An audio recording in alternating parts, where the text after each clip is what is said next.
open up and deal, yeah. You used to call my place home, cause we never felt alone. You're the only one I want, that's the only thing I know. You used to call my place home, cause we never felt alone. You're the only one I want, that's the only thing I know. Sometimes I don't wanna wake up, I stay in bed for the day, yeah. I think about where you lay, yeah, and the nights that we stay, yeah. All the things that you say to me, all the times that you'd come over to stay with me, all the problems that you said were okay with me, all the problems that you had went away with me. MySQL or some type of data. I'm out, I think about the words out your mouth. You always said that we'd be okay, that we could make it another day. Well, tell me, baby, how'd that work out? I feel like I lost you in a crowd, and now I never hear from you now. I feel like we just let ourselves down. You used to call my place home, cause we never felt alone. You're the only one I want, that's the only thing I know. You used to call my place home, cause we never felt alone. You're the only one I want, that's the only thing I know.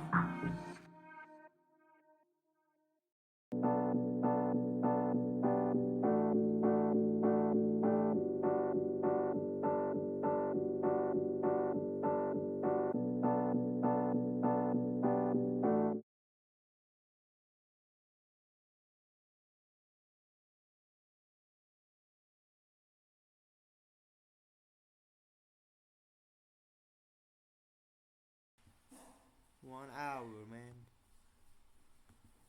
My attention span is not that high though. I will complete minimum this chapter and then use a role and mongoose. I wanna touch that bitch.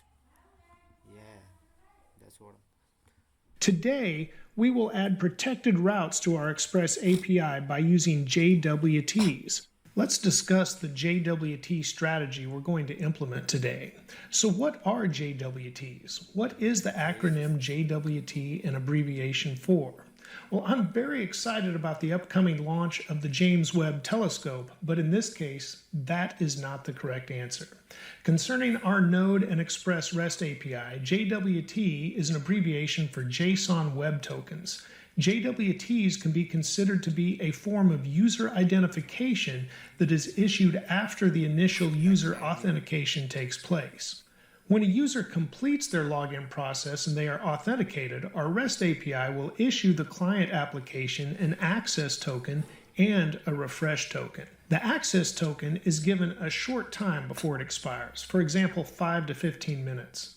And the refresh token is given a longer duration before it expires, possibly several hours, a day, or even days. While no security measures are perfect, we do want to consider the risks of cross-site scripting and cross-site request forgery. I will provide links about both in the description below. Our API request forgery. The fuck is that? CSS or XSS, cross-site scripting, CSRF, CS request forgery. Okay. I will provide links about both in the description below. Our API will send and receive access tokens as JSON data. To avoid the previously mentioned risks, it is recommended for front-end client applications to only store access tokens in memory, so they will be automatically lost when the app is closed.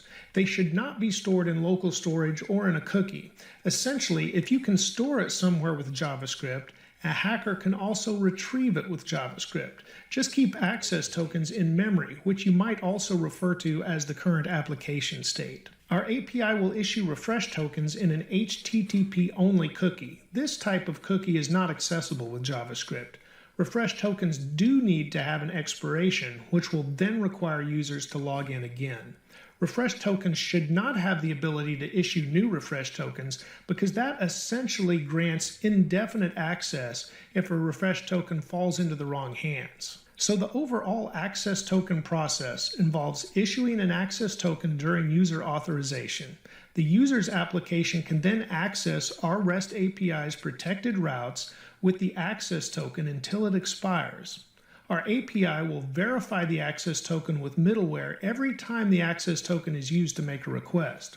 When the access token does expire, the user's application will need to send their refresh token to our API's refresh endpoint to get a new access token. Of course, the refresh token is also issued during user authorization.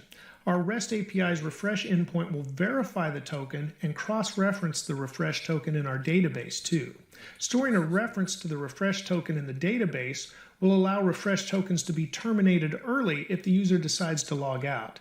And again, refresh tokens need to be allowed to expire, so indefinite access cannot be gained. We're going to start with the code repository from the last tutorial, but if you don't have it, you should be able to easily follow along without it, or you can download or clone the starter source code from the link that I've provided in the description below. Let's get started today by installing the node packages that we're going to need. So I'm going to press Control and the back tick. You could also go to the terminal menu and open a new terminal window. From there, I'm going to type npm I, and then we can add all of the packages that we need all on one line. So the first one is .env. The next one is JSON web token with no spaces there. And then the last one is cookie dash parser, and we'll press enter, and all of those packages will install, and parser, and we'll press enter, and all of those packages will install, and then we'll check our package JSON just to make Is it correct, or if I did something wrong? .e environment JSON web token. and all of those packages will install, and then we'll check our package JSON just to make sure the dependencies have all been added. And that was fairly quick. Let's go ahead and look at the package.json, and we can see under our dependencies we've got the cookie parser, we've got .env, and we've got the JSON web token package. With that complete, I'm going to close the terminal window, and over in the file tree I'm going to create a new file at the root level, and I'm going to name this .env, just like that. And now we can put our environment variable What the fuck is .env, just like that. And now we can put our environment variables in here. I'm going to use all caps and type access underscore token underscore secret and set that to an equals, and then we'll get the value in a second. And then I'm just going to copy that down and change the word access to refresh, because we're going to create an access token and a refresh token.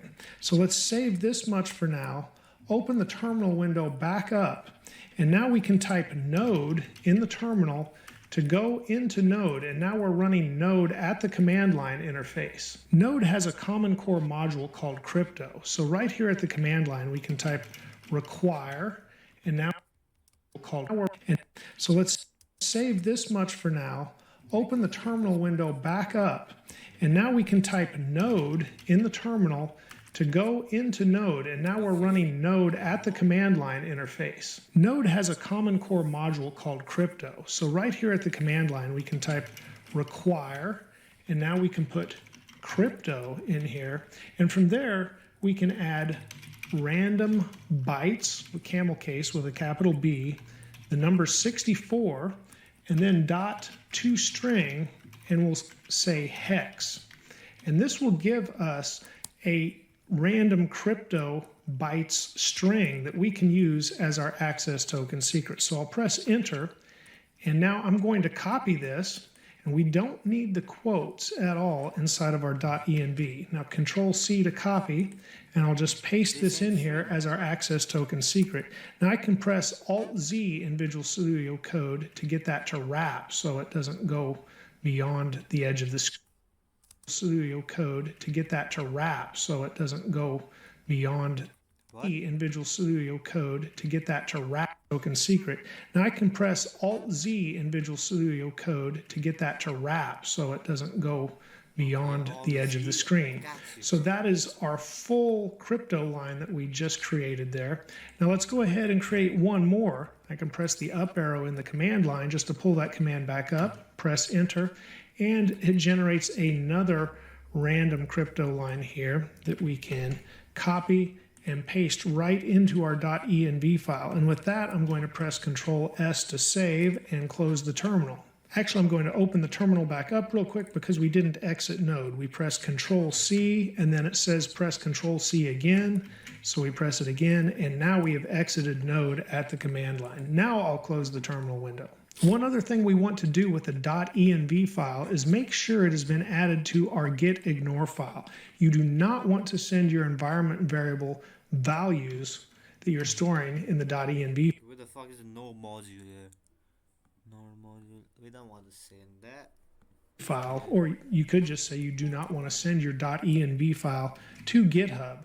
You want to keep this in your dev environment, and then when you host somewhere, whichever host you have, they should have a way to put the environment variables into their hosting service. Then you can pull those out. Now we need to go to our controllers folder and open up our auth controller that we've created in the last tutorial, and we left a note for ourselves that this is where we want to create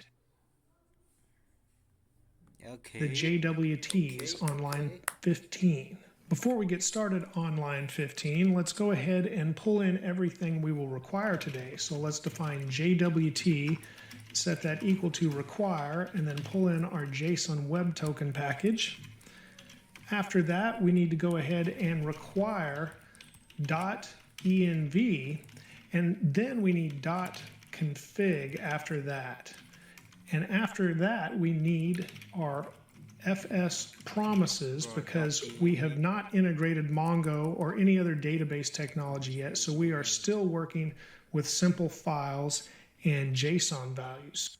Bro, what don't we need to see env, and then we need .config after that.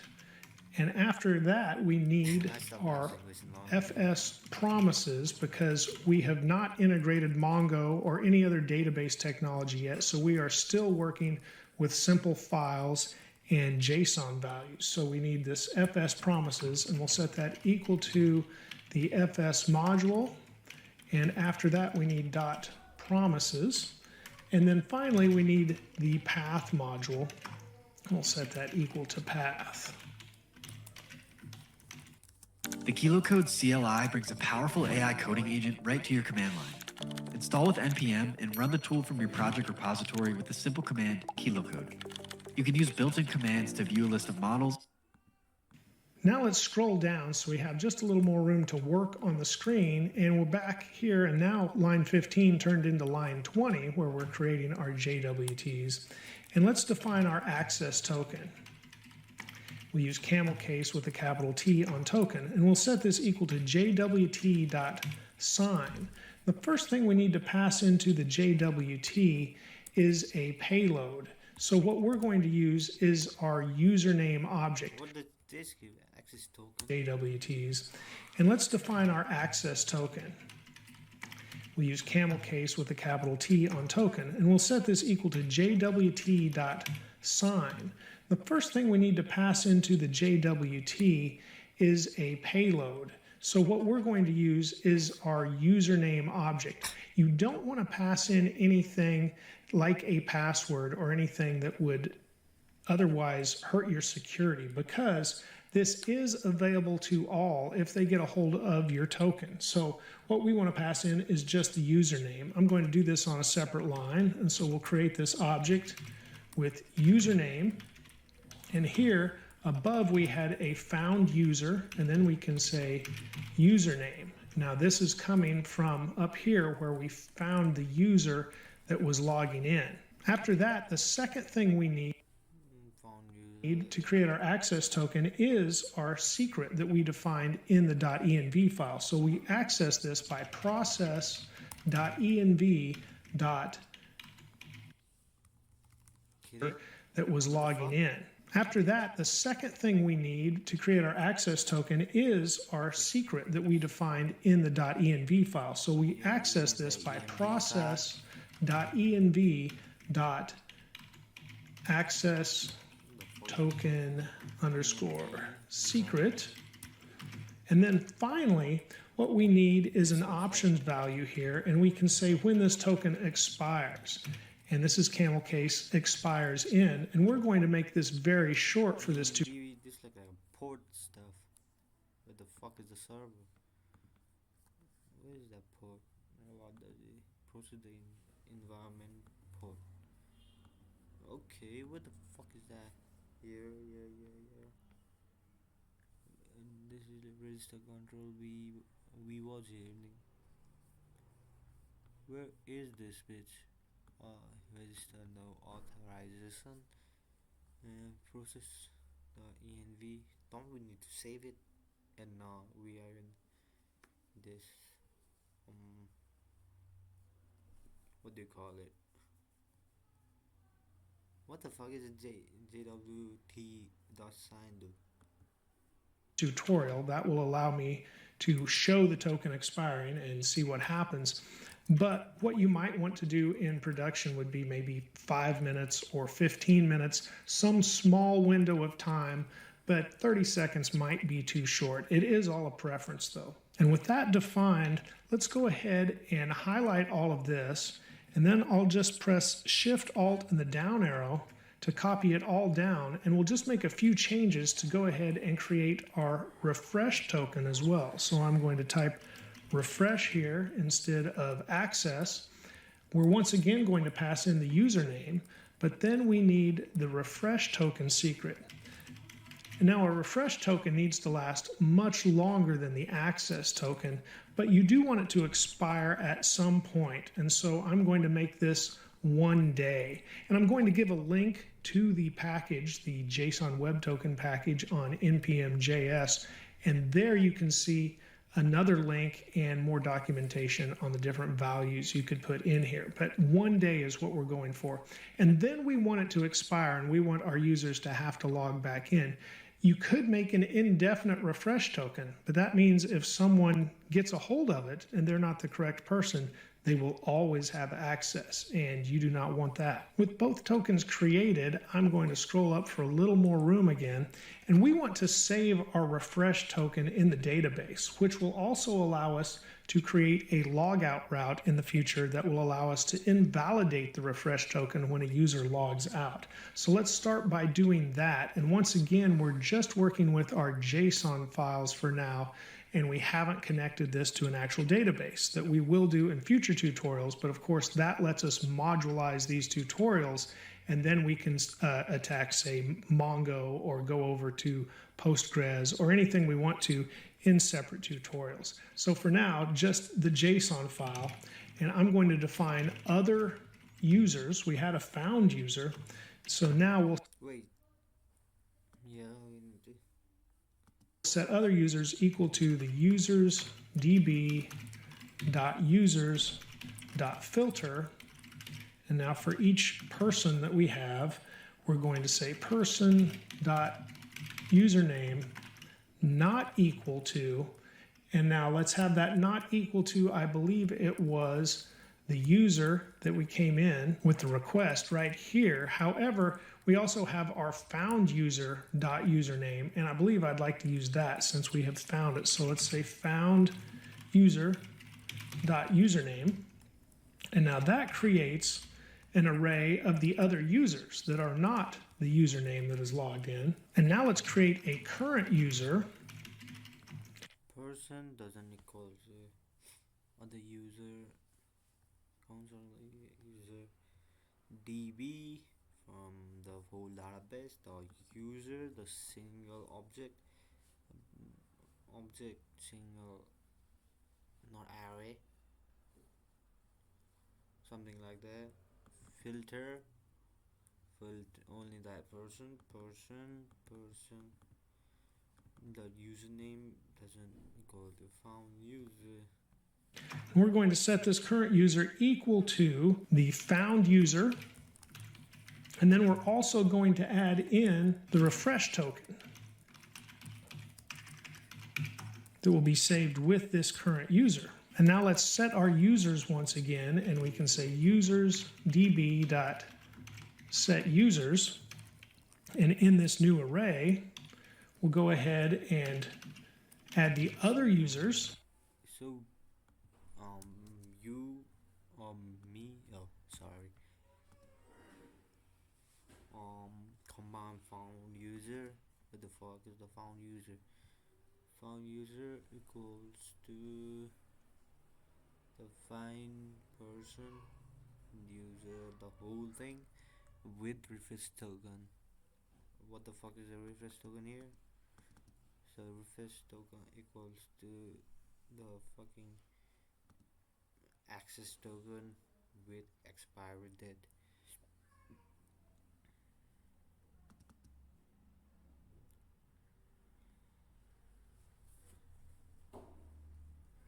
And we haven't used this though. And then we'll add the current user that we just created. Not really.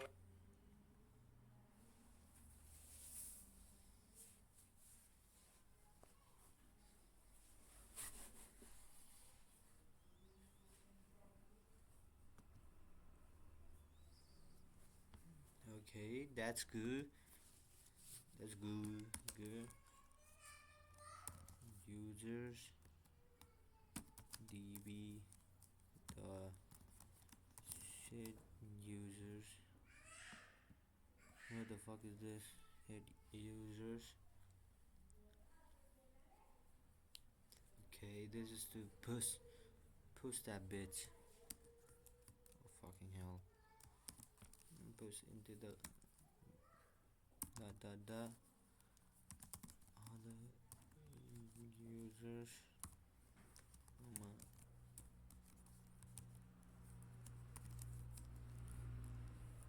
What the fuck is the other user though? Other user filter and found. Okay, on the user the filter person equals to username found username. Okay, who logged in though? In current user.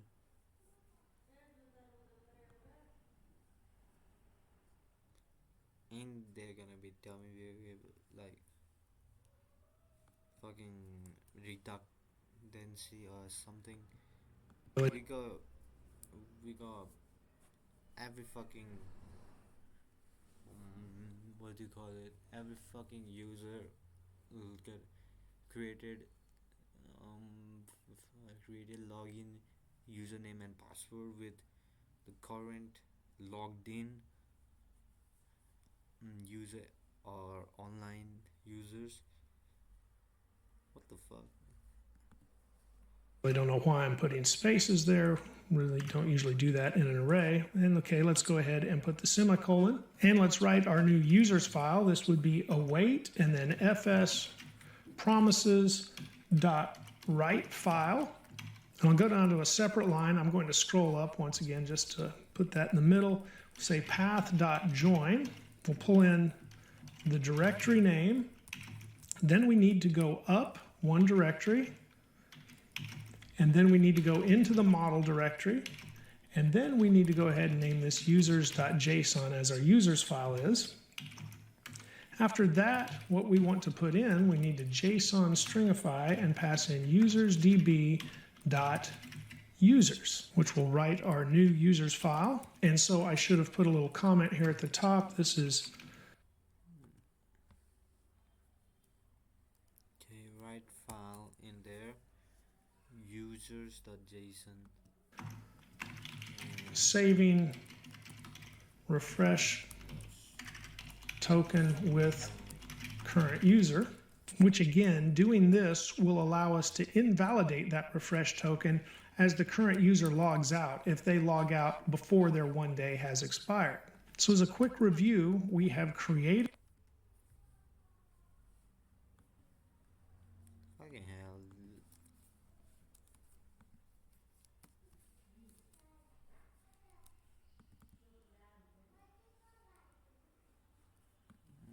allow us to invalidate that refresh token as the current user logs out if they log out before their 1 day has expired. So as a quick review, we have created the JWTs once we have authorized the login, which was with bcrypt in the previous tutorial. Yeah. But now that we authorize the login, we create the JWTs, we have a refresh token that's being saved into the online database and an access token, and yet we still need to send both the refresh token and the access token to the user. The easy part of this is to just remove what I really want to check about this. Um,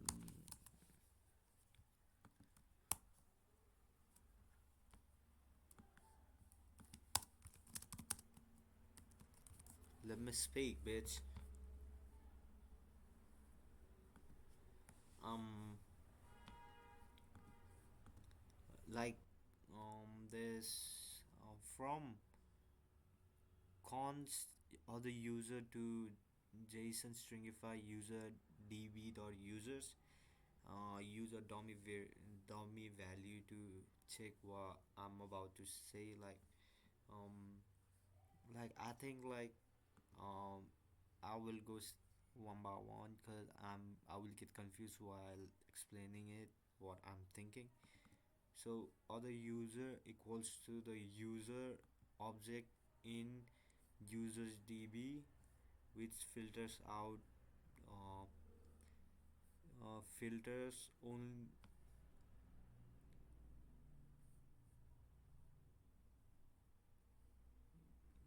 found user. What the fuck is a found user? Found user is the whole object with it's been a long time with username and password,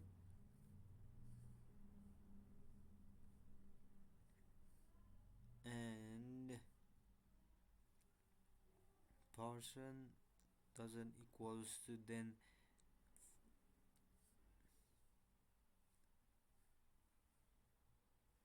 doesn't so person filters goes through everything, and person filters gets person the username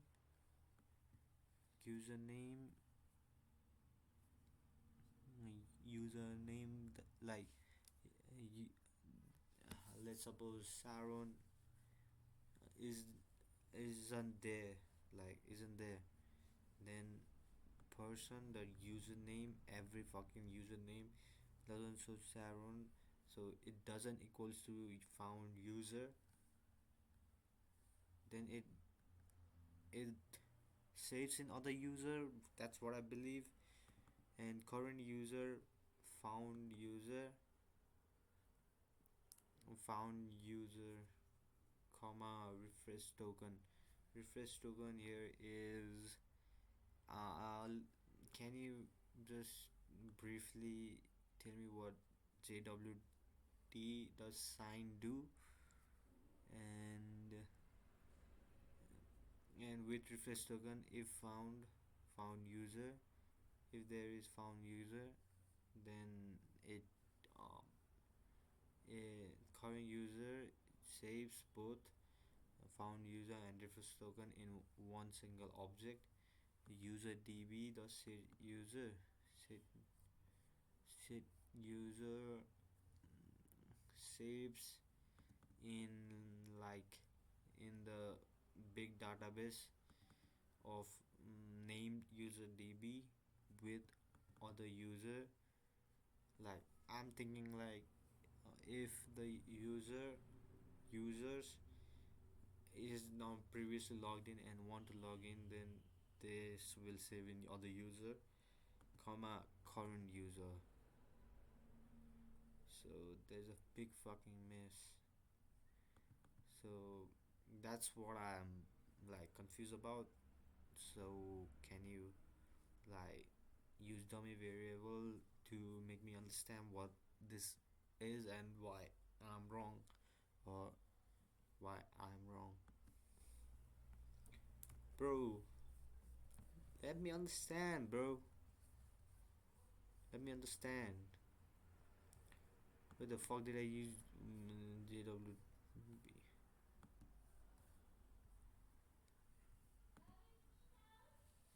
Type by name and changes. No, is there remains confusing design here? It's found user the whole user object. Yes, these are the is everyone except the user login. built from ground up. What does user found actually mean? Const the 5% dummy variable user equals to #1. Yeah, I get that. If someone logs in at Saturn, yes, it found not just the name. If doesn't exist, found user becomes undefined. Oh, that's why.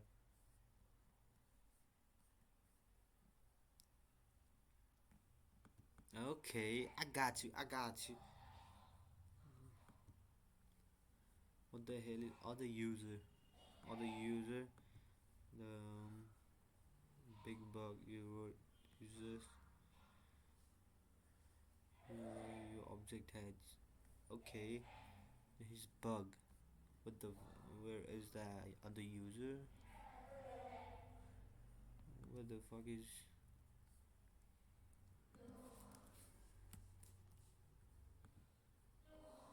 Okay, other user. Okay, the filter. Give me everyone except the. Okay, what filter does? Here, give everyone. Filter doesn't equals to so everything except the fucking Saron username and password important is removed.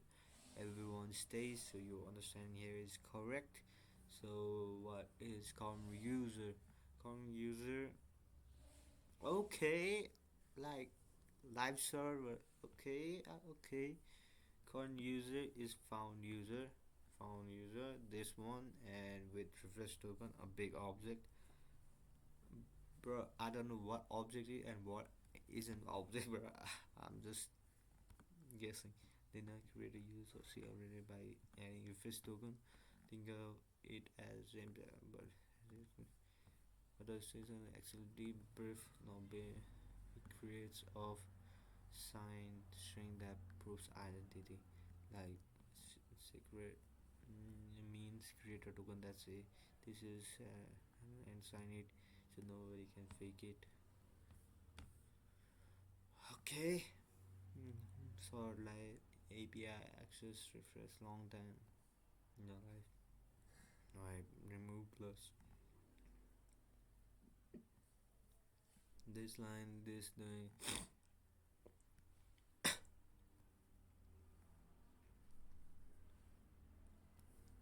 okay current user what the user means accept Aaron there's only Aaron and then other user with current user re-adding with the fucking code refresh code. Ain't that right? Ain't that right, bitch? Refresh code, okay, and write it in the directory. One bug, this is wrong. One real you must face must be users. Oh, I filtered that, bitch. Okay, okay. Fuck, bro, I was here. Question mark. If you use ChatGPT for content and anything to create agents, then you need to stop because this agent literally does everything. It has a common core module I'm called learning save the or node, refresh and token you want to say everything that can be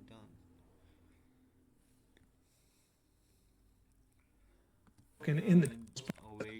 user JSON, which again, doing this will allow us to invalidate that refresh token as the current user logs out if they log out before their I think this tutorial is getting fun day by day. Yesterday it was fun. Today it is fun. Day before yesterday wasn't fun, bitch. I didn't understand a thing. their 1 day has expired. So as a have authorized the login, which was with bcrypt in the previous tutorial. But now that we authorize the login, we create the JWTs, we have a refresh token that's being saved into the online database and an access token, and yet we still need to send both the refresh token and the access token to the user. The easy part of this is to just remove what we were sending in our JSON and instead send the access token. We can send that as JSON. And on the front end developer, or as a full stack developer, if you're developing the back end and the front end, you really want to store this access token in memory. It's not secure in local storage, and any cookie that you can access with JavaScript could also be accessed. So anything that JavaScript can access where you would store it, it's not really that secure. So if you store the access token in memory, which has a very short lifespan, we only gave it 30 seconds here, but like I said, maybe you'd give it 15 minutes. By keeping that in memory, you're not storing it anywhere vulnerable. After that, the refresh token, well, what we're going to do, I've definitely seen tutorials that also just send it along in the JSON, but that kind of creates a dilemma for the front-end developer, or as you develop the front end, because you do need to store the refresh token.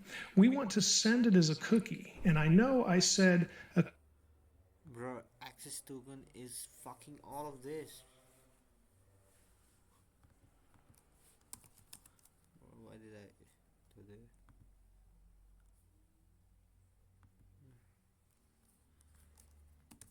So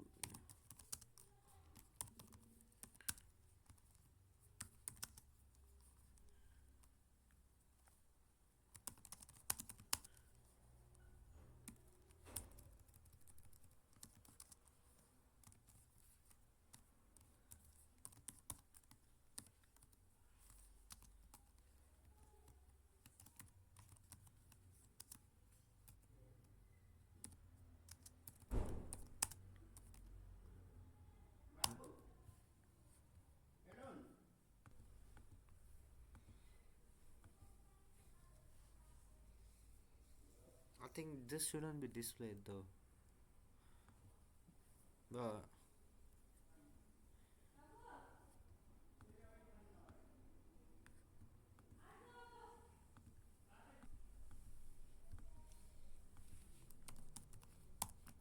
display, bro.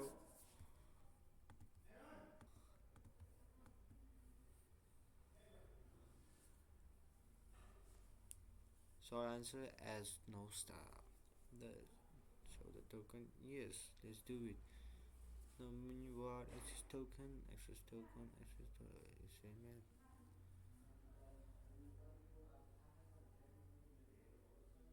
Suppose, suppose this is a token. Okay, you send only an access token, but access token.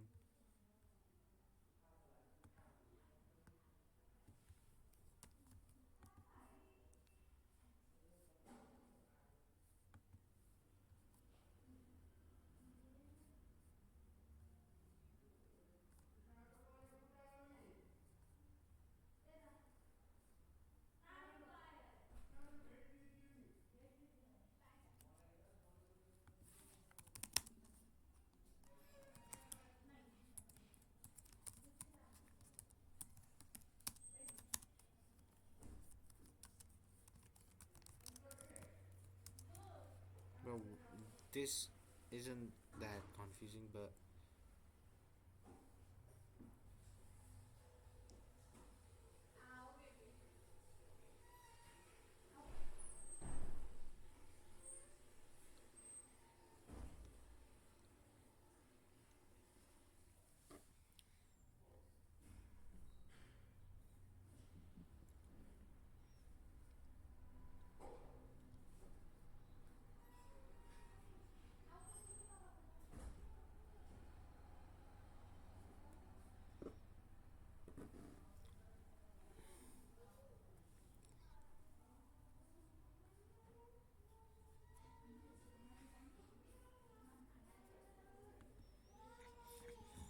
a cookie could be vulnerable to JavaScript, but if we set the cookie as HTTP only, it is not available to JavaScript. So that's what we want to do. So let's say res.cookie, and now here we can name the cookie. I'll just name it JWT. From there, we want to pass in our refresh token.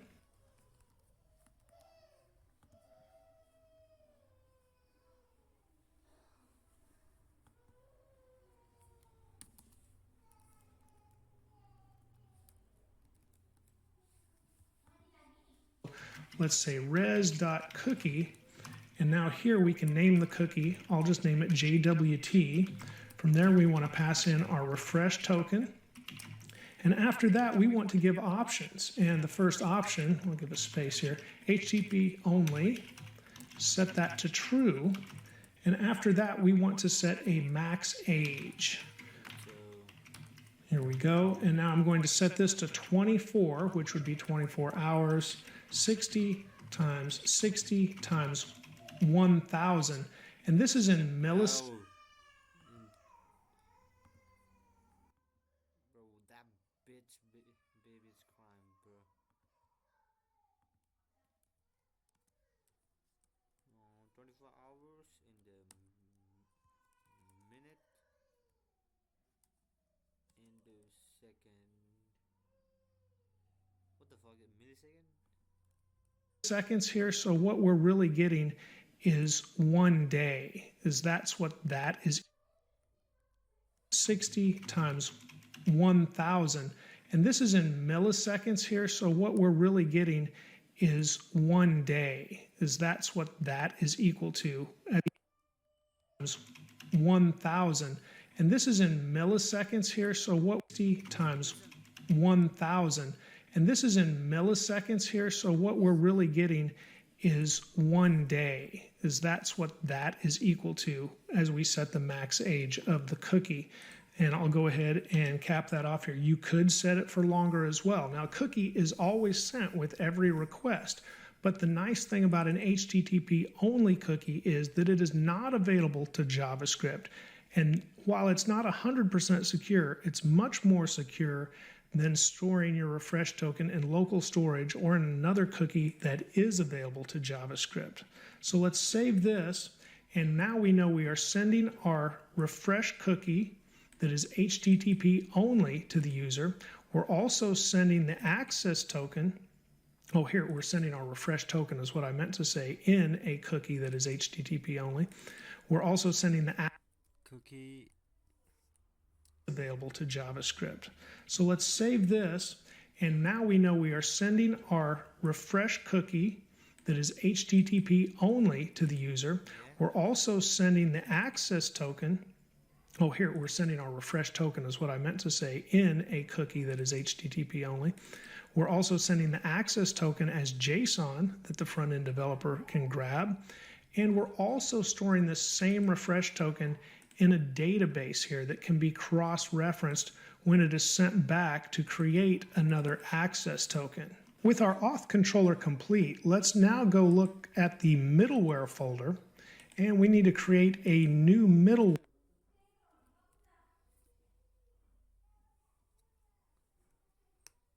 Create another access token. With our auth controller complete, let's now go look at the middleware folder, and we need to create a new middleware file here, and let's call this verify.jwt.js. And we're going to need JWT and .env once again in this file, so I'm back in the auth controller just long enough to copy these two and then go back to the verify.jwt.js, and I'll paste in our required packages right at the top. what was it?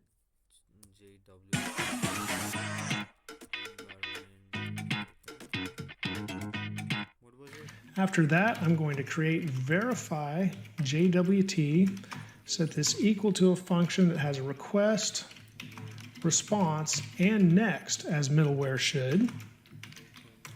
And now let's define the auth header at the very top. And this is going to be equal to request.headers. Oh, and then we need a bracket, not a dot, and then authorization.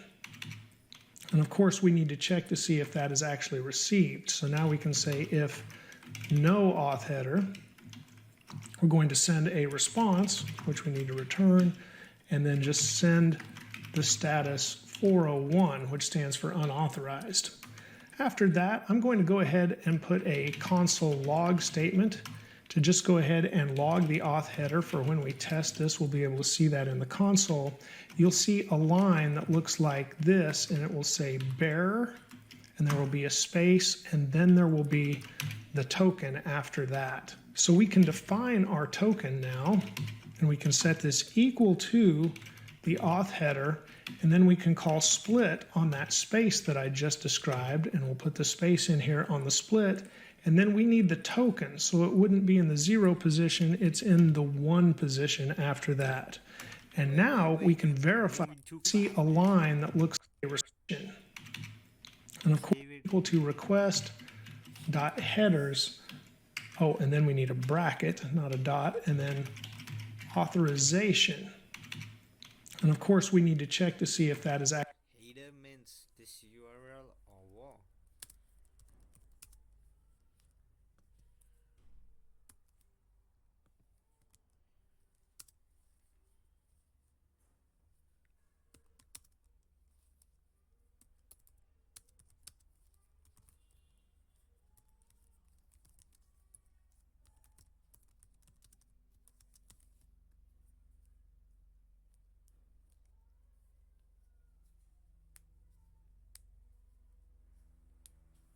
This return means this read as a man, nothing to do with root domain query. What is HTTP headers? HTTP headers. Okay, URL. It's going body inside it. The fuck with the body at? Header extra info tapped in. What does authorization usually contain? Nominee request. Example frontend on the client get employees localhost. This authorization beaver the okay backend rates authorization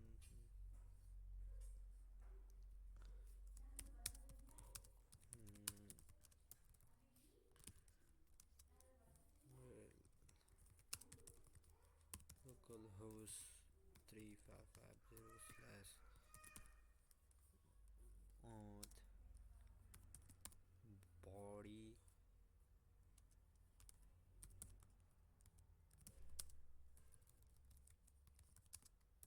contains like contains auth control, yeah, auth control like access token, then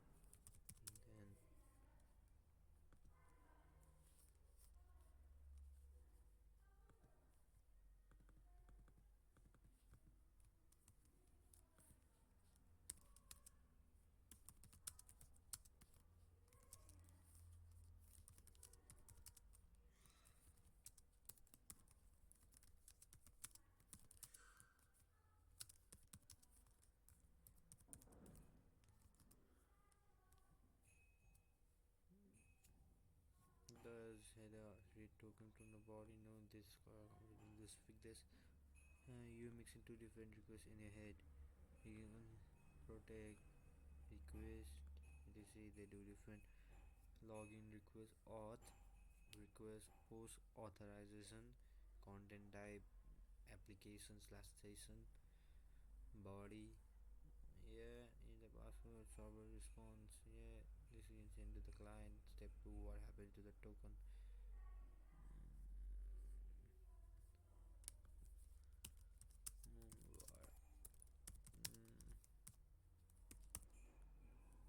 Here is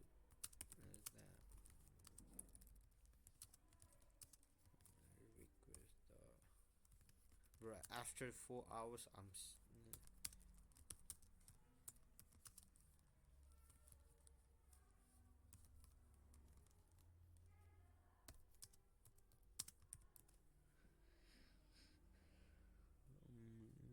back and become easier. Is special authorization stuff? No.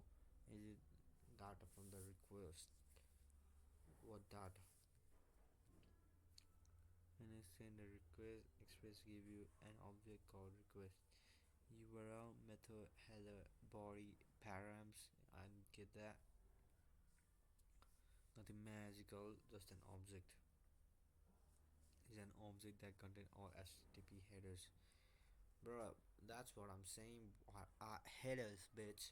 Not like Header is an header, bro. Is an object that contains all HTTP headers sent by the client. Dummy example request get employees agenda host is log host 3500.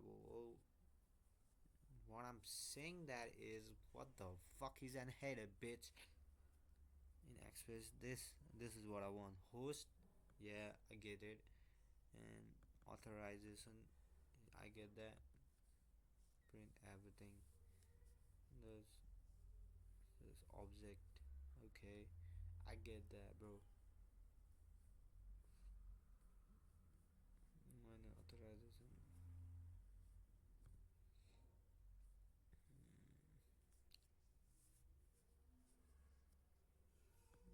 Query other stuff here. Route body inside the bag. Levels stuck on the bag. All time minimum example. They get.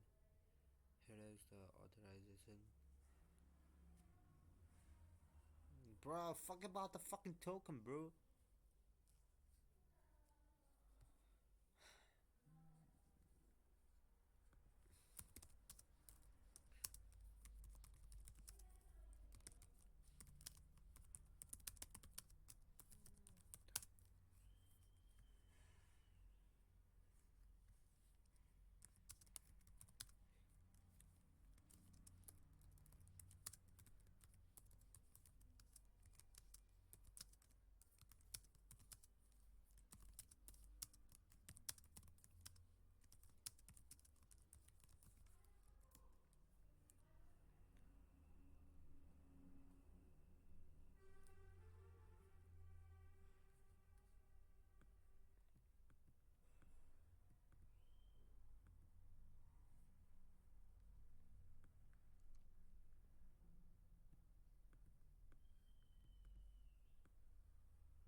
Bro, don't do header is a token header.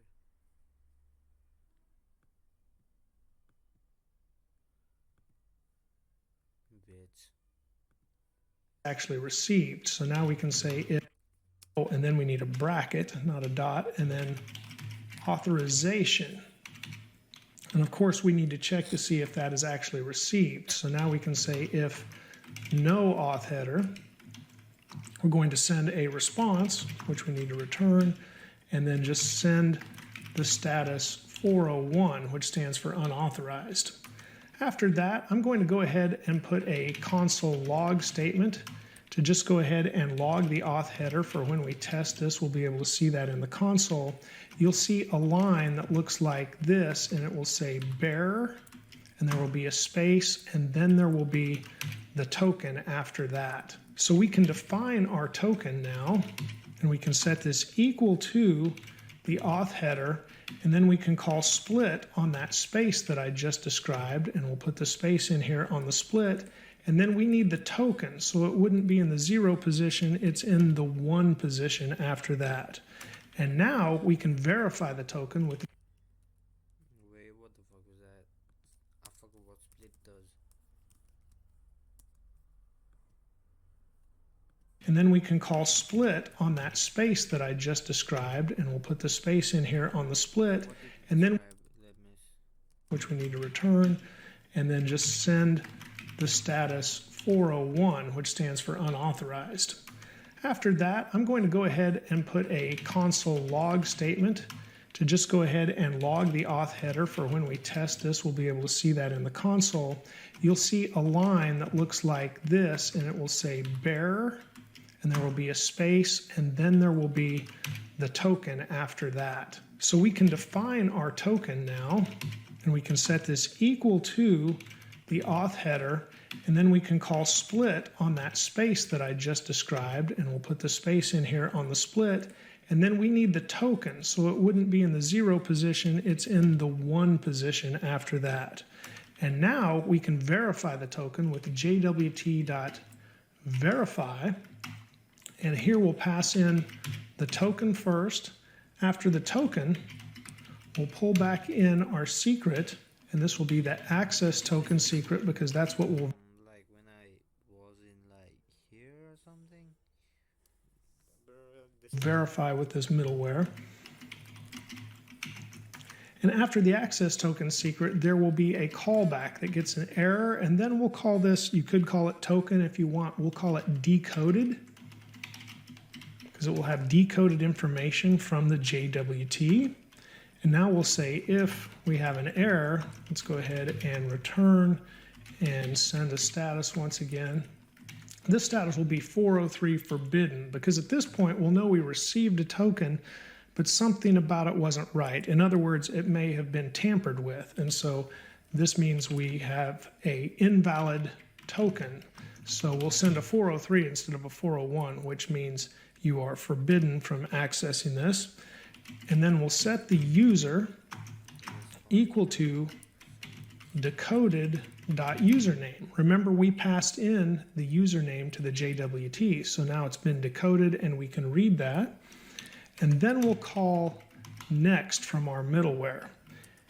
And that pretty much wraps up that whole middleware function right there, except we need to remember to export it. So we'll say module.export, Wait.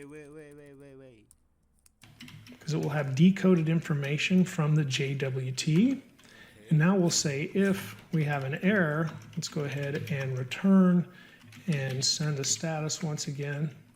This status will be 403 forbidden, because at this point we'll know we received a token, but something about it wasn't right. In other words, it may have been tampered with. And so this means we have an invalid token. So we'll send a 403 instead of a 401, which means you are forbidden from accessing this. And then we'll set the user equal to decoded.username. Remember, we passed in the username to the JWT, so now it's been decoded and we can read that. And then we'll call next from our middleware. And that pretty much wraps up. Let me hear it. What the fuck is that? Because it will have decoded information from the JWT. And now we'll set equal to decoded.username. Remember, we passed in the username to the JWT, so now it's been decoded and we can read that. And then we'll call next from our middleware. And that pretty much wraps up that whole middleware function right there, except we need to remember to export it. So we'll say module.exports, set that equal to verify JWT, and save. With the middleware now complete, we can add it to a route or routes that we want to protect. So let's open up routes and API and go to our employees.js file that has all of the employee routes in it. And we need to import that middleware here. So we'll say const verify JWT equals require. And now we need to go up out of the API folder, up out of the next folder, the routes folder, and then go to middleware and then choose verify JWT. And once we have that, we can just put it, let's say, in our get route, if we only wanted it in the get route, before we call the controller. And so it will go through the middleware first and then go to the employee's controller here. So let's save this.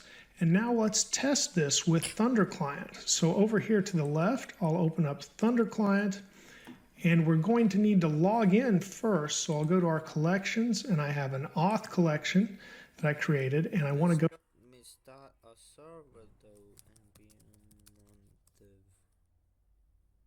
Okay, this load and multiple env. Okay, what the fuck is that? And then thunder client, bro. Thunder client. Go to the auth route. I'll click this, and now I'm going to click over here again to hide the tree so we can see better. And I'm also going to press Control and backtick to open our terminal window. We haven't started the server yet, so that's something else we need. So we need to type npm run dev to go ahead and start our server. And it's running on port 3500. And so you can see the route we're going to go to is a post route. It's localhost 3500/auth that we had previously set up to log in with the password. So in the body, we're sending walt1 and password, and the password that we had in there previously. And this is in the users file that I have. If you haven't done this, you need to go ahead and either create this in the file or use the register we have. We're sending walt1 and password, and the password that we had in there previously. And this is in the users file that I have. If you haven't done this, you need to go ahead and either create this in the file or use the register route that we previously created and create a new user, and then this will work. But right now we're going to log in with user walt1 and this password using this route. So I'll go ahead and send, and you can see over here on the right, the response we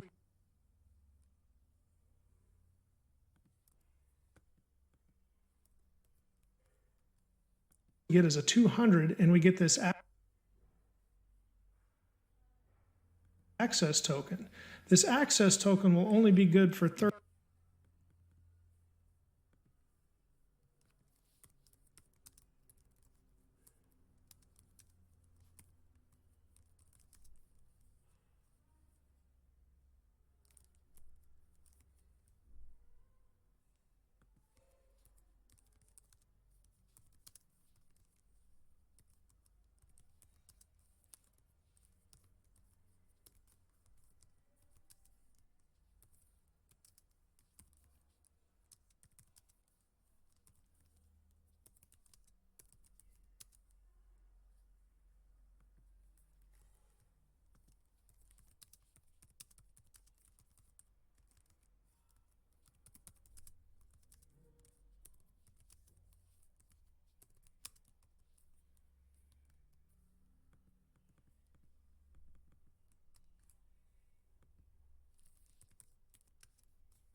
Mm,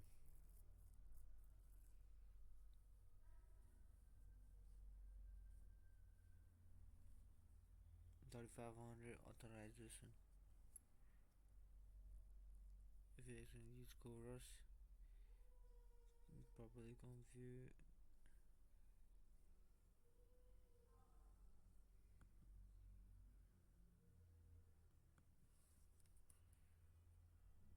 Why did it crash?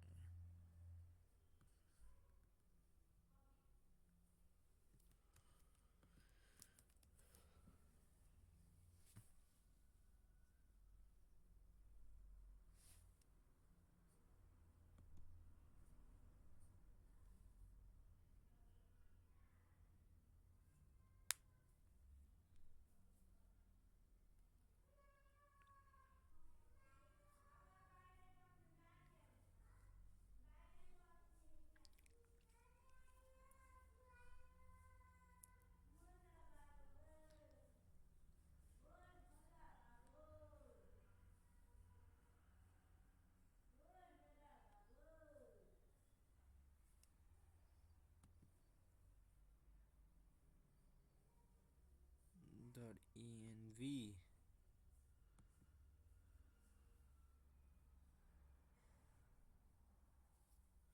I got it though.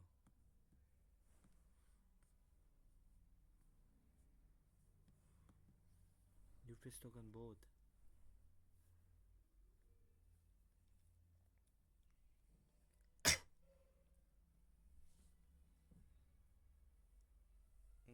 JWT secret equals super secret. In a code, make sure you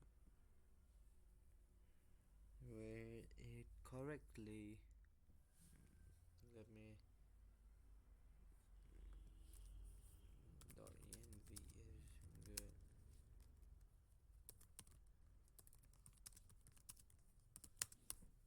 Check this out. Verify. JWT.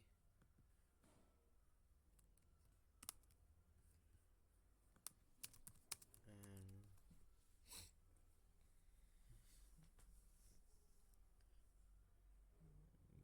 file being missing is a variable you're using the when you have processed the bug. But in the environment is the key go. Sometimes people need it like fuck it, I'm gonna send the env to bro.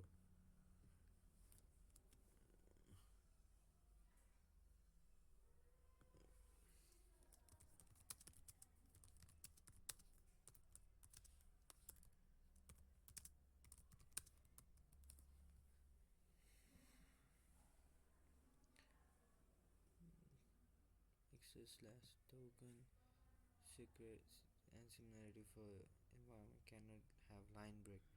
What? In the environment even after how to fix it. Okay.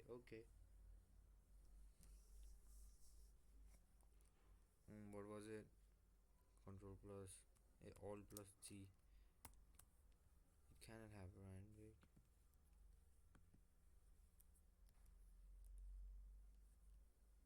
I need to use stream, bro. This is fucking bonkers,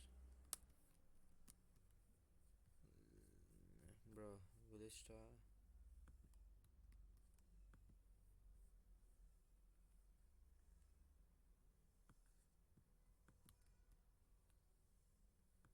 Okay, let me use Thunder. What the fuck is the Thunder client? The Thunder client authorization.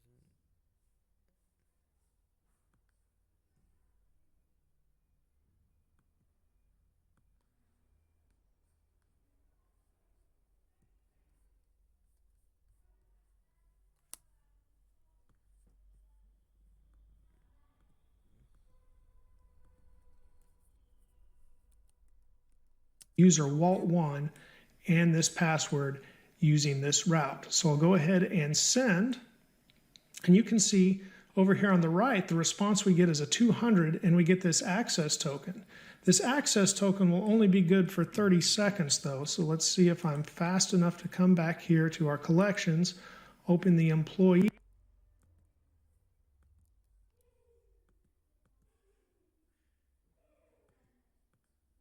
Boy, both are given, boy. What the fuck is that? Let me use this one because man doesn't like that. Control Z.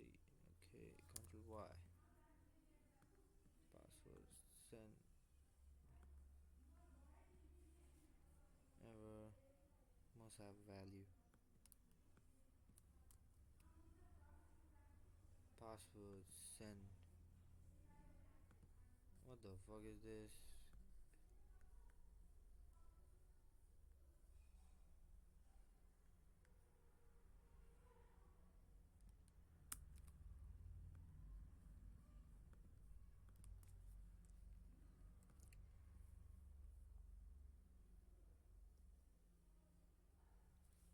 Not being read properly, even though you have config. Make sure that you read top of the server JS before Bro, we didn't change anything in the server though. Server JS.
Bro, we ain't getting nowhere, bro. Private key must have a value. What the fuck?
Theory.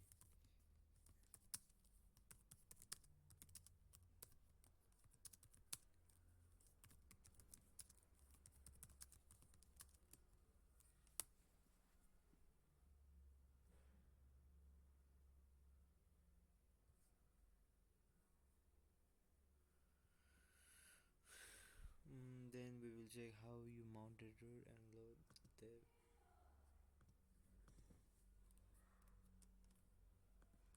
We didn't do that.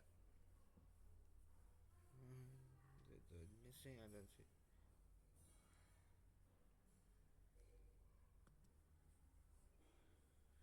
Fix this, but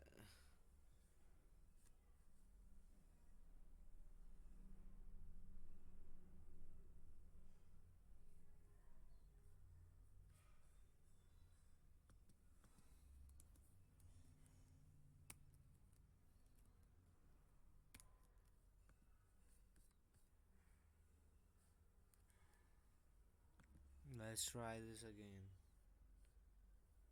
What the fuck is that? Send.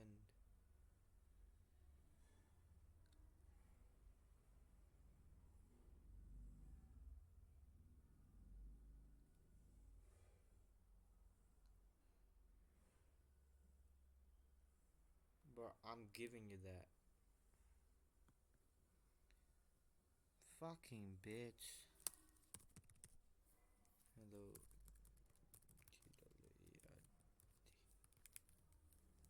Three.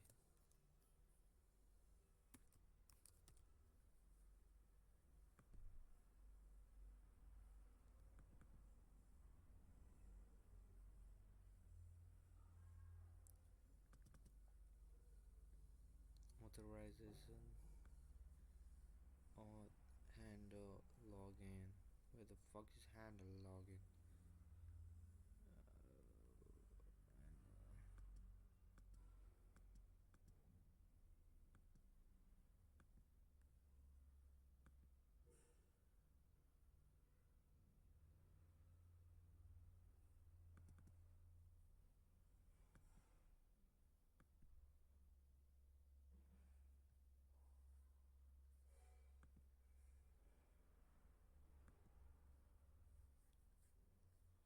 This ain't it.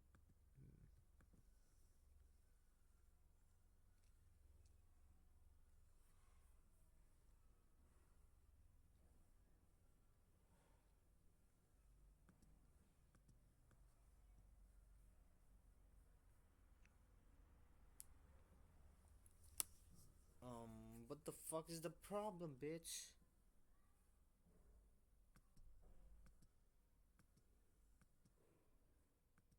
Register.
User and password are required.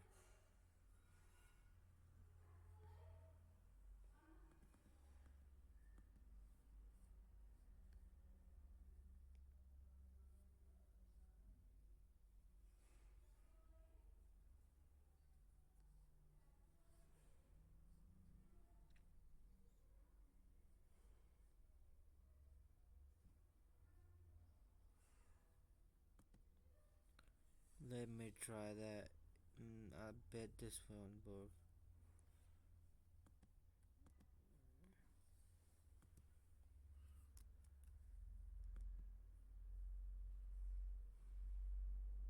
Unauthorized?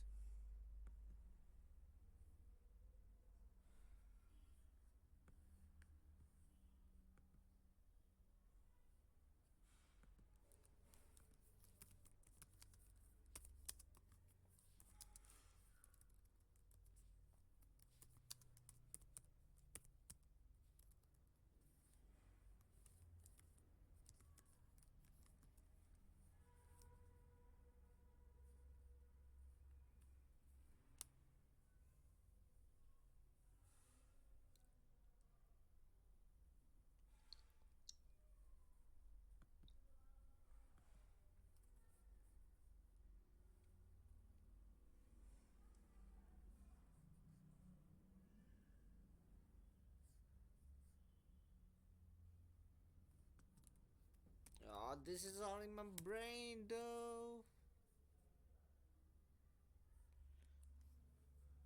You're destructuring. Okay, you could expect JSON like this and this, but dotted line you send is plain text. Password. Password mismatch user are undefined login field and has input and bug set as user but set user set user. Fix it by making the key consistent.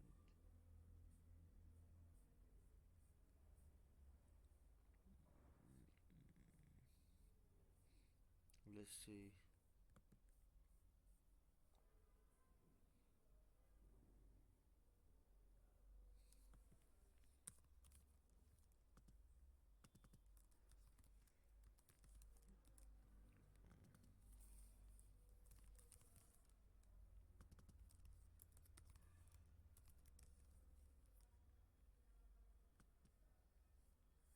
Password that's been saved.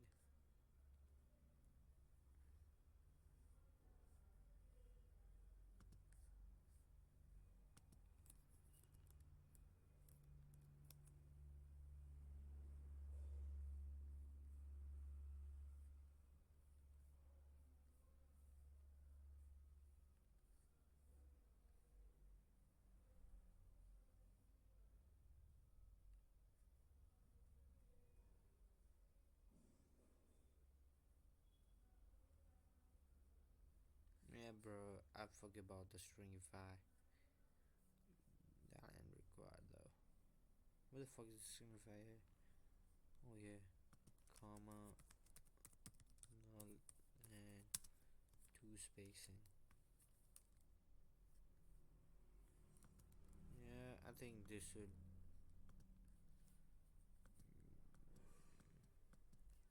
username.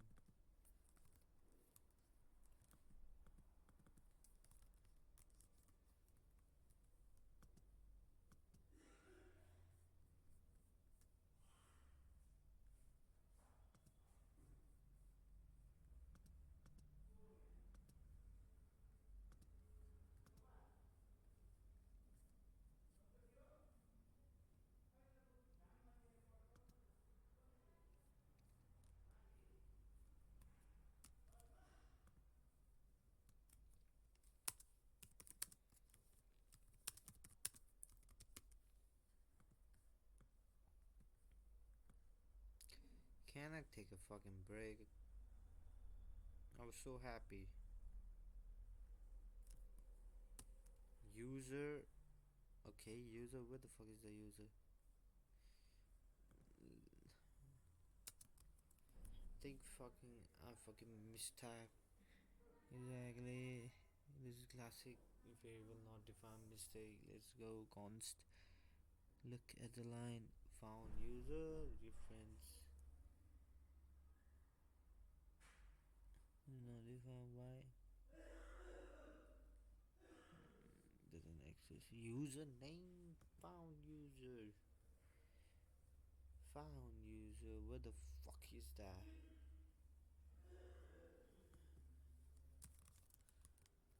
Name.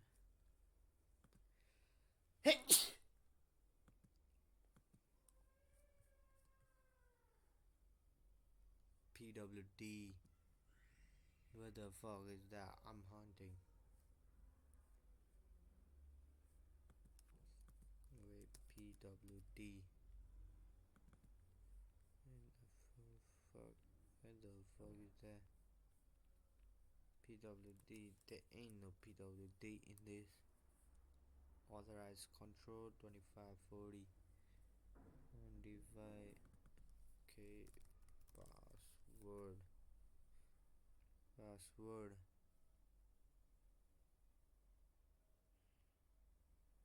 Okay.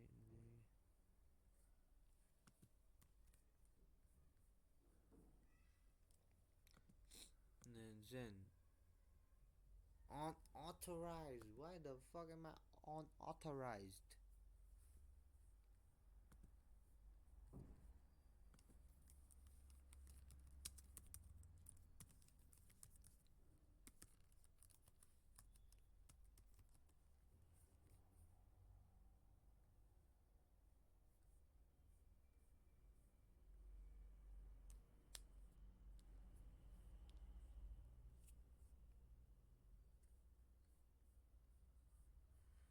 I'm sending this bits all of it, bro.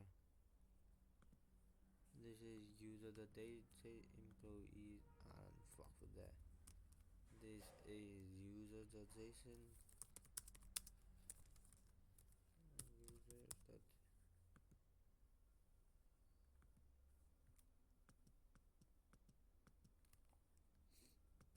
this is users dot JSON.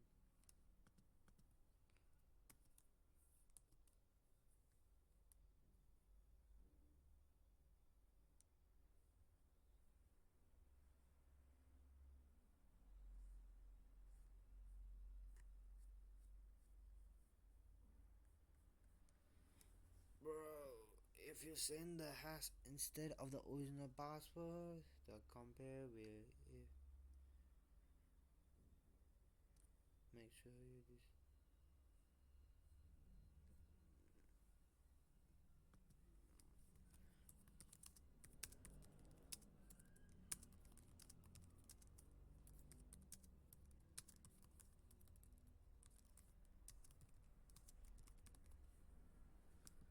bro, I can't.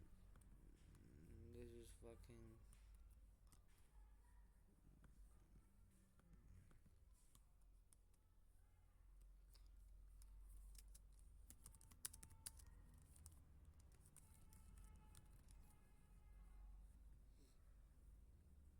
not controller. This is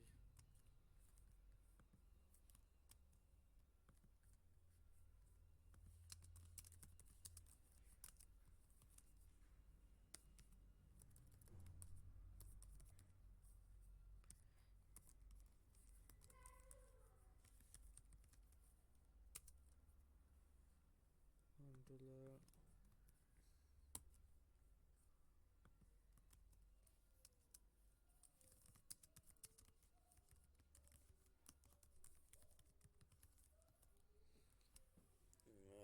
Perfect. Now I can see and the problem variable mismatch. What the fuck? In authorization control variable mismatch username fucking username password equals cons found user found use database the user find person return username you fix this handle variable mismatch cons what the fuck is the good you fixed the previous error. Yeah, I did. The problem too, handle uses different key. You control users PWT when you register. Use the name for savings match.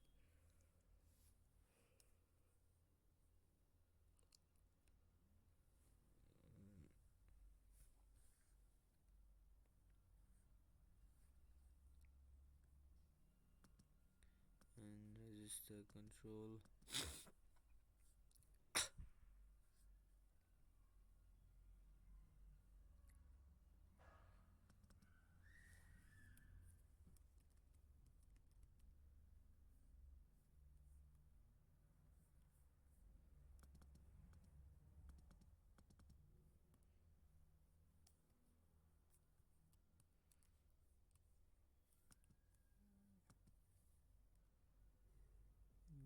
I need to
control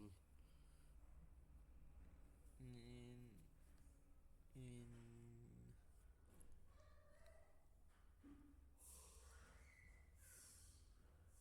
mm, cons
yeah.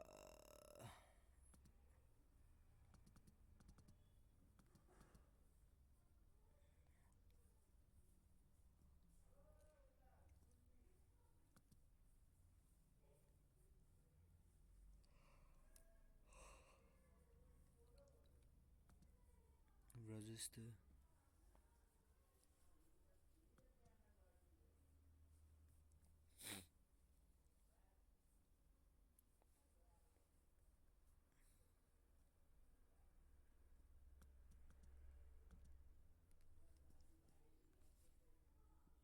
post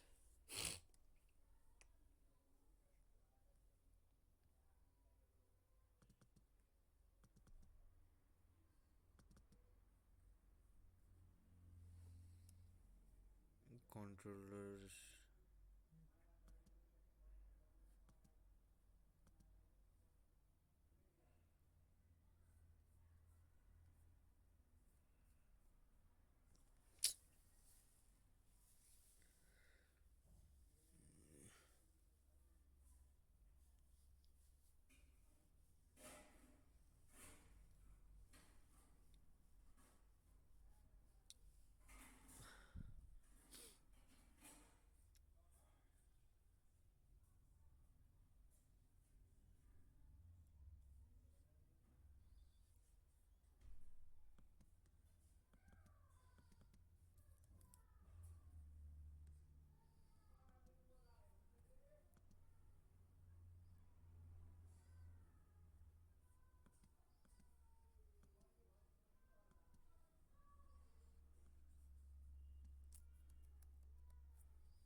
let's just give this to the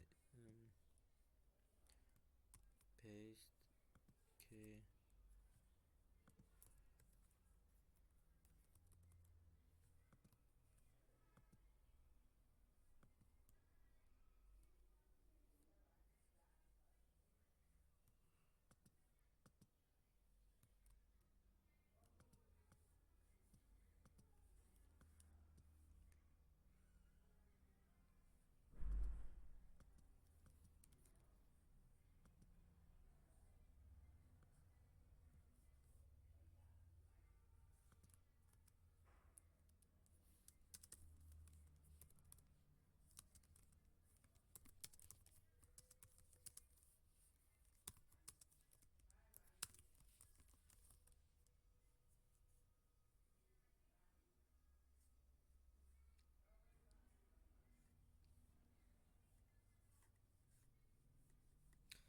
Oh, fuck this. Fuck this. Let's just watch. API. And now let's look at this. And I need to go ahead and in auth, I need to send, let's collectively the response we get is a 2 and user Walt1 and this password using this route. So I'll go ahead and send. And you can see over here on the right, the response we get is a 200 and we get this access token. This access token will only be good for 30 seconds though. So let's see if I'm fast enough to come back here to our collections, open the employees API. And now let's look at this. And I need to go ahead and in auth, I need to send a new access token. Now we can send, and we got our employees back, but this will expire. And notice down here, we also got the console log statement I put in. Here's bearer, and then the space, and then the token. So now if I send this again, the token should have expired. And now we get the 403 forbidden because the access token that we sent was only good for 30 seconds. Now let's look at the employees.js file again, and I will go ahead and click the file tree so we can see our files also. We're only applying this verify JWT middleware to the get route right now. And this is a good way to do this if you have select routes that you want to protect or verify, but not all of them. However, if you know you want to protect all of the routes in your API, there's an easier way to do this. So let's go ahead and remove this, and we'll pull this out of here as well. And I don't think, we'll just retype it in the server file because that's where we're headed next. So we've removed the verify JWT from the employees.js file altogether. Let's go to server.js, our main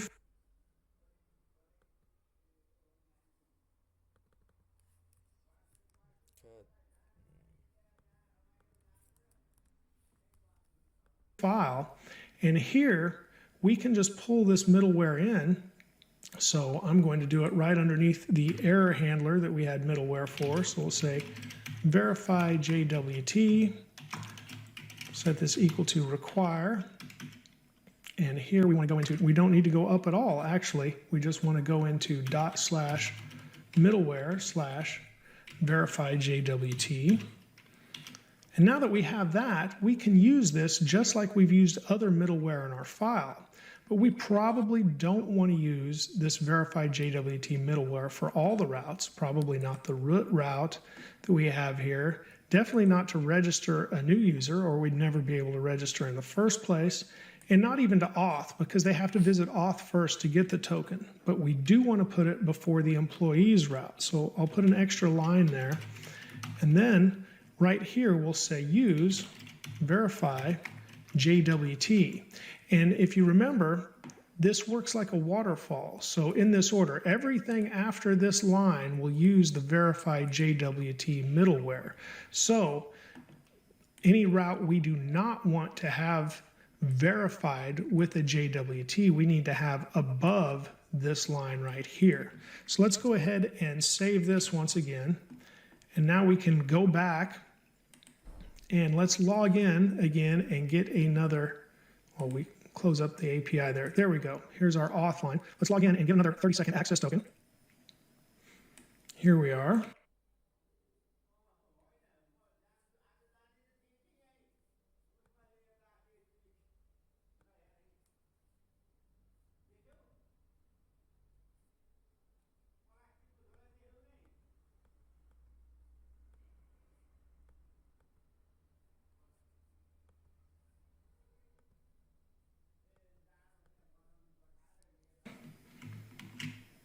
Okay, now let's go back to the employees. And once again, we can just use the get route.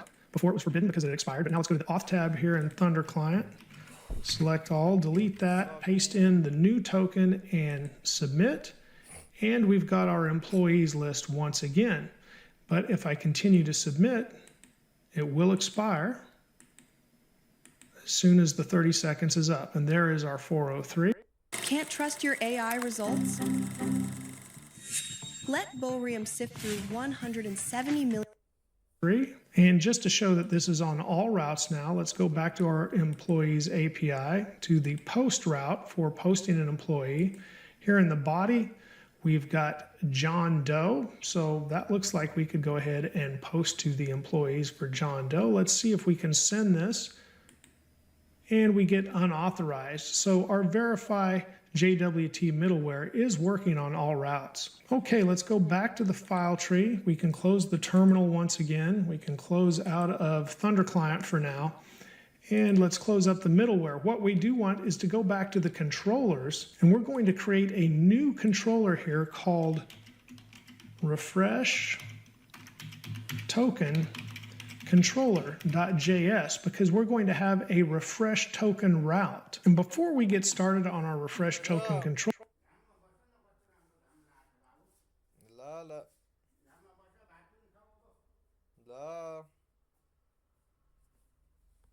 because we're going to need it, let's go back to the server.js quickly. And at the top of the server.js, we pulled in the verified JWT. We also need to go ahead and define cookie parser, the other package that we had required at the beginning of the tutorial. And let's require cookie-parser. There we go. But we'll define it with cookie parser, capital P, camel case right here. So I can go ahead and copy that. Now, much like where we used the express.json and express.url encoded that we use, so I can go ahead and copy that. Now, much like where we used the express.json and express.url encoded that we use for form data, and of course express.json is for JSON data, we just want to add middleware for cookies right here. So we'll say app.use, and now we'll pass in cookie parser, and we want to call that into action right there and save our server.js file. Now we're ready to go right back to that refresh token controller, and we'll begin by copying the auth controller. Control C, I'll just copy everything and paste it in, but we will make some modifications. So we need the users DB. We will not need bcrypt because we are not doing user password authentication there. We do need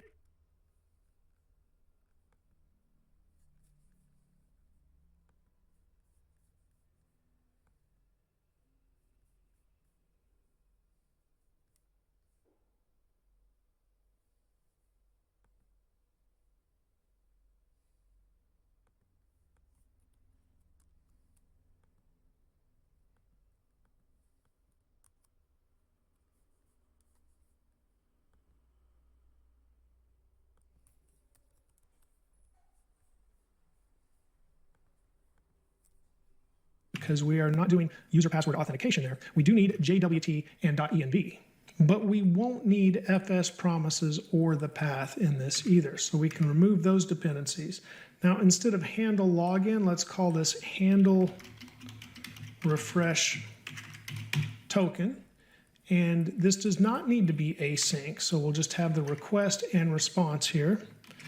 After that, we won't be looking for a password, but we will be looking for a cookie. So let's say const cookies and set this equal to request.cookies.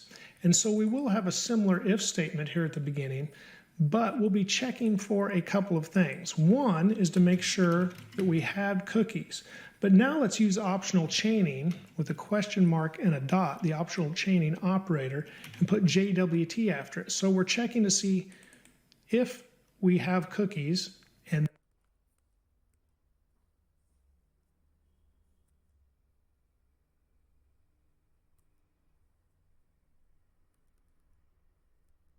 and remove those dependencies. Now, instead of handle login, let's call this handle refresh token. And this does not need to be async, so we'll just have the request and response here. After that, we won't be looking for a password, but we will be looking for a cookie. So let's say const cookies and set this equal to request.cookies. And so we will have a similar if statement here at the beginning, but we'll be checking for a couple of things. One is to make sure that we had cookies. But now let's use optional chaining with a question mark and a dot, the optional chaining operator, and put JWT after it. So we're checking to see if we have cookies, and then if we do have the cookies, we're also checking to see if there is a JWT property. And this is saying, of course, if these do not exist, then we're going to return something here. And we're going to return a 401, and we do not need a JSON message after that, so I'll just eliminate that portion of it and save this. It looks like I may need to go ahead and press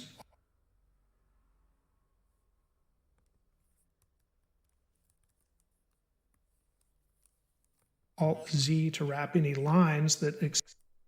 It looks like after that, so I'll just eliminate that portion of it and save this. It looks like I may need to go ahead and press Alt-Z to wrap any lines that exceed the edge of the screen. So there we've got a 401 if the cookies do not exist, and maybe we have cookies but no JWT. Either way, that gets a 401, which is unauthorized. Now let's go ahead after we've confirmed that at least, and let's log to the console cookies.jwt. So when we run this, you'll be able to see what values we get from that. And likewise, let's go ahead and define the refresh token now that we've received, now that we know it exists within the cookie, and we'll set that equal to cookies.jwt. And once again, we do want to find a user, but now we're receiving a refresh token and not a username or password for this. So we'll say person, and there is a refresh token that should be saved with each user if they have created one.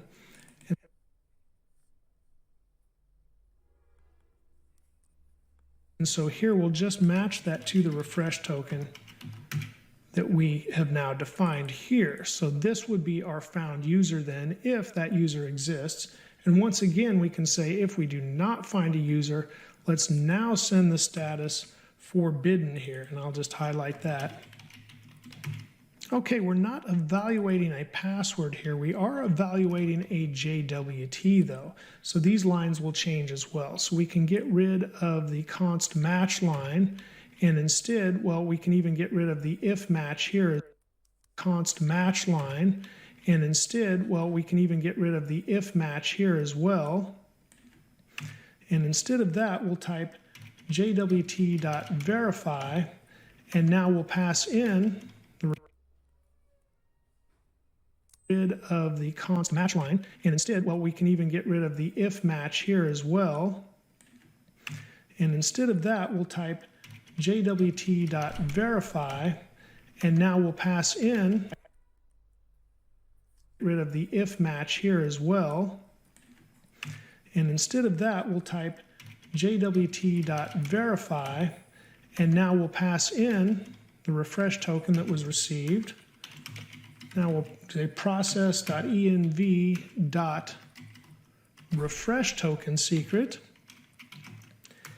And then we'll have an anonymous function that once again has error and decoded. It's a callback function. And before I type the rest, I think I'm just going to get rid of this because it doesn't need to be there at this point either. So an anonymous function that once again has error and decoded. It's a callback function. And before I type the rest, I think I'm just going to get rid of this because it doesn't need to be there at this point either. So let's just go ahead and clear it out now. Need to be there at this point either. So let's just go ahead and clear it out now. And with that cleared out, we can finish our function here for the token verification. And if we do not have a valid token, we can say if we have an error, or We can also check the found user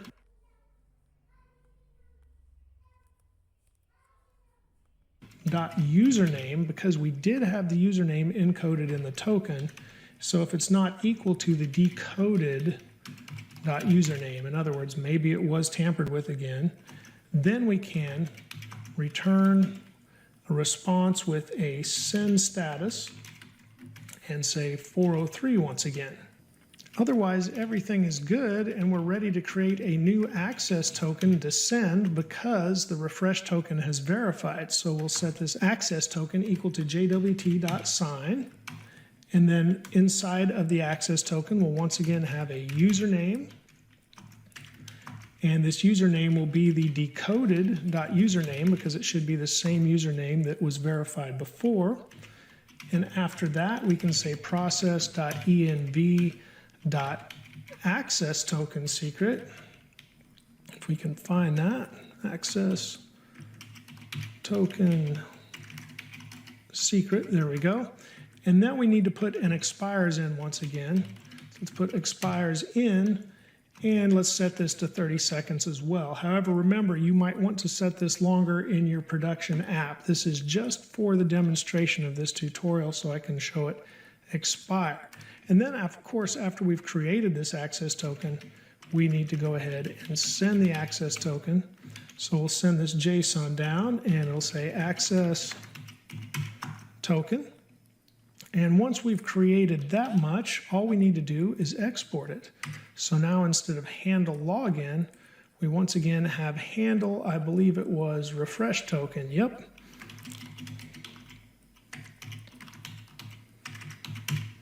And we should be able to save that. And I don't know why I put a semicolon there, it's not really needed. So once we have saved that, we should be good to go with our refresh token controller, and we can create the refresh token route. Okay, in our routes file now, we can open that up and we can look at our auth route. I'll just highlight all and copy, and we'll create a new. Okay, in our routes file now, we can open that up and we can look at our auth route. I'll just highlight all and copy, and we'll create a new route called refresh.js. We can look at our auth route. I'll just highlight all and copy, and we'll create a new route called refresh.js.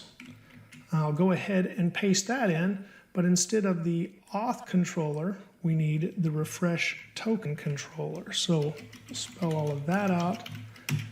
And instead of handle login, we need handle refresh token. And before we're finished with our refresh route, let's change the and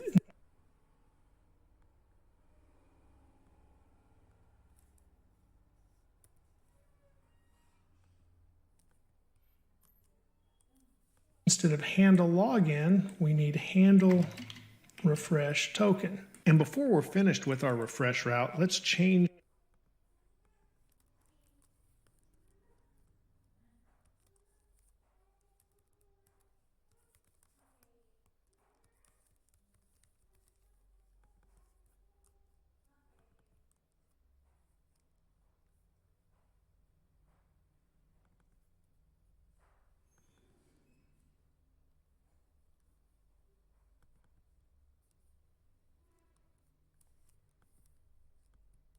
the HTTP method from post refresh route. Let's change the HTTP token. And instead of handle login, we need handle refresh token. And before we're finished with our refresh route, let's change the HTTP method from post to get as well. So this is now a get route for refresh. Okay, now we need to insert this route into the server along with the other routes. So we'll go to the server.js file, and you can see we've got root, register, auth, and of course we want this to also be before we verify the JWT, because the refresh route actually issues a new access token, and that's what verified JWT verifies. So what we want to do now is just copy a line down. I pressed Shift, Alt, and the down arrow in Windows to do that. And I'm going to change auth to refresh. And now the refresh endpoint will receive the cookie that has the refresh token, and then that will issue a new access token once the access token has expired. So we'll save this, and we should be ready to try it out. So I need to open up the terminal window again, and we can see our server is running on port 3500. Now let's open up Thunder Client, and we're ready to check out the refresh route. But first, we need to go to the auth route, and here it looks like the auth path. I'll hide the tree over there. And so now we're going to localhost 3500 auth. We're once again going to authorize Walt here with his password. So let's send this. And we got a new access token, but what we also get from our auth route is a cookie. And this cookie has our refresh token, and here's the JWT name for the cookie, and here's the refresh token. Now a cookie is sent every time. We don't need to paste it in an auth area like we did with our access token. The JWT cookie is sent every time we make a request to the domain that it's associated with. So we'll go back over here to Thunder Client. We'll come down to our refresh route, and I'll hide that tree. Now we're going to localhost 3500 refresh, and you can see we don't need to post anything in the body. We don't need to post anything in the auth because we have the cookie that we're going to send. So let's send this cookie. And now we got a new access token, and you can see we also logged our information as we set it up in our path to log the refresh token that we received from the cookie down here. So we've got a new access token, and our refresh token is used to do that. So now every time we hit this refresh route and we send our cookie with the refresh token, we should get a new access token. And you can see every time we're getting a different access token over there. So that is what refreshes our access, and that's why it's called a refresh token. And so now we have a new limited time access token to use. Again, in production, you might want to set it to 5 minutes or 15 minutes instead of 30 seconds or something like that. But then our refresh token has the longer duration that we store in an HTTP only cookie. And that's because we don't want it to be available via Java.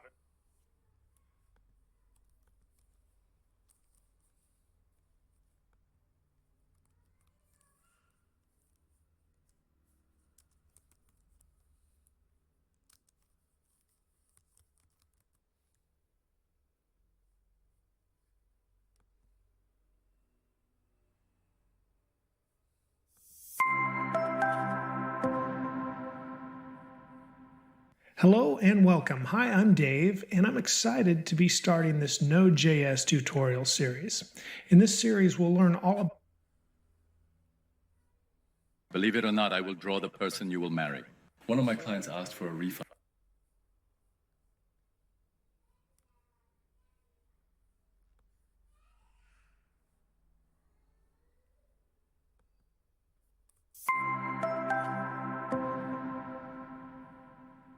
Hello and welcome. Hi, I'm Dave. This tutorial is part of a Node.js and Express for Beginners tutorial series. I'll put a link to the full playlist in the description below. Today, we will add protected routes to our Express API by using JWTs. Let's discuss the JWT strategy we're going to implement today. So what are JWTs? What is the acronym JWT an abbreviation for? Well, I'm very excited about the upcoming launch of the James Webb Telescope, but in this case, that is not the correct answer. Concerning our Node and Express REST API, JWT is an abbreviation for JSON Web Tokens. JWTs can be considered to be a form of user identification that is issued after the initial user authentication takes place.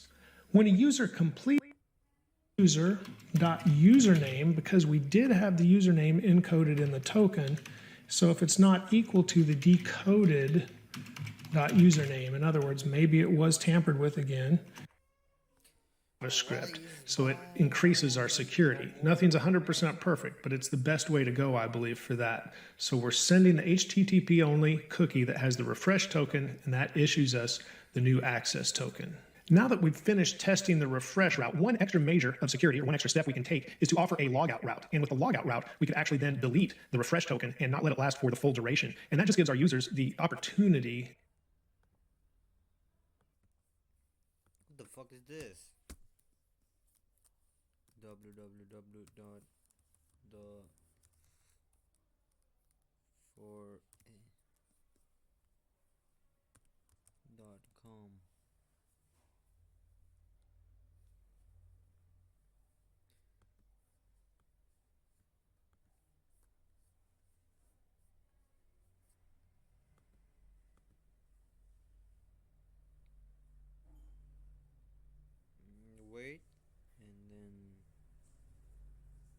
this? Oh, I don't know.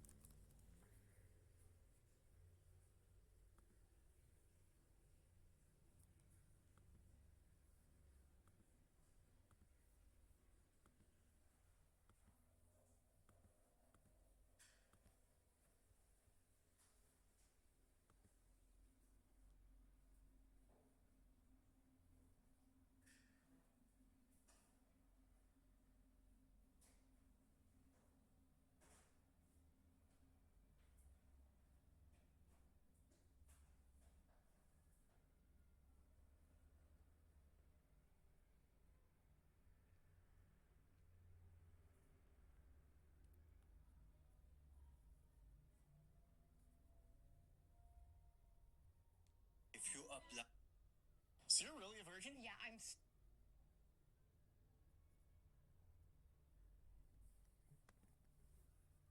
Okay, what the fuck is this? JP Morgan Virtual Job Simulation. Okay, let's see this. Is a risk-free way to explain work with leading companies practice. Okay, that's good. Job simulation. Okay. Java program. I don't know shit about Java.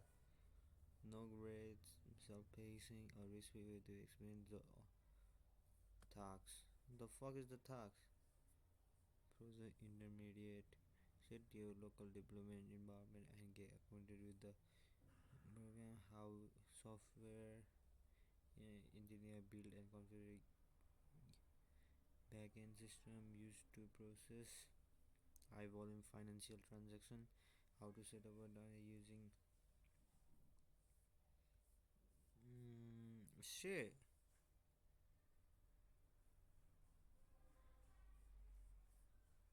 Okay, but skill you will learn and practice. Okay, but I don't know shit about Java programming, bro.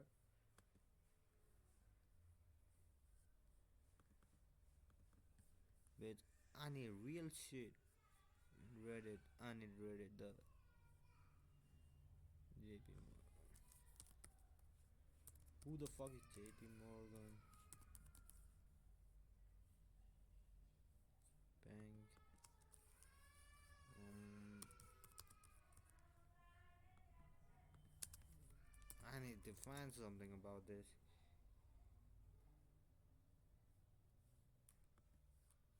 Okay, let's see.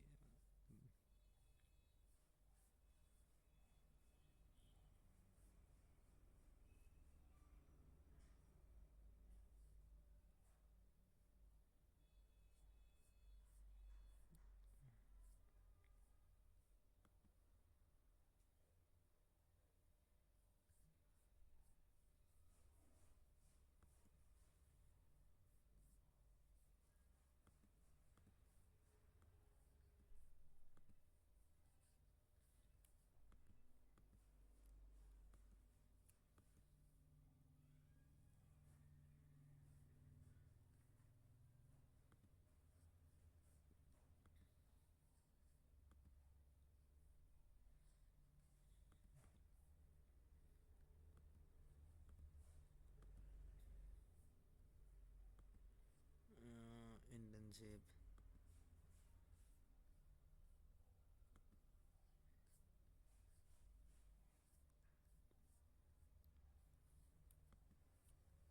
What the fuck is this? Do I get paid or not?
Bro, I ain't doing shit before I learn. To log out and of course delete any existing tokens, and of course the access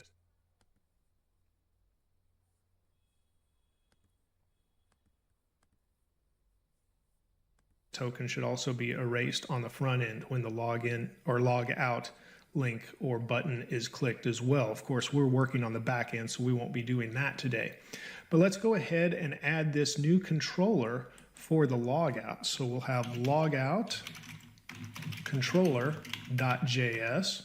And now that we have that, let's go ahead and copy our refresh token controller, and we will just make some modifications to handle the logout because we need the same requirements at the top. We're pulling in the users so we can check our database. We've got the JWT requirement, and we've also got .env. I'm going to close the terminal window. And no, I said we had the same requirements. We don't quite have the same requirements. I'm sorry. We don't need the JWT or the .env. What we do need is the FS promises that goes with accessing our database because we're just using a JSON file. So we'll require FS dot promises. And we once again need path. So we'll require. I'm sorry, we don't need the JWT or the .env.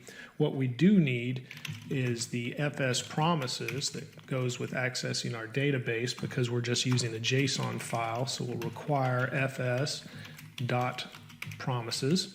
And we once again need path. So we'll require the path.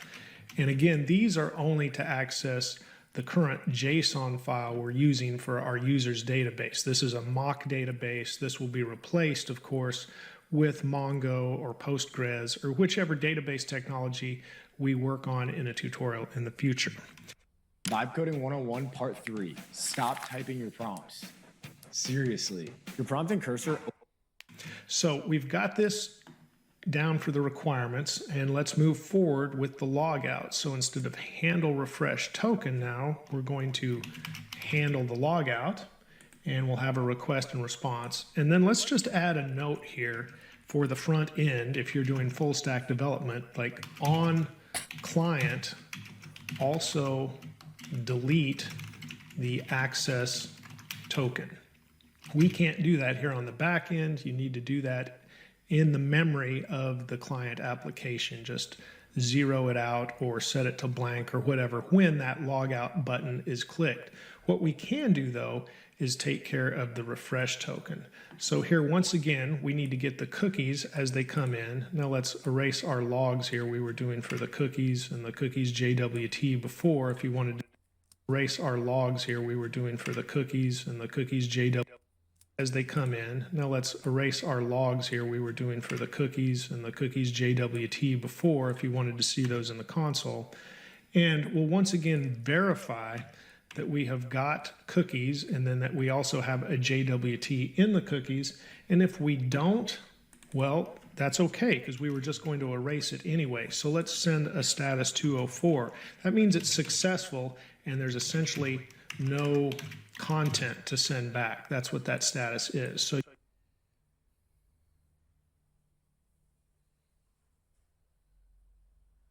you've had a successful request and we're not sending any content. And this needs to be send status instead of just status. There we go. Response.send status. Got that. Now let's go ahead and define our refresh token, and we'll do that in the same way, setting it equal to cookies.jwt. Now let's see if we have that refresh token in the database. So that's what we're checking here. Is So I just want to say refresh token equals to cookies.jwt. Okay, for the refresh found user equals to user dv the user find person that refresh token equals the refresh token.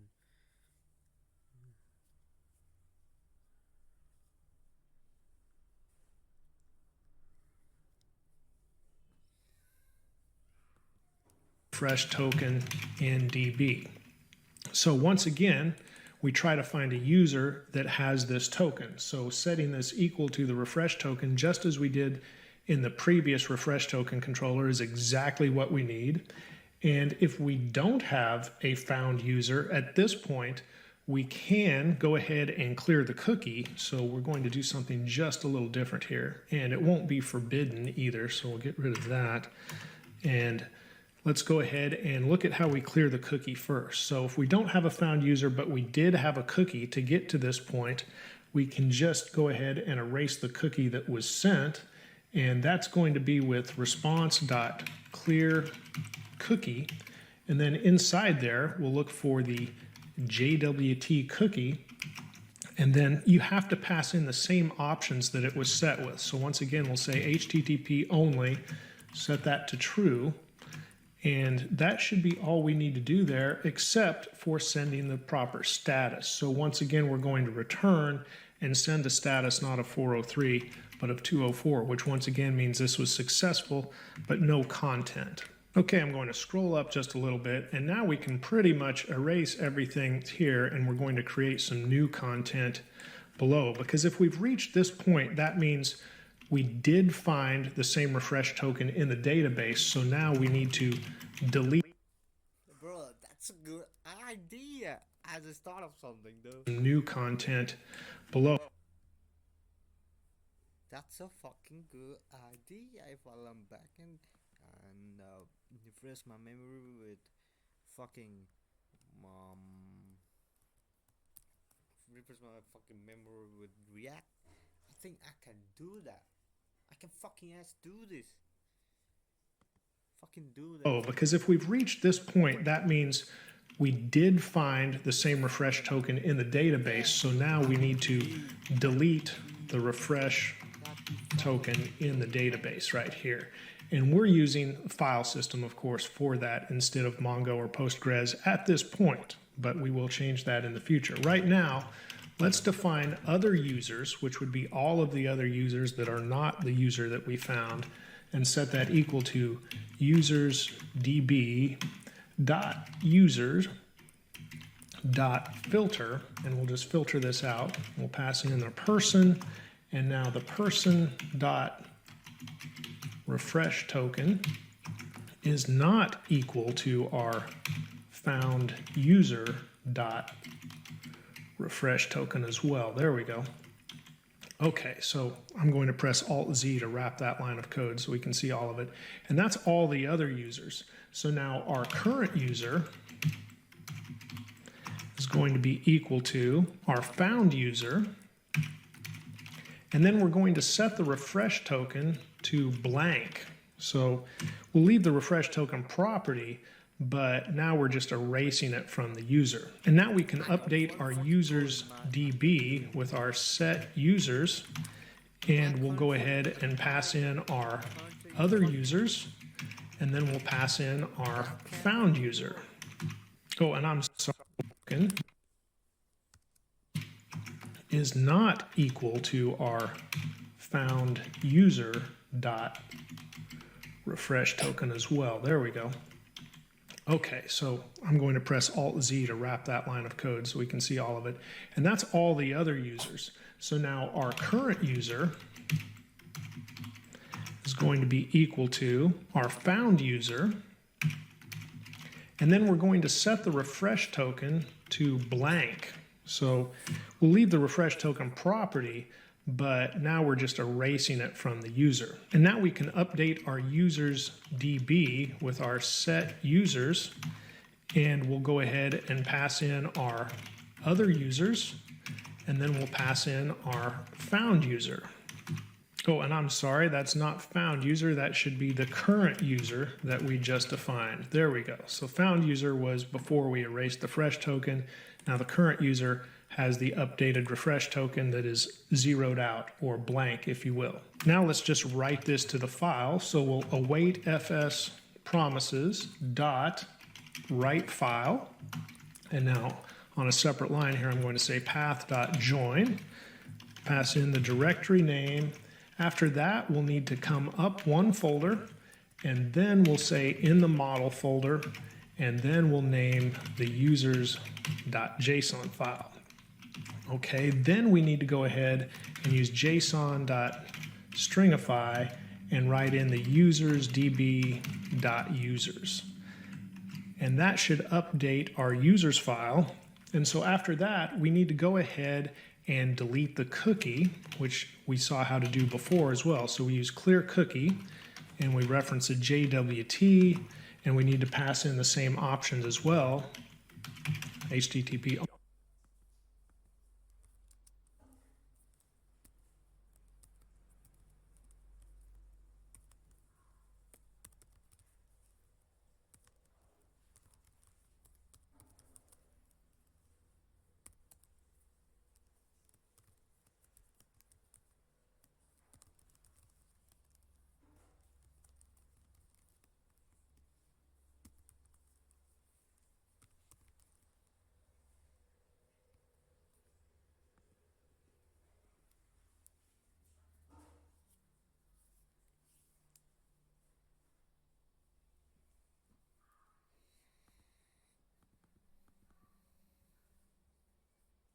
But this need to be async.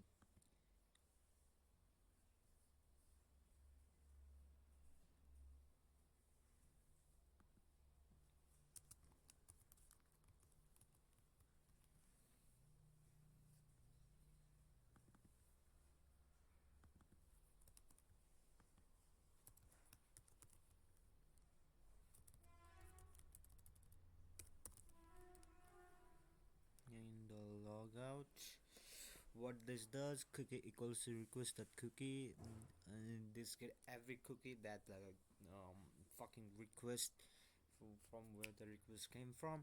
And then if there isn't cookie which has JWT, then return status 204, that's something invalid or something. Const refresh token equals to cookies. The refresh token is the token that the website has got. And then found user is found fucking user is what the fuck. What is found user equals to find person. Okay, found user means they found the user with the same refresh token. So if found user if doesn't equal to found user, then JWT STTP true, return clear cookie. What the fuck is clear cookie, bitch? Okay, that's probably a property of response. HTTP only true, return status 204. Const other users equals to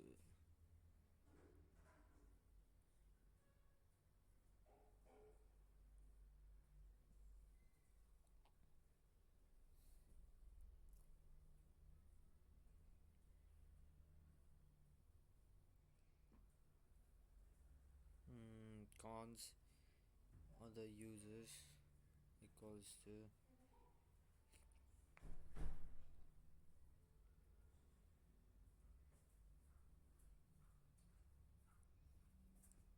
other users equals to user. The filter person that doesn't have fuck is that. So cons or the user equals to the filter that doesn't equals to so they remove the person with the with the that uh, does have the refresh token. Cons the and refresh token. What the fuck did they do? Refresh token.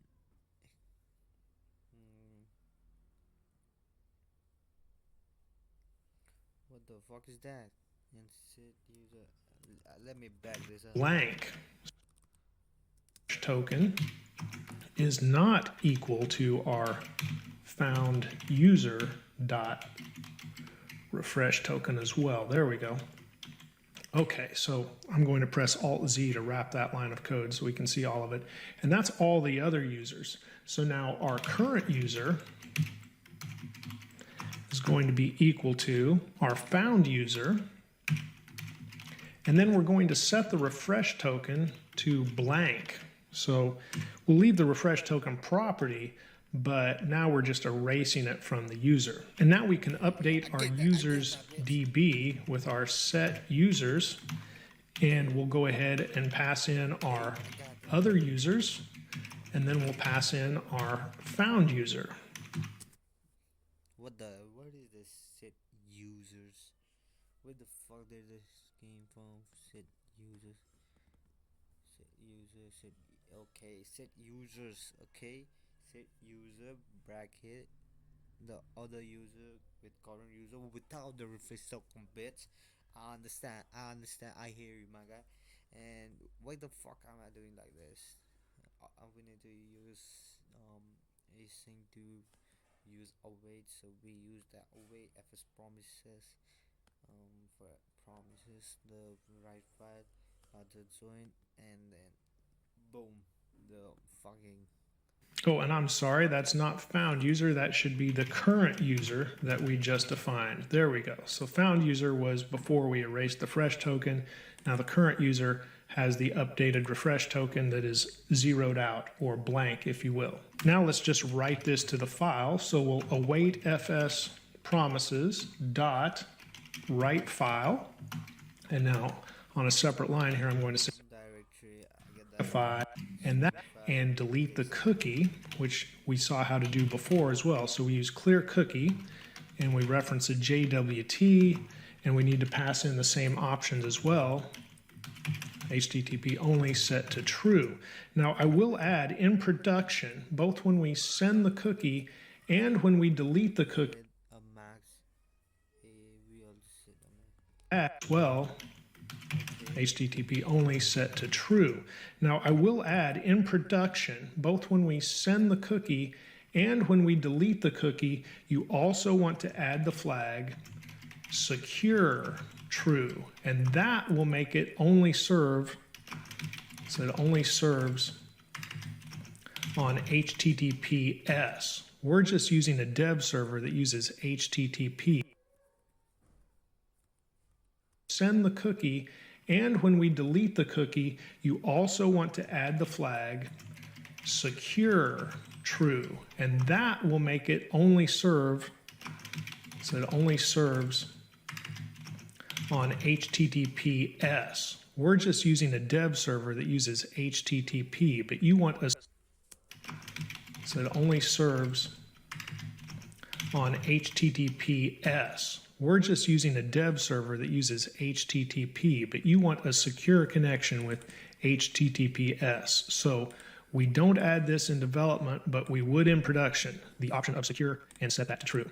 Okay, and after that, we want to send our status again, which once again is a 204. All is well, but we have no content to send back.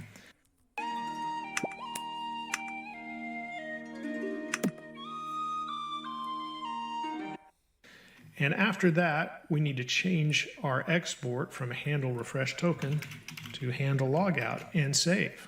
Okay, with the controller complete, let's create our route file, and we can just go here to the refresh file we created, select all, and copy.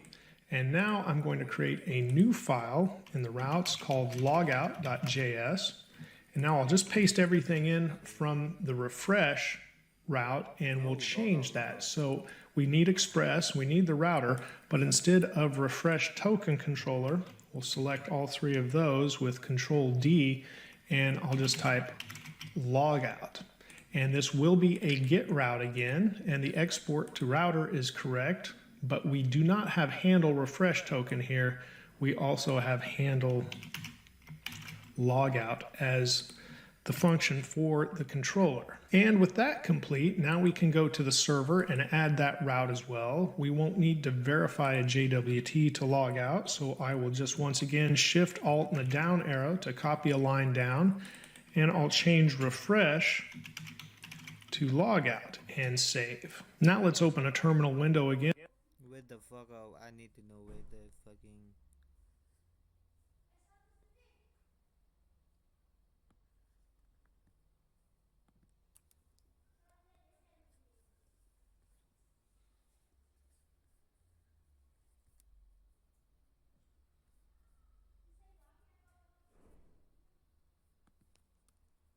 We won't need to verify. This will be a get route again, and the export to router is correct, but we do not have handle refresh token here. We also have handle logout as the function for the controller. And with that complete, now we can go to the server and add that route as well. We won't need to verify a JWT to log out, so I will just once again Shift Alt and the down arrow to copy a line down, and I'll change refresh to logout. And I'm gonna make what I want to make after like finishing this. Like mongoose, I think. Tomorrow is the day I make a fucking new project to understand how this fucking works and apply it to a fucking website that I'm thinking about I'm creating, and I fucking record cause I'm really like, if I don't record I don't like learn anything, bro. I don't And care about save. anything, but if I record I need to like study like minimum 1 hour. If I'm feeling good, 3-4. now Bitch. let's open a terminal window again. Oh, and we've got an Hopefully no one hears this. Bitch. error. So let's see what our error is here in Node. Await is only valid in an async function. We did not do that in our controller. Let's go back to the logout controller, and we used await when we used fs promises. So let's make the handle logout an async function and save, and let's see if Node restarts. And yes, the server is running on 3500. All looks good there. So now we can go to Thunder Client, and we'll hit our auth route to make sure everything is logged in. We're going to log in our user Walt1, and we've got an access token, and we've got a cookie. So now let's go back to Thunder Client, and I have a logout route that is a get route as well. So we have get localhost 3500 logout. You don't need to pass anything in the body or the auth when we log out, but let's go ahead and do that. And we hit log out, and everything seems to be fine. We can see our cookie has now been erased. So now if we go to any of the other routes, like refresh, that would use our refresh token cookie, we don't have a cookie to refresh with. So now let's try localhost 3500 refresh, and it's a get route, and see what we get. Well, we can see in the console, we logged or attempted to log a cookie, but it didn't exist here, and we're not getting a response. So let's look at that. I can cancel this here in Thunder Client. Let's go ahead and look at our refresh controller and see what's going on there. So refresh token controller, and here is where we're logging the cookies. We can get rid of these lines actually now, so we don't need those. But let's see if we can figure out what is going on. And yes, here's the error. I said response.status 401. It needs to be response.send status 401, just like we had down here with send status 403. So if I've typoed any of those others throughout this code, it looks like I had send status everywhere else. But just in case you see that, to actually send the status, it needs to be send status instead of just status. Status is chainable if we're sending a response after that. But now this should work. So let's once again go back to Thunder Client, and we'll hit our refresh token route, although we don't have it. Go back if we're sending that. But now this should work. Immediately got our 401 unauthorized because now it sends the status. So that's correct. Let's auth, send that. We have an access token. We have a cookie. And everything seems good, so all routes are working as expected. Okay, I thought I was at the end of the tutorial, but after playing around with some front-end code, there were a few things I thought I needed to go ahead and clear up or include. One is, here, this is front-end code, by the way. This is not what we were working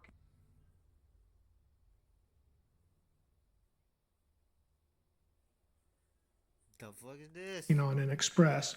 If you use fetch to access what we had set up, say our auth route, well, you're going to need to include a credentials option, again, on the front end to have fetch send the cookie. Now, if you use Axios, I believe there is a with credentials flag that needs to be set as well. And we could do that. There is a with credentials flag that needs to be set as well. And we could do that in a future tutorial. But right now, just looking at credentials for use with fetch. So you have to set that to include. But that sets off a chain of events. So even though this is required here to send the cookie, then what happens is I'll pull up Chrome here. We get a CORS error, and you will be blocked by CORS because the value of access control allow credentials in the header of the response is blank, and it needs to be set to true. So CORS will block this if you don't have that set before you reach the CORS check. Now, what is happening is a pre-flight options check. It's an options HTTP method request, but then you also need to have this same access control allow credentials set to true when you do send the cookie back as well, because that's what's expected with fetch. So there's a way to fix that, of course. And now let's look at some of our back-end code. And let's start in the config folder. And I went to CORS options first. And we did have what was called a whitelist in here, which that's traditionally what it's called. And I've seen that in articles as well. I don't like the name so much either. Just maybe in modern day it sounds a little racist or something. So we've switched. Just maybe in modern day it sounds a little racist or something. So we've switched that to allowed origins, which is what it is. It's a list of allowed origins.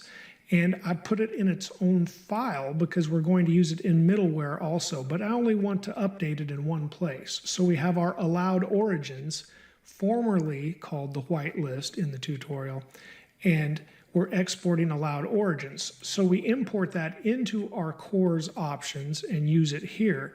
But then we also create middleware called credentials. And now this credentials middleware, of course, has a request, response, and next. And we import allowed origins here also. All we're really doing is to say if the origin that is sending the request is in our allowed origins list, so it's just a little bit of extra security. If that is the case, go ahead and set this header on the response, because that's what CORS is looking for, access control allow credentials, and we set that to true.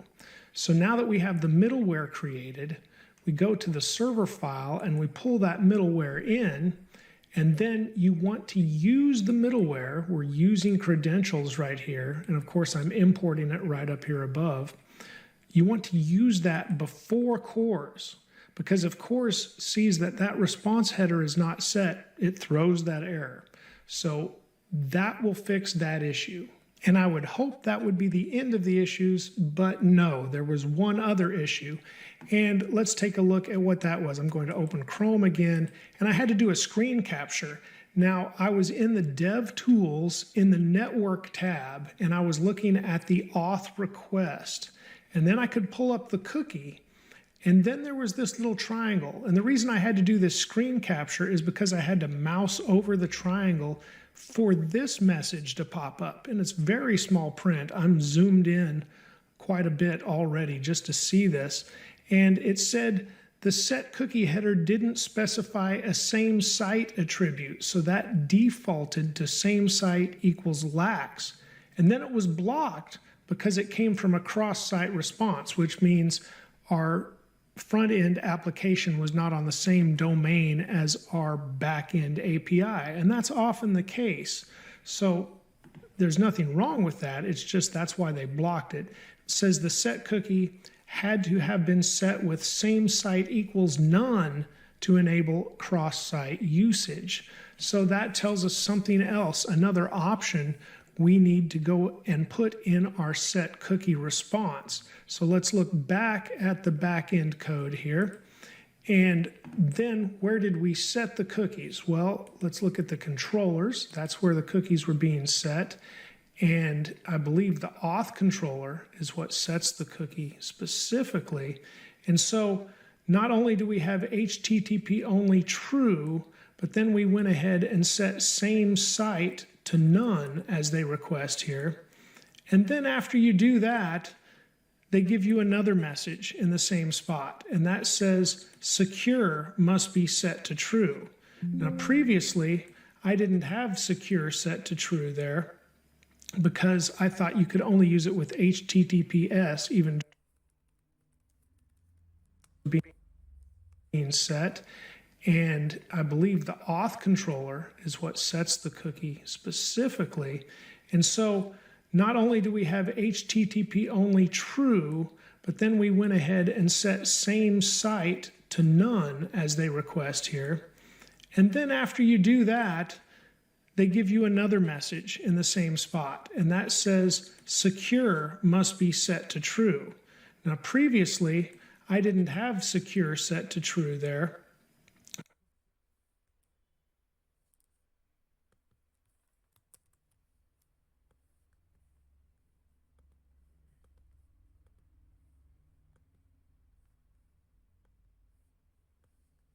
Let me quickly just change this. Refresh. Not control yes. And then max is where the fuck is that?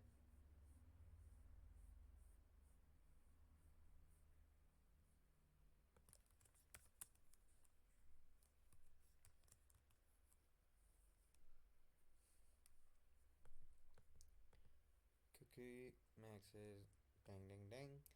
HTTP only comma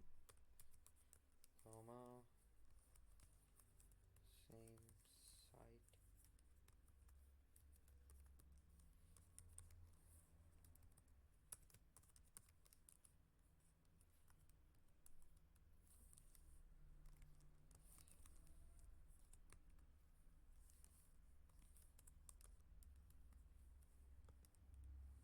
Because I thought you could only use it with HTTPS even during development. But no, it's working in the dev server even though we're just using HTTP. Then after that, I went ahead, I've got the code wrapping, by the way, because down here on the next line, you still have the max age option. Now, when you delete a cookie, you need to set the same option. However, and I'll put a link to the documentation in the description below, however, max age actually does not need to be set or in there when you delete the cookie. It's one of only a couple, like the expiration and max age are the only two options that don't need to be identical when you delete the cookie. So when we go to the logout controller and we have our res.clear cookie, we need to have HTTP only, same site, and secure all set as before, but max age does not need to be in here. And we've got that in here a couple of times in the logout controller as well. So we did make those changes, but after you do that, everything should work as intended. So it's just a couple of things I discovered as I was working with this front end code. And of course, it is good to test it out with actual code and a browser besides using an extension like Thunder Client, because Thunder Client showed everything was working as we expected it to. But of course, we ran into a few issues with Chrome, and now I've walked you through how to fix those as well. Wait the fuck up. Wait the fuck up there. And then download zip.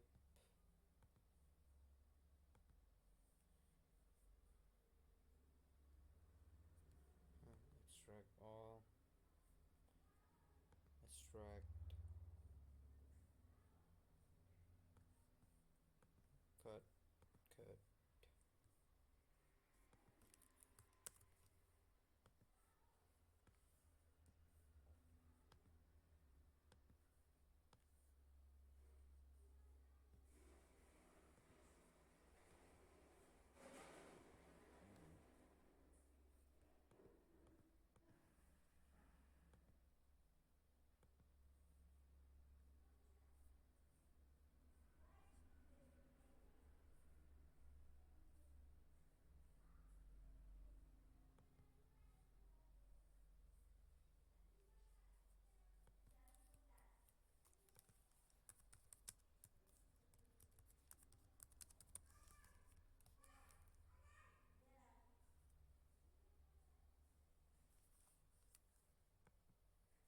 Since creating the last tutorial, I realized there's a lot of confusion concerning the concepts of authentication and authorization.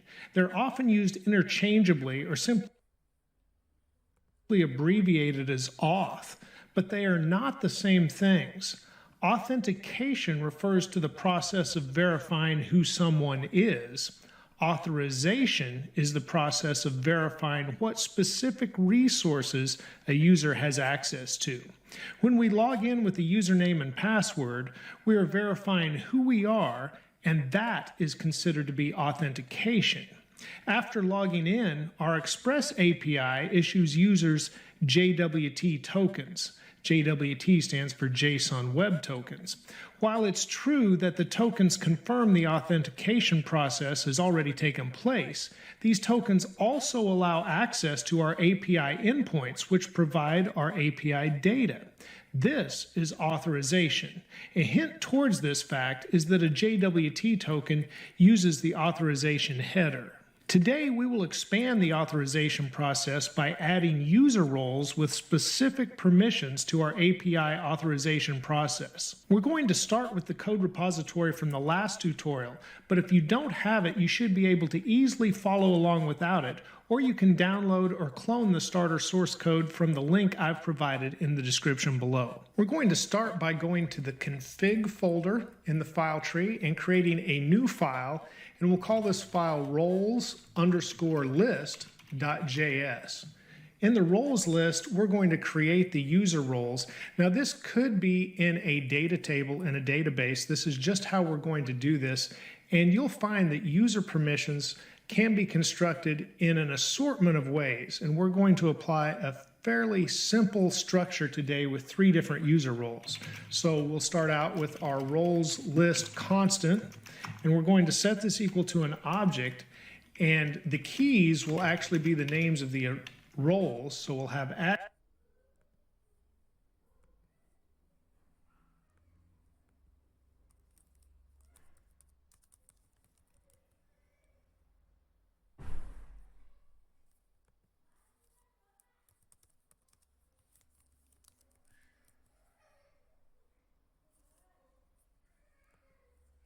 admin, and then we'll have a code that identifies the role. And then after that, let's create an editor role. What the fuck is this? 5150. Is that a port? So we'll start out with our roles list constant, and we're going to set this equal to an object, and the keys will actually be the names of the roles. So we'll have admin, and then we'll have a code that identifies the role. And then after that, let's create an editor role, and we'll call this 1984. And then let's have just a user role, and we'll give that 2001. Okay, now that we've created our roles list object, all we need to do here is module.exports and set that equal to roles_list. Every web designer has been there. You're on a call with a client and they end it with those magic. Okay, we've saved that. Now we're ready to go ahead and modify our users model that we have in the users.json file. And you might find that once it has been written by the read and have in the users.json file. And you might find that once it has been written by the read and write file process that we use in Node, we're using this user JSONs file, it might all be in one line. But I believe if we go ahead and just put a return and edit and then save in Visual Studio Code, it should go ahead and format that file for you, so it's a little easier to read. Now this is what we had after the last tutorial. We have a username Walt1 and a username Walt2. They all have their own passwords, and of course we're tracking the refresh tokens. I'm going to copy in the file I've created. It adds one more head and edit line, and then save in Visual Studio Code. It should go ahead and format that file for you so it's a little easier to read. Now this is what we had after the last tutorial. We have a username Walt1 and a username Walt2. They all have their own passwords, and of course we're tracking the refresh tokens. I'm going to copy in the file I've created. It adds one more user, and so you can copy this file out of the completed source code that I'm going to link to. There's a starter source code link and then a completed source code link. Or you can go ahead and use the register route, create your own new user, and you can see I've added Dave1 as well as our Walt1 and Walt2. Dave1 just has the role of user. One and a username Walt2. They all have their own passwords, and of course we're tracking the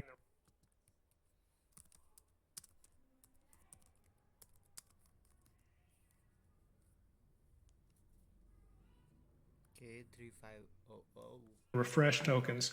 I'm going to copy in the file I've created. It adds one more user, and so you can copy this file out of one more user, and so you can copy this file out of the completed source code that I'm going to link to. There's a starter source code link and then a completed source code link, or you can go ahead.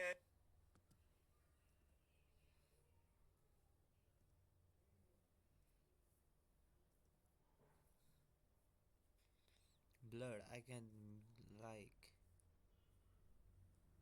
add this myself.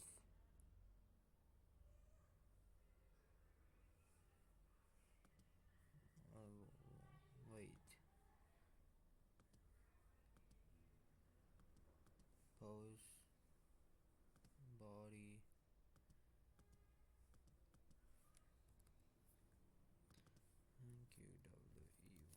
QWE123. The fuck? I'm sitting here for that. Let's just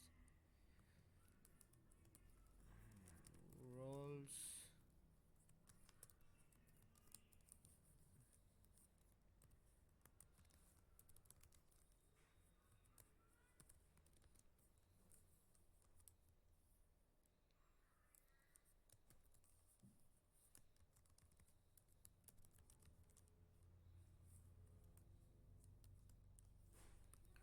One night 84. Come on. Admin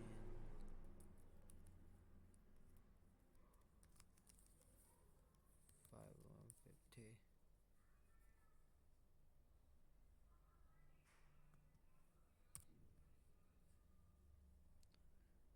Come on. Copy. Paste.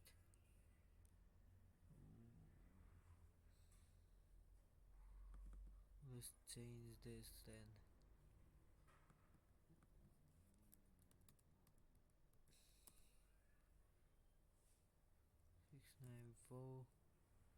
Editor.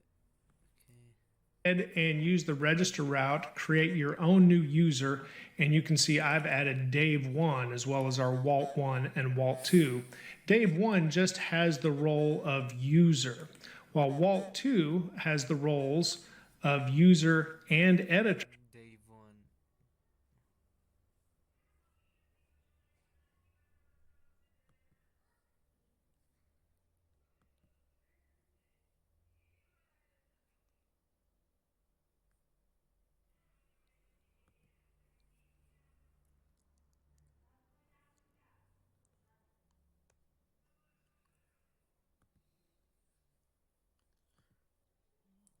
Did I do something wrong with register, man? Or with password? Send. User 1 Dave Jaws. Okay, welcome. Not this. Post put login now. Controllers. Register, man. I fucking did this.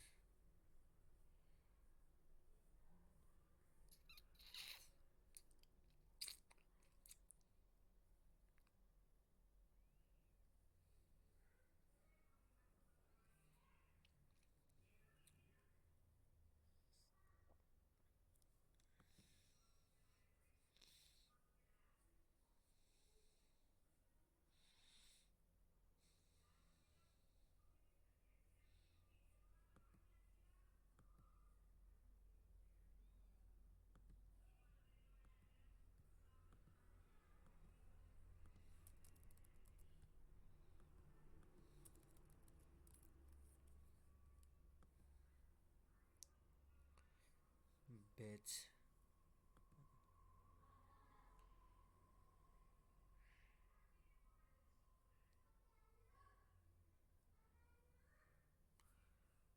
What is this, man?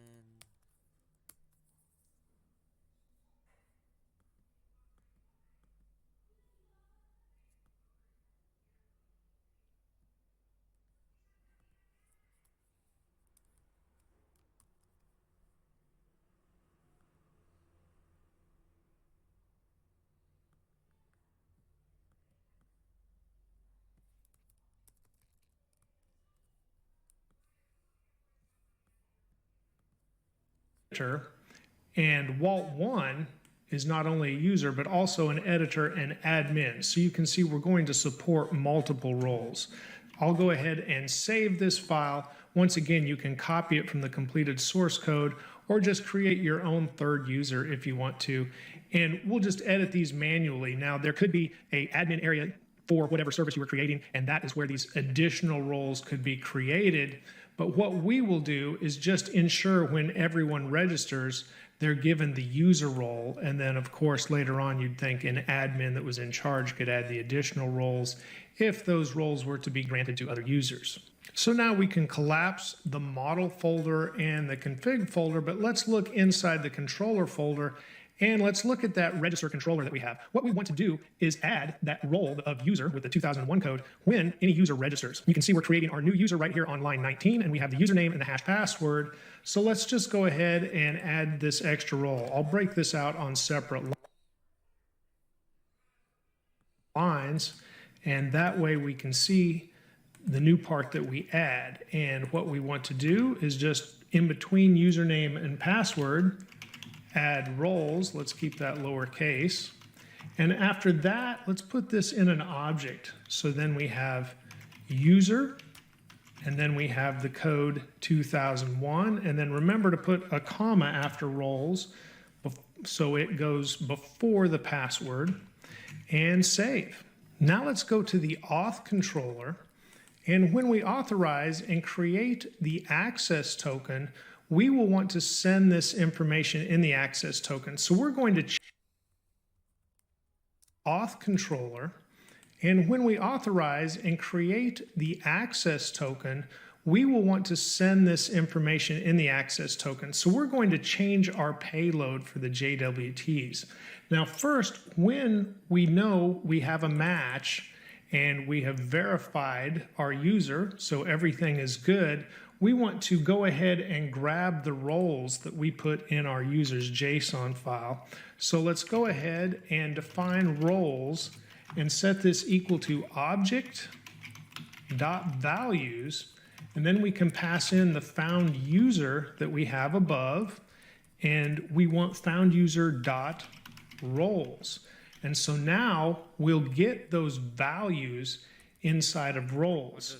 And now let's change our access token payload just a little bit, since we're not just going to send the What the fuck is role equals object of value, founder?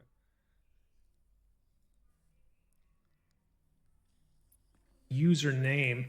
Let's create a new namespace here with user info, and then this will be an object, and inside this object we'll have, and then this will be an object, username.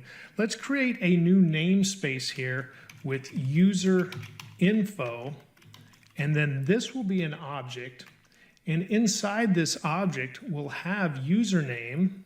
Let me go ahead and add the closing curly brace for the object here. So we'll have the username, but then, oh, we don't need that closing curly brace, but then we also want to add some more information.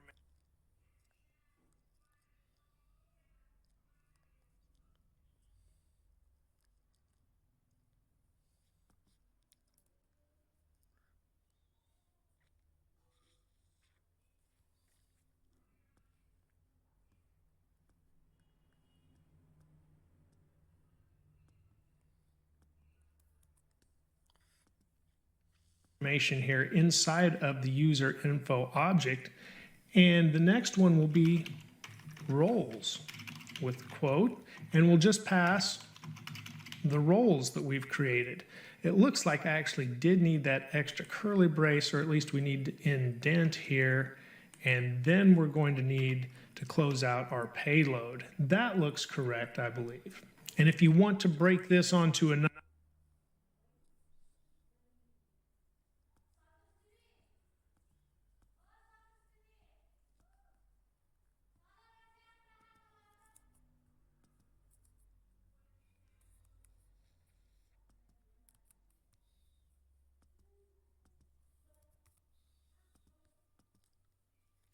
line, you can do that as well.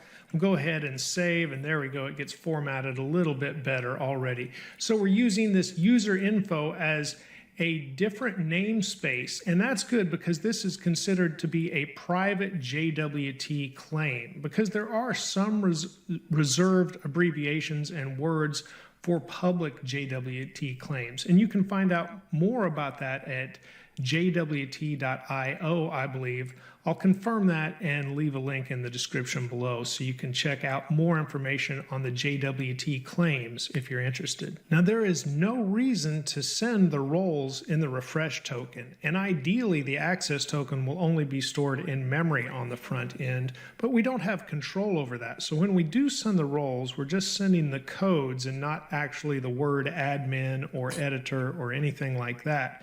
So we just are kind of hiding what each one is by using codes.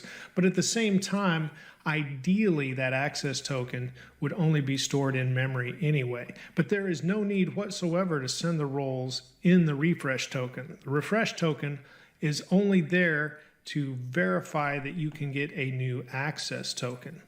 Okay, now speaking of the refresh token, we need to go to the refresh token controller and add some of the same code, because that refresh token does issue a new access token. So right underneath where we have verified we've actually decoded the refresh token here, and we have the decoded, and now we have no error and everything is good. So we want to come down to this line right before we create the token, and here once again let's define roles and set it equal to object.values, and we'll pass in our found user once again.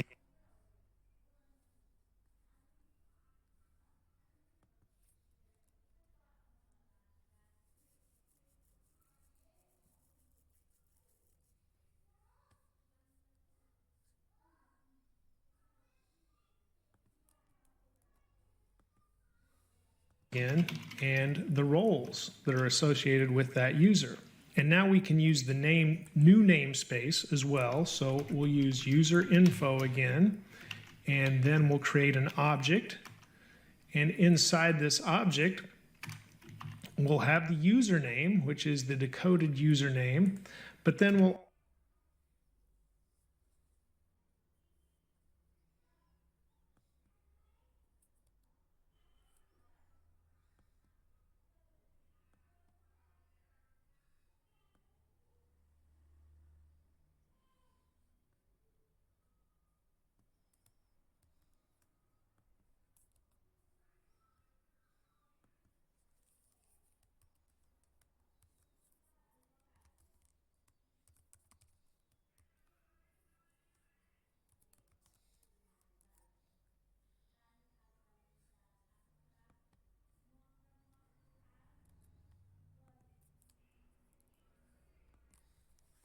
also want to put the roles once again. So now we'll have roles, and here we can just pass in roles once again. I need a comma, it looks like, and now let's save, and it will format a little bit better, and that looks correct. So we have user info with username and roles. Now that we've updated our tokens to include the roles, our access token specifically, we're ready to go to middleware, because we're going to have to create some new middleware to verify.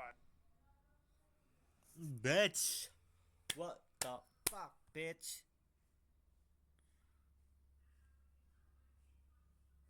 What is this last? Async crude operation.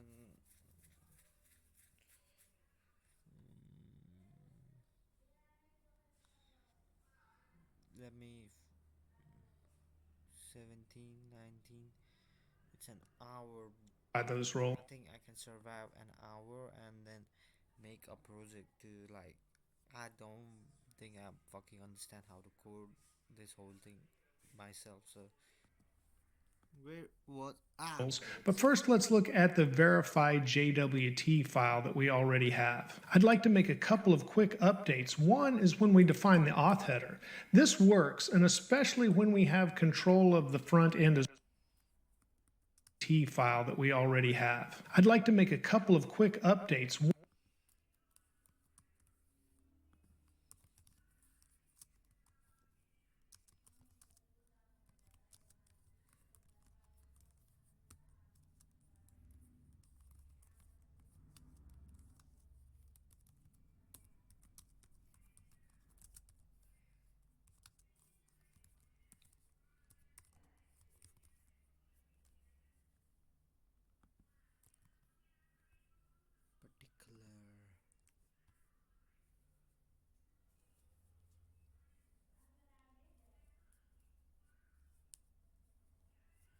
Not that, bitch. Return an array of values in an object. Okay, I got you. I got you, bitch. Keys.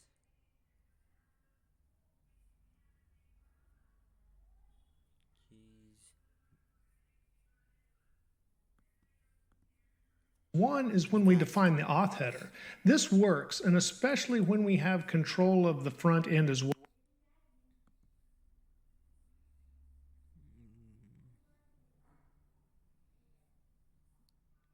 Middleware min.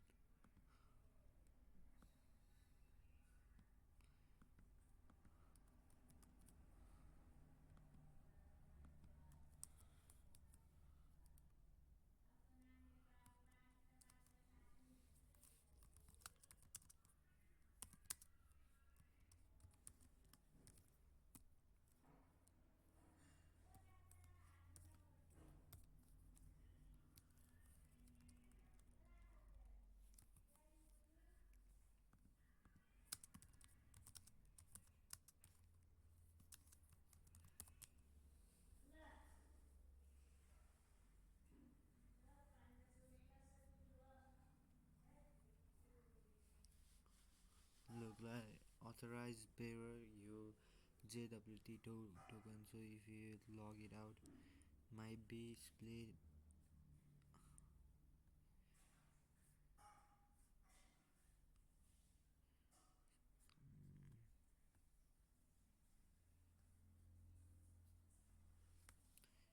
Split a string into an array using a space. Okay, what the fuck?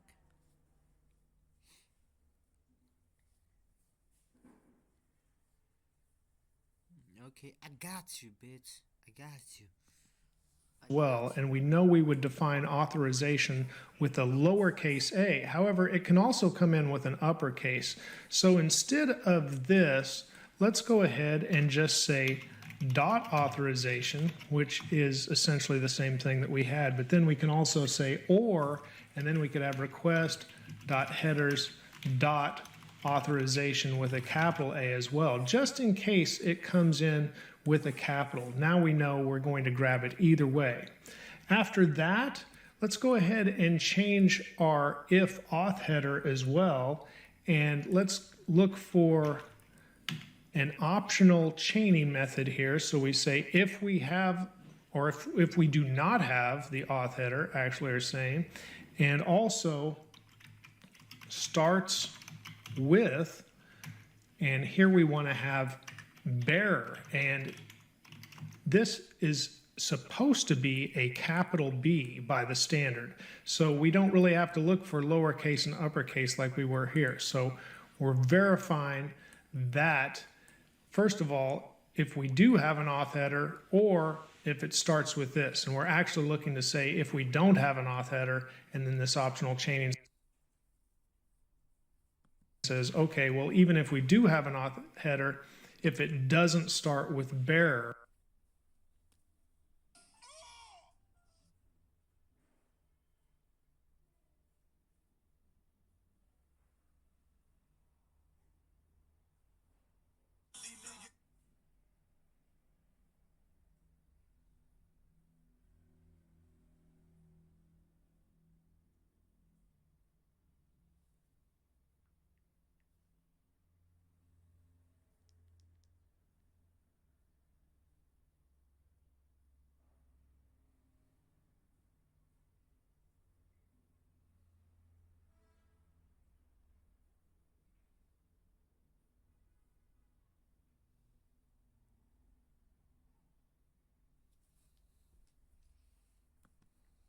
with a capital B and then the space after bear, then we're going to return a 401 because it is not a correctly formed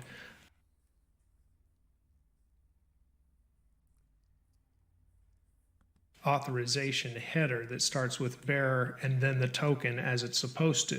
It looks like we left in a console log from the last tutorial. Let's go ahead and take that out where we were just viewing the bearer token in the console. And now after we decode this token, when we're verifying the JWT, we also want to set the roles here, not just the user on the request. So let's have request.roles, and we'll set this equal to decoded, and now we've got a different namespace. So it's .userinfo.roles. And we need to make the same change up here when we get the username, because now it's decoded.userinfo.username. And now we've got the correct namespace for both, and we can save our verified JWT middleware. Can you tell if this was made by AI? We made an AI-generated content detector. And now it's time to create our new middleware. I'm going to collapse the open editors so we have a little more room. And in this same middleware folder, let's create a new file, and let's call this verifyroles.js. Inside of verify roles, we're going to create middleware named verify roles, and it's going to accept a lot of parameters if we want it to. It's however many roles we want to pass in. And the way we do that is with the REST operator. It looks just like the spread operator, but it lets us pass in as many parameters as we wish, and we're just going to call them allowed roles. Now from there, we need to go ahead and have a middleware function, and you know that takes request, response, and next. So what we need to do, and this allows us to pass in the allowed roles by having this on the outside, but we need to return a middleware function, essentially an anonymous function here with request, response, and next.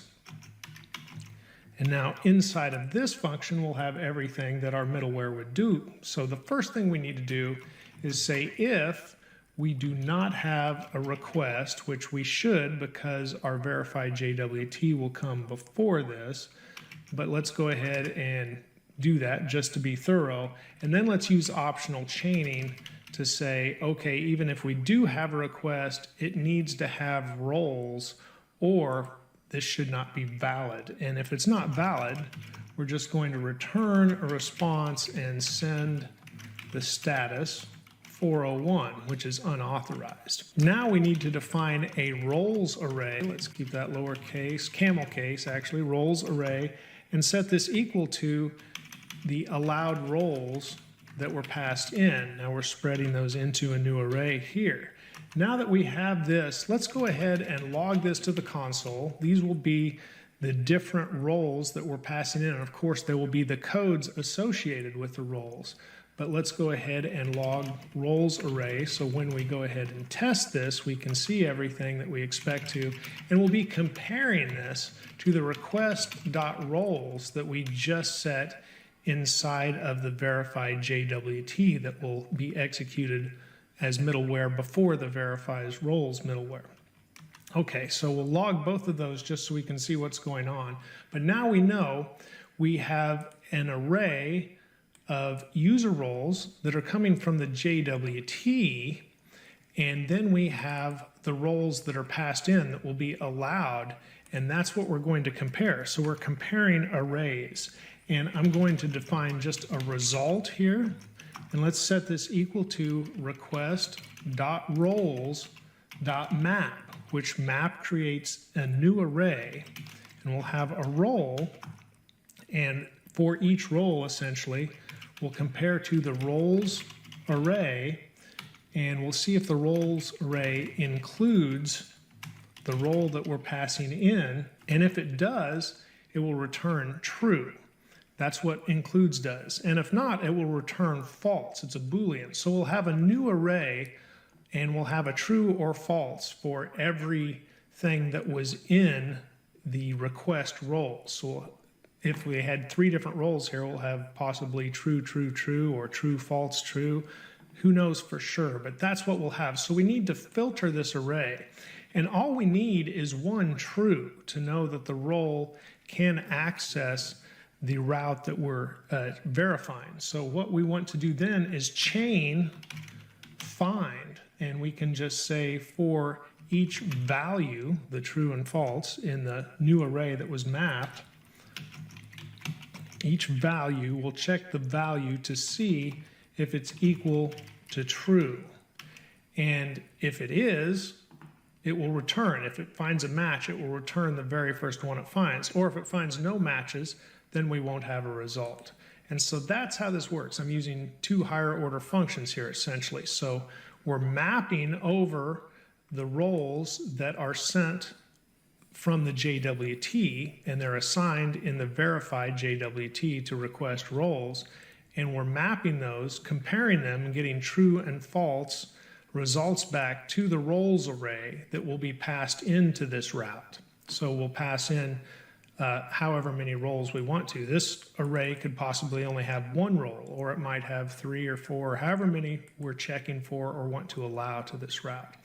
So once we compare those and get all the true false results, we're just using find to say, hey, find the first true. And if there is any trues, it will be good. And if there's not, it won't. And that's what we'll do next. So we'll just say if there's no result, essentially we did not find a true result, we're going to return, and then we'll say res send status. And again, we'll send a 401 unauthorized. Otherwise, we'll just call next because everything's good and we're ready to move on, and we're going to let the route be accessed. So let's save our middleware, and we'll know when it runs, we'll see the arrays that we're comparing in the console. And before I forget, we also need to add module.exports and set that equal to verify roles and save.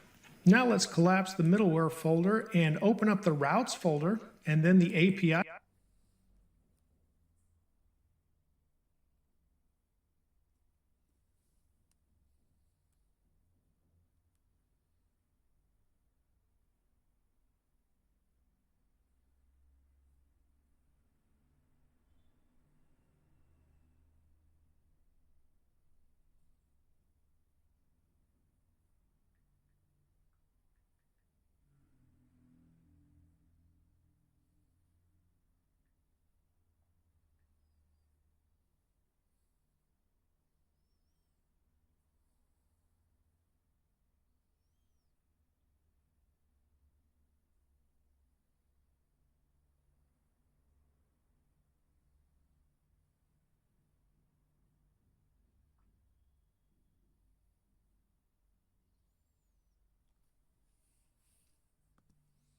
folder, and let's go to our employees.js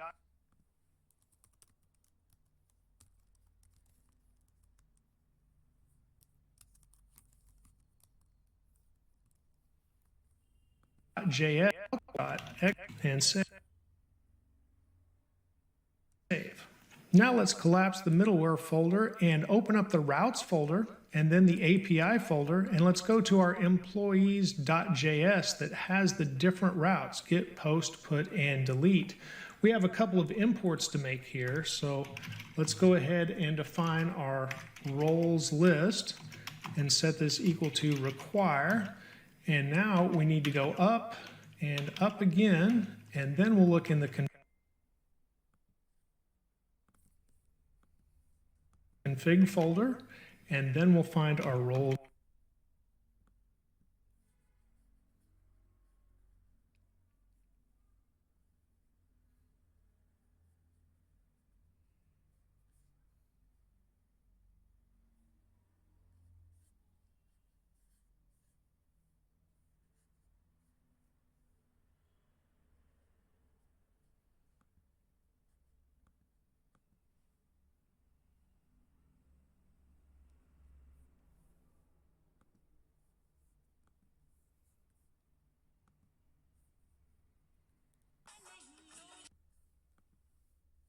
List, and after that we need to go ahead and define our verify roles middleware.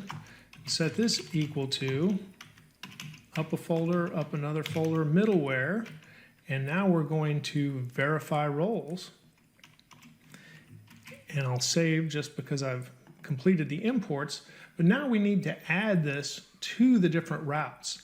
Now let's just leave the get route open because anyone could access that. Or if we wanted to put verify roles and at least verify their user, but they already have to have the JWT because we required that ahead of time. So they'll have to have the JWT to access the get route. So kind of the user is the default.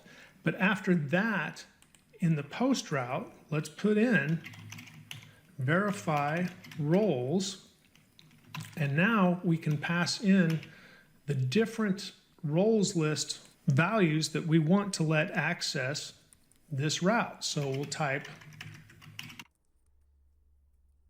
we can pass in the different roles list values that we want to let access this route. So we'll type roles underscore list, and now dot admin will work. Remember, this is the key and then the code is the value. So admin is the key. And then we could also put in roles underscore list dot editor. And that makes sense because you could have an editor that could post a new value as well. Okay, then I'm going to copy the verify roles that we just added here. And it's like maybe I'll put a space here. And then input, I'll do the same thing and add the space. But now in delete, let's say only an admin can delete anything from our database. So we'll save that, which gives it just a little bit of a change. Delete, let's say only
an admin can delete anything from our database. So we'll save that, which gives it just a little bit of a change. So now everyone can access the get route, but the post route should be limited to any user. The verify roles that we just added here. And it's like maybe I'll put a space here. And then input, I'll do the same thing and add the space. But now in delete, let's say only an admin can delete anything from our database. So we'll save that, which gives it just a little bit of a change. So now everyone can access the get route, but the post route should be limited to any user that's an admin or an editor. The same for the put route, but then the delete route could only be used by an admin. Siri's dictation was driving me crazy, so I switched to Whisperflow. Here's why I'll never go back. First off, I think we're ready to test this out now, so let's go ahead and open a new terminal window. You can do that from the terminal menu, or I'll just use Control and backtick. I'm on Windows.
those, and I'll type npm run dev to get our dev server up and running with our API, and then we'll test this out with Thunder Client.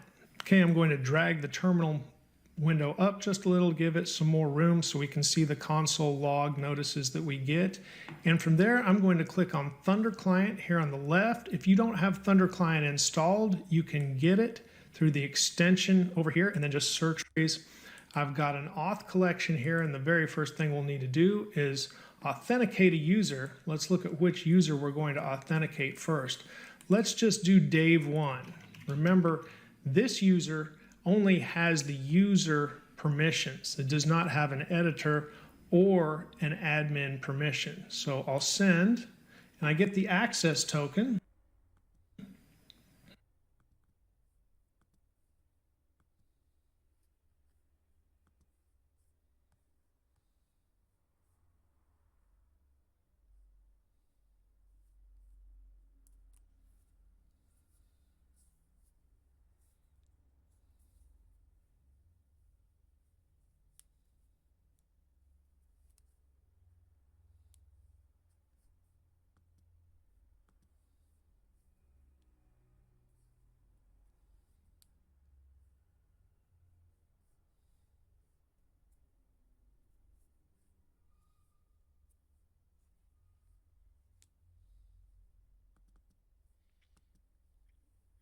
Refresh token.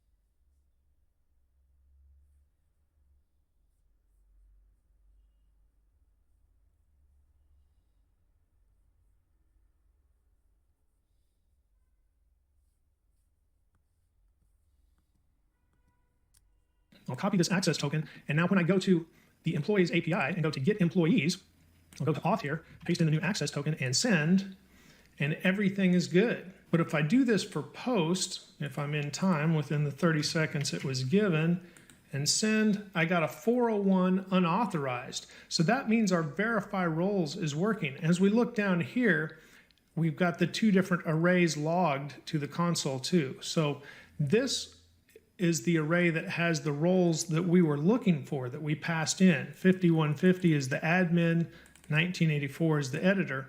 But you can see our user only had role 2001, which is just a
down here, we've got the two different arrays logged to the console too. So this is the array that has the roles that we were looking for, that we passed in. 5150 is the admin, 1984 is the editor.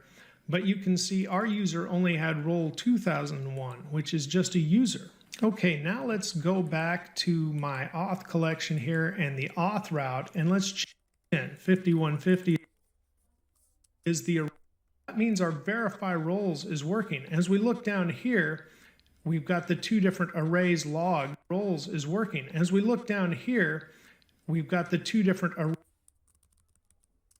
It does not have an editor or an admin permission. So I'll send, and I get the access token.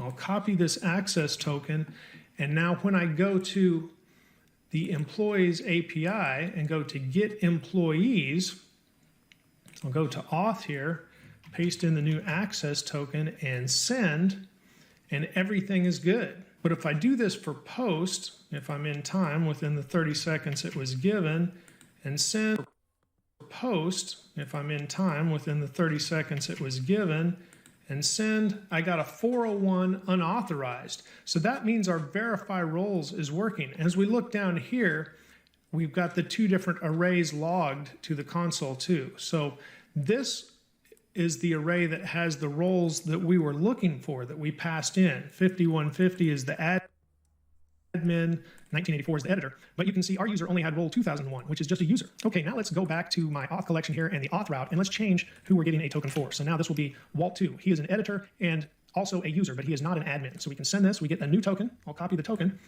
And now we can go back to the employees API and we can post a new employee, or we should be able to. We'll put in the new token here and send. And yes, we posted John Doe, so he's now number 3, has the ID of 3 in the employees list. But if we go to the delete route and go to auth, I'll post in the same token and attempt to delete. And, oh, we're out of time. We got forbidden. So let me go ahead and try to re-verify here. We once again got Walt2. We get a new token.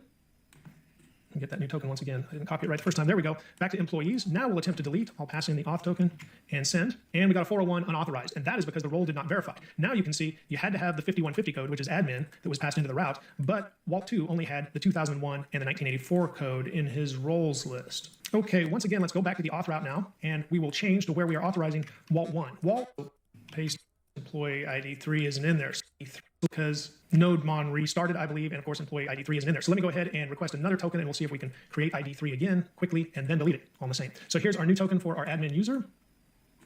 Copy that, go to the employees post route, paste in the auth, and create it. Now let's go to delete, paste in the new auth, and we deleted with an OK. So I just had to be quick enough to beat the 30 seconds with that token. But here you can see the user, our Walt1 user, had 2001, 1984 route, needed 5150 in his roles, and the API route needed the 5150. So when it matched, everything was good. Hey, just a quick note on testing with Thunder Client, and I want to point this out in the controllers and then under the auth controller. But when you're testing with Thunder Client, it honors the cookie setting for secure true or not. So if we were to set a cookie and then use the refresh token here, you would need to remove this or the cookie would not work with Thunder Client. However, this is required, as I noted in a previous tutorial, when working with Chrome. So just a note, if you're testing the refresh endpoint with a refresh cookie, you'll have to comment this part out or at least take it out for testing purposes with Thunder Client. But then when you work with Chrome and in production, you'll both want that secure true back in here when you create that refresh token that is saved in a cookie. We did not use that today, and the refresh token does not store any information about the user roles, and it shouldn't. However, just wanted to note that for you in case you were testing out that refresh token with Thunder Client. So there you have it. We created our verify roles middleware, and you can see both of those that we've been logging to the console. I'll go ahead and delete those now before I commit it. Both of them, of course, saw how we applied it to the routes in our API for our employees. And you can just pass in the different roles that you want to let access that given route. The biggest game changer, how you prompt. You're prompting cursor over 100 times a day, but typing deep. Want Post, verify, comma. Okay. What the fuck is you? Router.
be 1 minute back.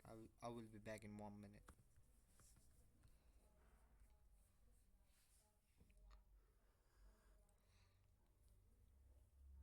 Strict hierarchy of permission in this program, and admin has the highest level of access. Outstanding user has the lowest. Here's the background of exactly what an admin can do that user can't. The hierarchy based on your router code that are likely level of 3 level of role: admin, editor, and user. Comparing comparison: admin versus user. The user, uh, when a new person registers using your register control, they assign role. Okay, I got you.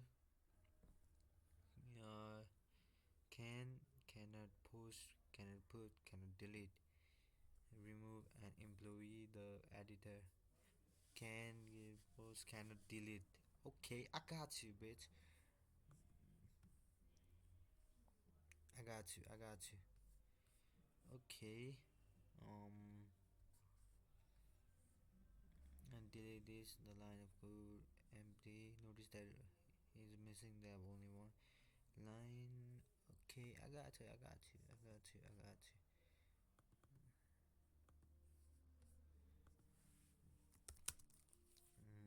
No deep level. So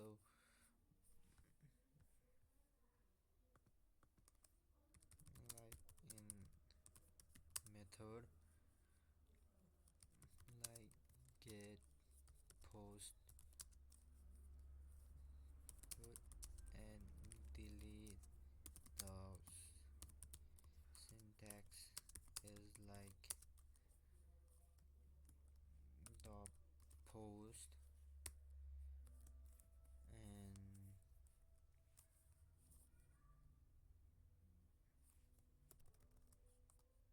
something comma function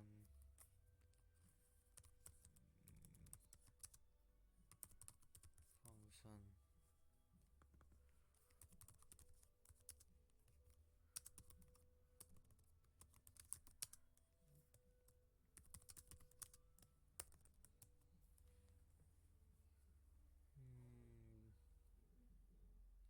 Middleware create a pipeline that request flow and the analog nightclub. What the fuck?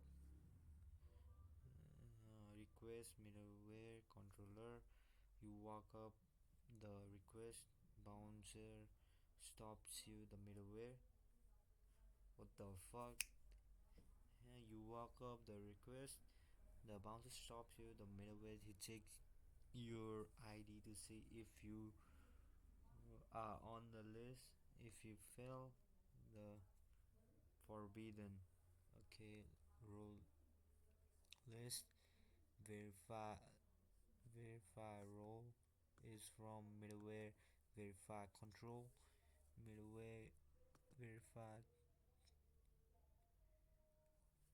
from verify role. Then allowed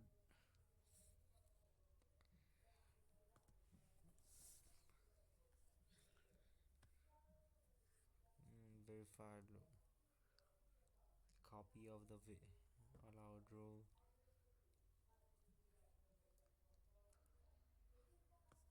Return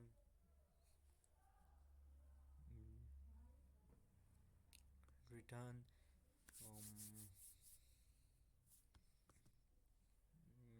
request request respond next.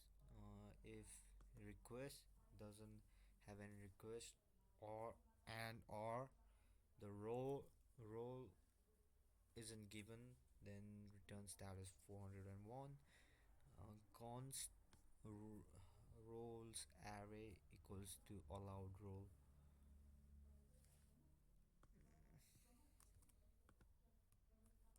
Oh fuck, copy.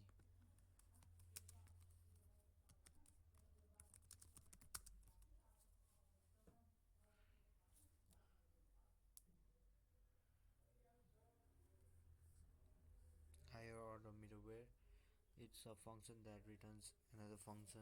This is a very common pattern in Express to configure middleware on the fly. Let's break it down by line.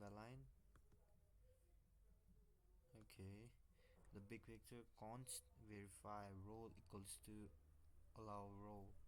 Okay, verify is a function. Let me piece it down. Verify const verify role equals to copy of allowed role. What the fuck is this? You call the function in your root verify role editor. This captures admin and editor into a malware called allowed into a list called allowed role. It returns a new function that came line by line. Allow row, this is syntax called risk parameter. It allows you to pass as many arguments as you want. Oh, I get you. And they gather into an array named allowed row. Example: if you call verify admin inside this function, become admin editor, this return function middleware. Bro, this is fucking good. No, this is fucking good, and it is better than ChatGPT. This explanation is better than ChatGPT. The return function return request. This is the actual function that Express execute when a request hits the route. Yeah, okay. This has access to request response and next the function to move to the next step. Check if the role exists. Since okay, I got you. This implies that another middleware, likely JVerify, ran before this one and attached the role to the this kind of object logic. If no role are found on the request, user isn't logged in or token is back. Unauthorized creating array. Role is the copy of role, array is the copy of that, and then this helps us to okay. And const result equals to request the role, the map request the role roles. What the fuck is this? The tricky part. Request a role. This is the user actual role from the JWT token. Example: user roles.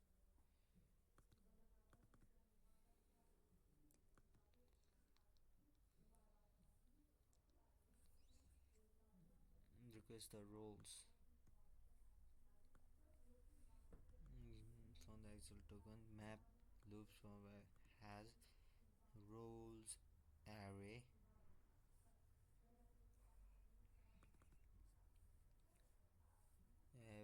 dot include fucking row. Okay, for each user role it checks is the inside the list of allowed role. If user has editor and allowed is return to true. If user has user and allowed is admin, return false.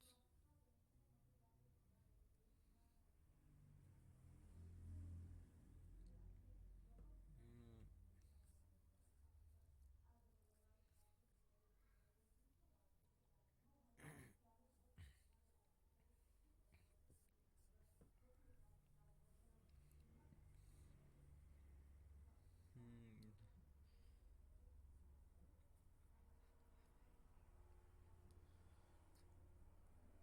Goal admin is 5150. Verify. Okay.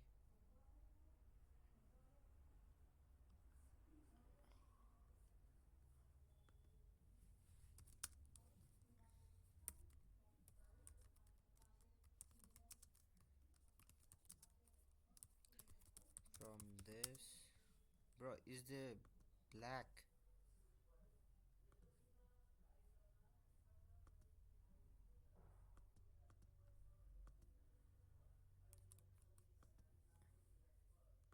Interface display Windshield. What the fuck is windshield? Chat bubble. Display the username instead of you. Chat. General. Light mode. Dark mode. Yeah, hell yeah. Has been said. I understand. Apart from this, what should I do?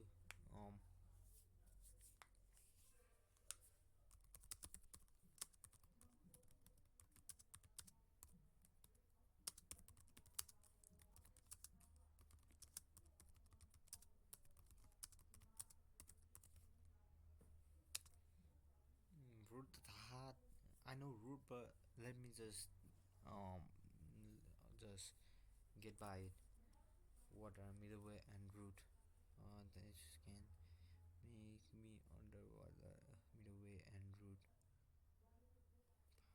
This can you make me understand what roots and middlewares are, and root and chorus is like.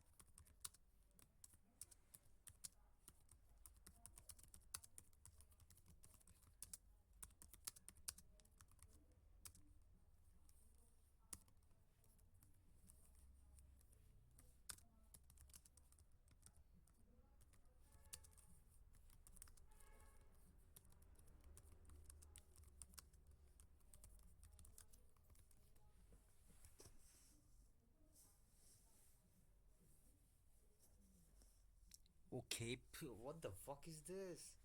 ChatGPT, you need to bait this, bro. ChatGPT is the one started this shit, and they fucking nailed it. Most tutorial jump straight into the code. Then like people, the AI shit is like booming since 3 years, and someone is like AI engineer and stuff. What the fuck is going on over there? Let's forget about the code. Pizza delivery south. This is the perfect analogy to explain the state concept. Route menu. I understand. The route is. Don't get me wrong, but routes is like the simple like URL and stuff. URL index and stuff. Analogy. The routes is the specific item on the route on the menu when you want to call, when you call a pizza shop. You can just say I want food. You have to be specific. I want pepperoni pizza. This is our route. Yeah. I want to check the status of my router. This is oh different route encode express. Route defines what a user wants and one way to send them. Get employees is like saying if customer asks the employee go like if the customer asks for employee list, for the employee list go to the employee chef. Okay, the post login is like saying if the come want to login, go to the login chef login chef. It maps the URL middleware, the assembly line security guard, analogy assembly line security guard. The route decide what you want, but middleware is something that happens between you placing the order and you actually getting the pizza. The order doesn't magically teleport to the chef. It has to pass through checkpoints. Checkpoint 1, phone operations. Let me look at some of the middleware. Okay, this is processing. Yeah, I got you. I got the process. Middleware are functions that sit in the middle of the request and response. They inspect the traffic coming in and stop and modify it and let pass through the pipeline. Imagine a conveyor belt. Request comes in. Imagine the pipeline. Conveyor comes in, goes to middleware 1, goes to middleware 2. Check if the login. Say go next. Then Okay. And this city guard middleware. Okay. Here is a manager's chorus guest list. City borders. Okay, guest list. Stand for cross origin resource sharing. Cross origin resource sharing. Imagine your pizza shop lives in city A, your backend server, local host 3500. Imagine you live in your backend server. Imagine the customer lives in city B, your front end website law localhost 3000, but by default the security reason the pizza shop has to be only delivered to people inside city A. If a guy from city B calls, the shop hangs up immediately, but the area code is different. This is the browser security policy. Is the chorus is the permission slip when you add to the server. You are putting up a sign that say it is okay. We explicitly allow people from to other without chorus is the browser will block response for your code before you can even see it. Scream error blocked by chorus policy route.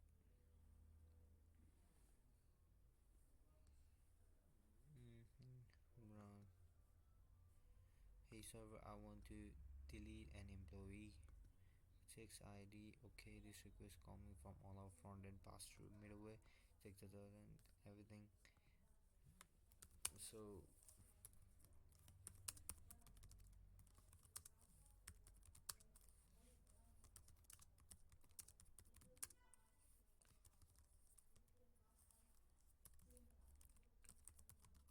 browser the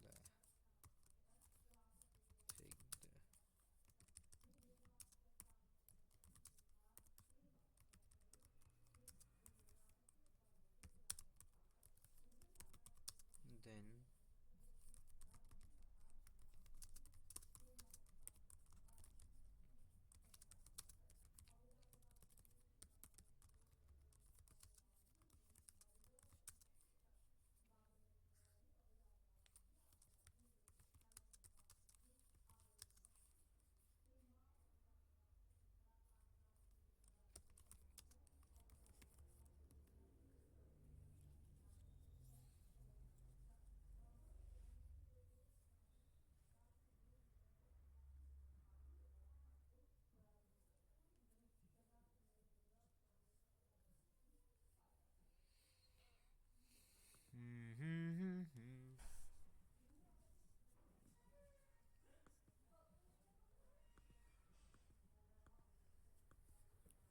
to let access that given route.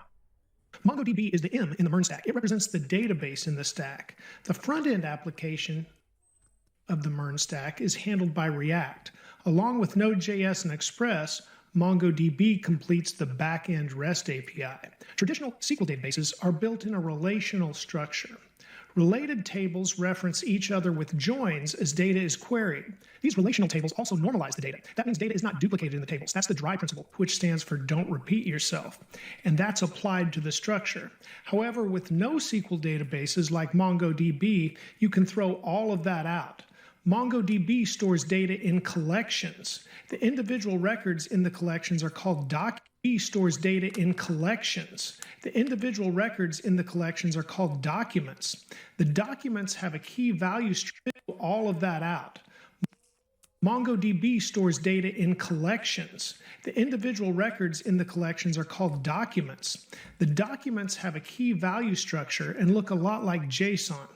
A collection holds all of the data about a user, for example, instead of breaking it into related tables. And likewise, duplicating and distributing the data where deemed necessary in a NoSQL structure is permitted. So why choose NoSQL databases? And what are the advantages of using MongoDB? Performance is key. The speed at which a collection is queried is very fast. Flexibility. It's very easy to make structural changes like adding a new field without wreaking havoc in your total structure. It is much like adding a new property to an object. Scalability. NoSQL can support large databases with high request rates at a very low latency. And finally, usability. As you'll see today, we can get up and running with MongoDB in the cloud very fast. Let's get started by going to mongodb.com. Okay, we're at mongodb.com, and I already have an account, so I'm going to choose sign in. If you don't have an account, you'll want to sign up for a free account, so you can just click try free. I'm going to click sign in, and then it will take me to a page that probably uses my Google ID or allows me to log in with an email address. Yes? I'm learning it and I'm committed, bro. Committed. MongoDB.com. Is this the same thing? Bro. No. Free. I'm going to click sign in, and then it will take me to a page that probably uses my Google ID or allows me to log in with an email address. Yes, there it is. So you get those options. I'm going to log in with my Google email address or my Google account, and then we'll meet back up after you have your account or you've signed into your account.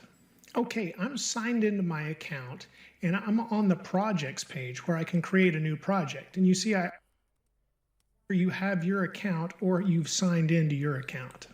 Okay, Fuck? MongoDB doesn't work? Question mark? Okay. I'm logged in.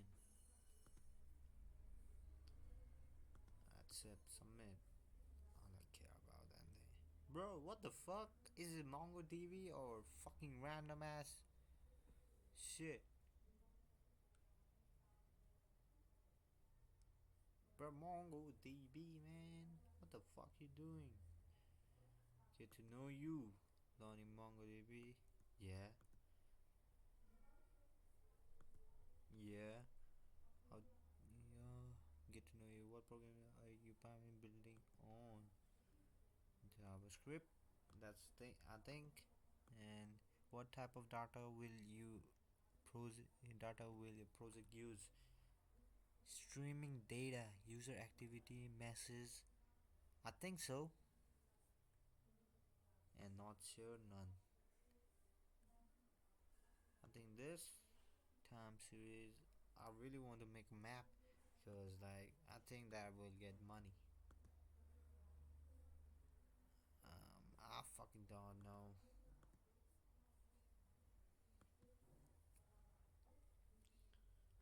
Organization, wow, bro. Free. Okay. Stories. Okay. Bro, per hour.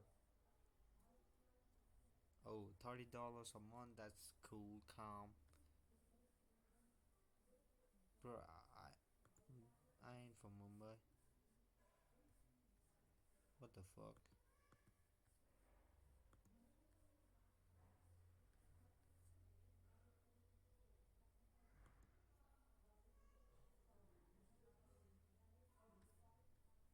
Got it. Username. I prefer this. What the fuck?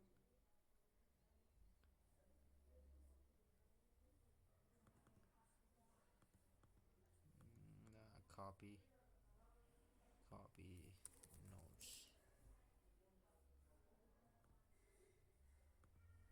What the help me, bro. Signed into my account, and I'm on the projects page where I can create a new project. Project overview, bro. I got no project.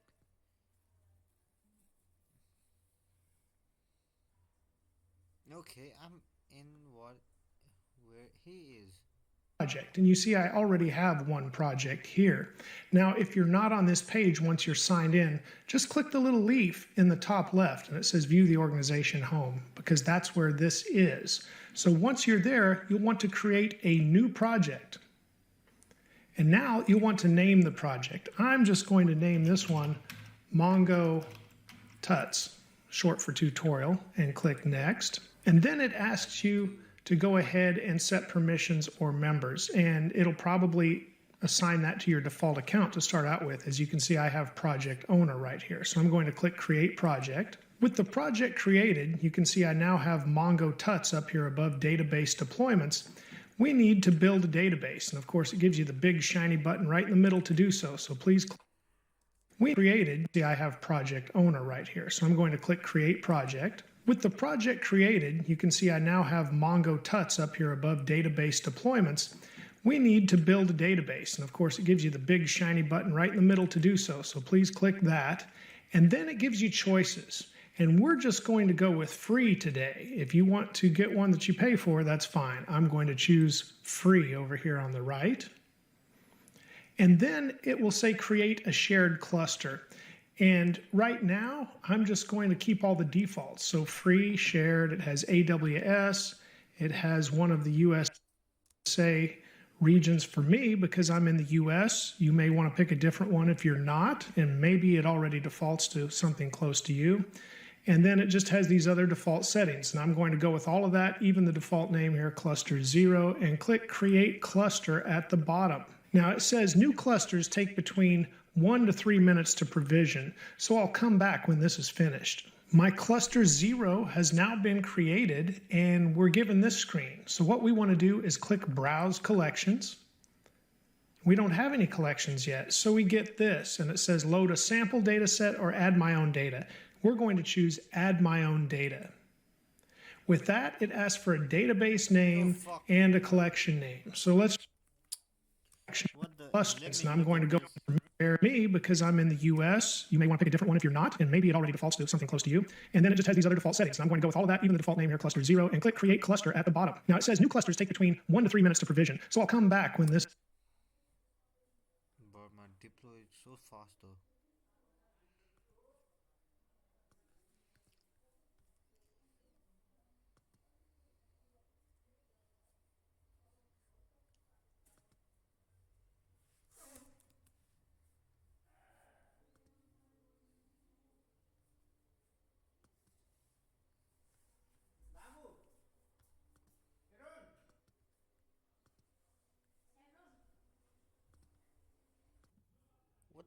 What the fuck am I supposed to do? He had old version, I got new. This is finished. My cluster 0 has now been created, and we're given this screen. So what we Create cluster, bitch. What the fuck? Yeah, is this it? I think that is. Okay. want to do is click browse collections. We don't have any collections. So what we want to do is click browse collections. Click browse collection. Let's see. Okay.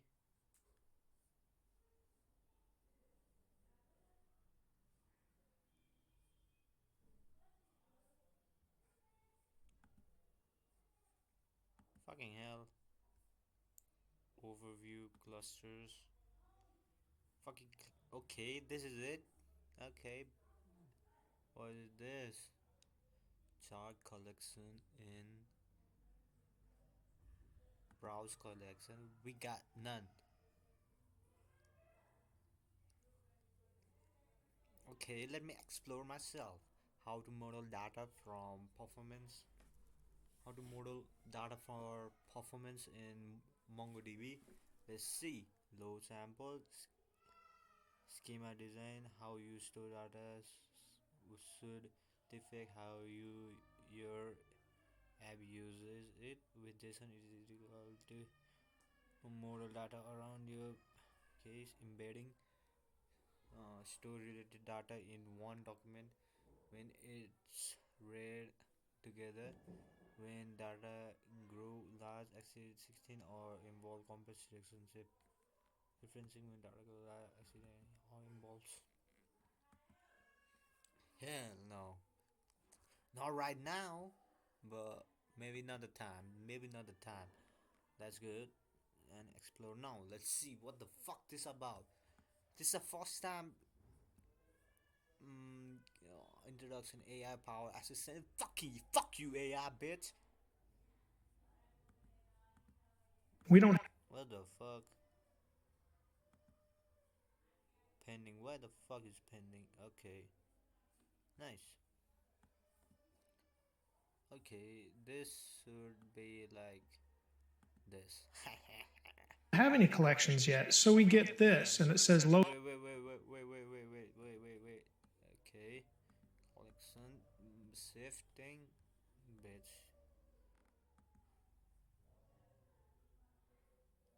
Leave your side, bro. Connecting to cluster. Okay. We got it, bros. We got it. Load a sample data set or add my own data. We're going to choose add my. Fucking with the database at database.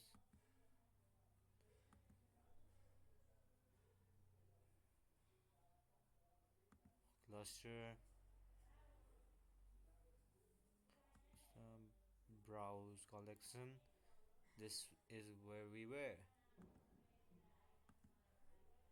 Connecting, let that connect. My own data. With that, it asks for a database name and a collection name. So let's just call this company DB.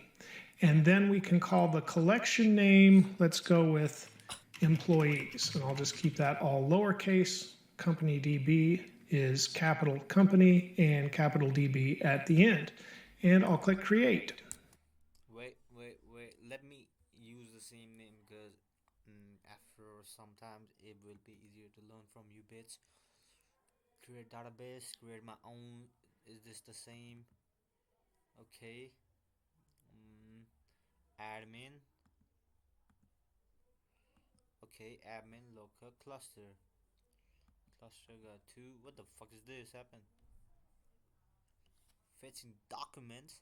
I got no documents in here. Is this the same thing? Okay, database name. What you got? Company DB. Employees. Employees. Company. DB. Is this good? Time series? What the fuck is time series? We ain't messing with that. And with that, Mongo has created our company DB database and our empty employees collection right here.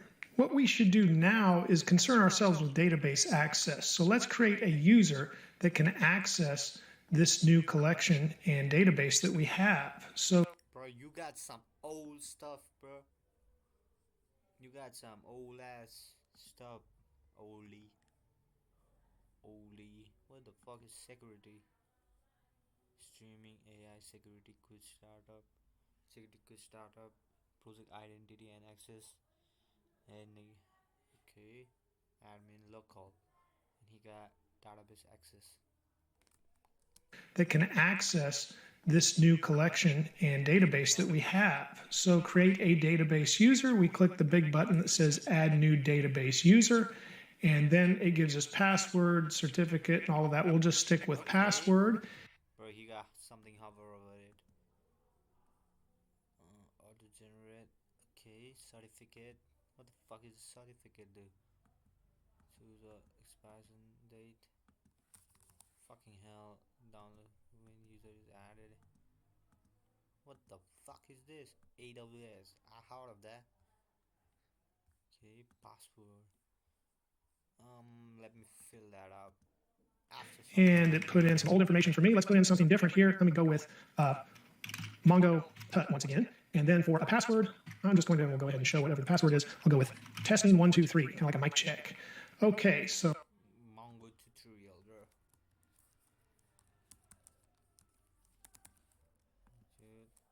Tutorial and fuck you, bitch.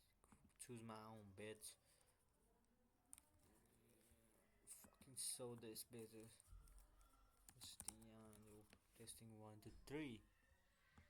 Okay. So we've got Mongo Tut testing 1 2 3. I think we'll keep all of the default options here, and we want the read and write to any database. And of course, I'll come back later and delete this. Database privilege.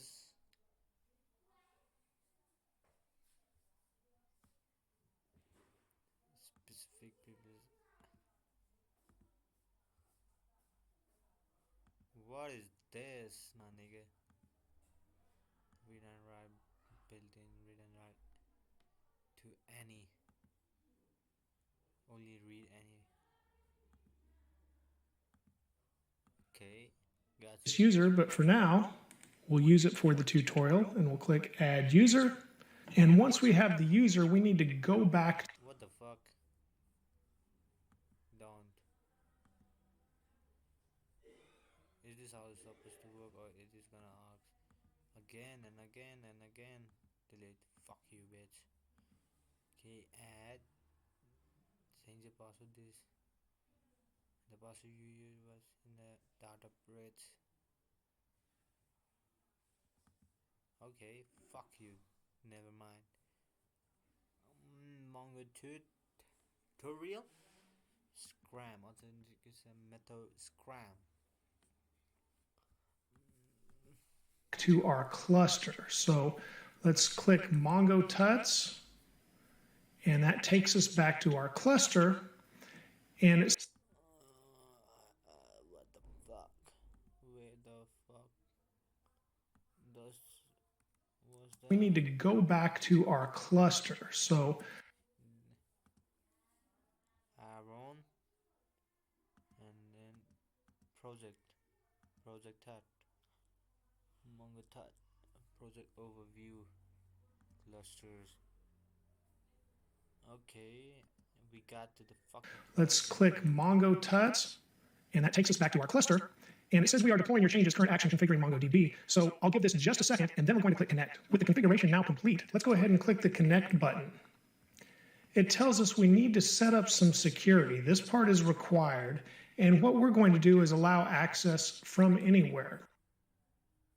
We don't really know where we're going to host our backend yet, so this is good for development right now until we actually know what IP address we had. So let's just add in the zeros, and that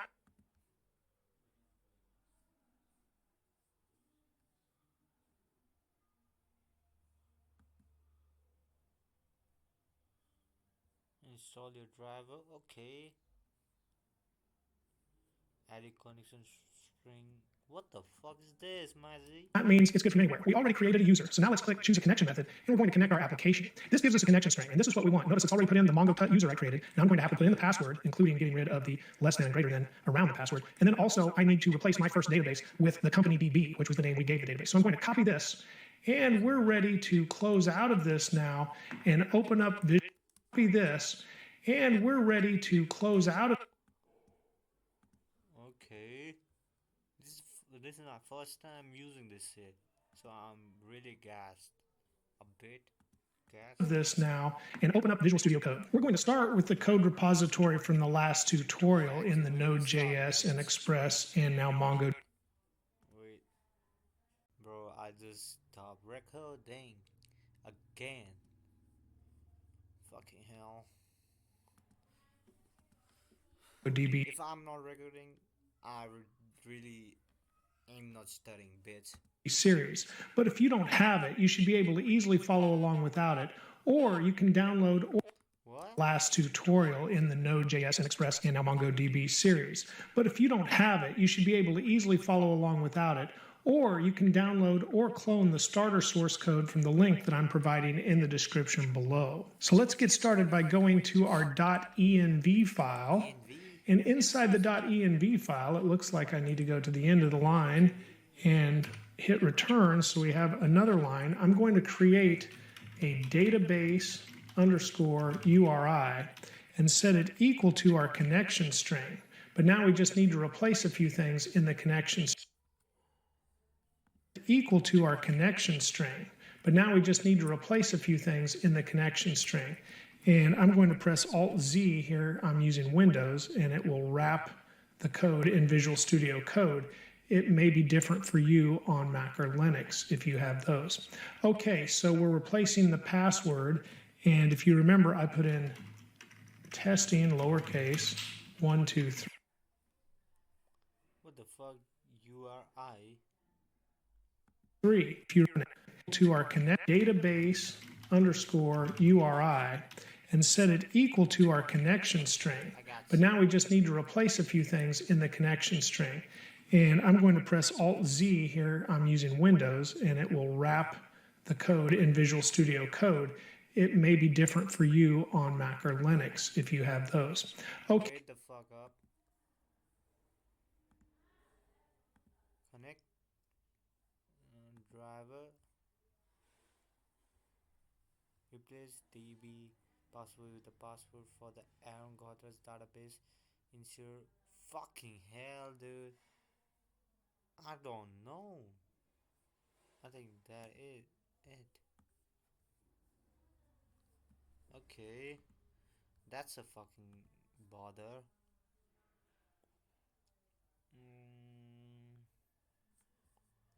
Array me.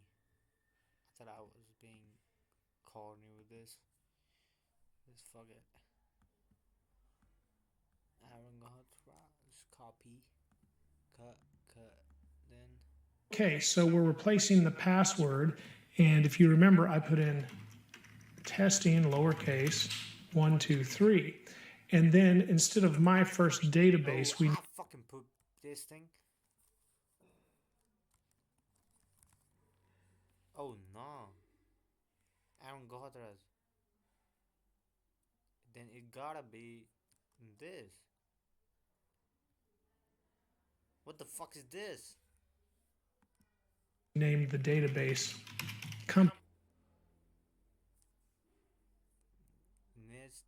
app name. And then instead of my first database, we named the database company DB. And now we can save this file because we're using the process.env to pull this value out when we need it to connect. And speaking of .env, we actually put it in about 3 different files before, and really we could have just put it at the beginning of the project. It's not like when we require other things like the JWT here that need to go in individual files as they're needed. This can just go at the beginning of the server.js. So I'm going to pull it out of our middleware verify JWT.js file and save that.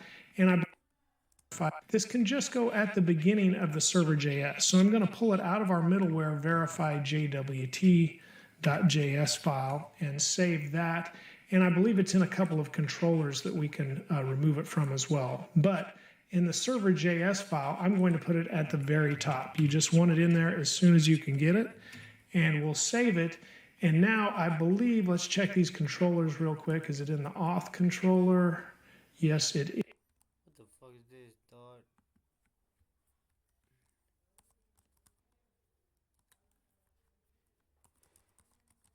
Config. What does this do? Fool. What does this do? Fool.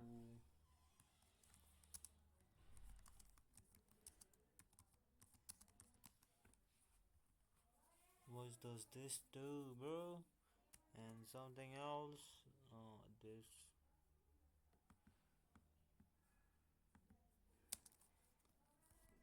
What do?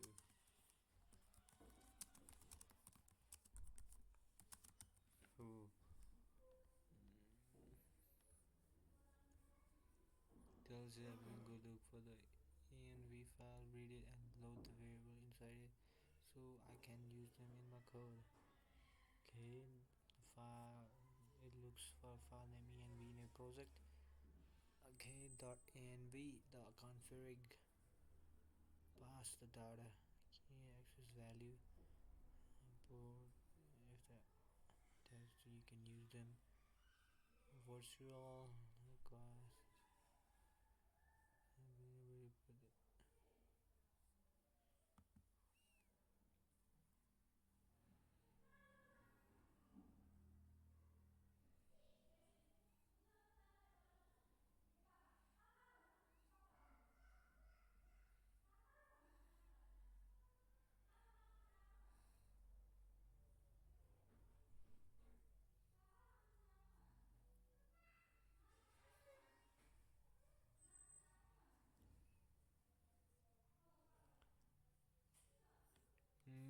What you replace and what you keep.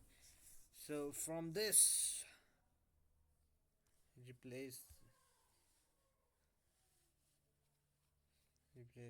in with your actual alias critical.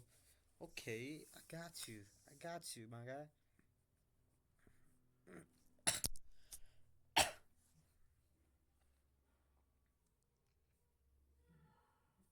on this. Okay, let me see what this is about. Connect database access left side. Wait, database access.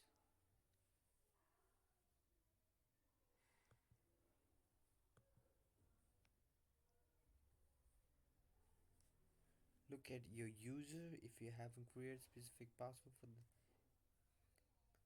copy the password. Do not replace. Okay. For this user,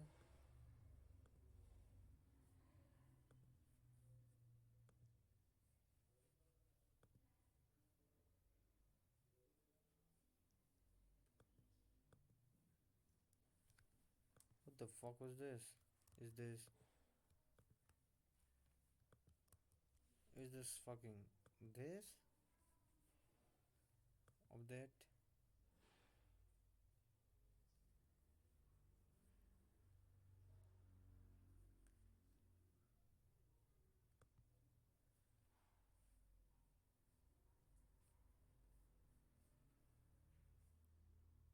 What the fuck did I put?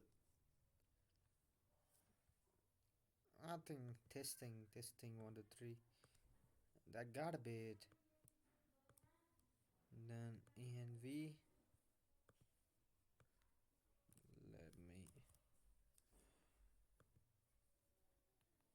including this.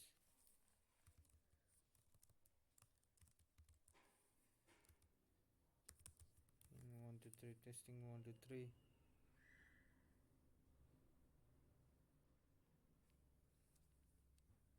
Address host. Where the fuck is that? Address host. Give that exactly as it. App name. This is configuration. Keep this as it is. So if you can password consent for security. The JavaScript.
Okay, got you.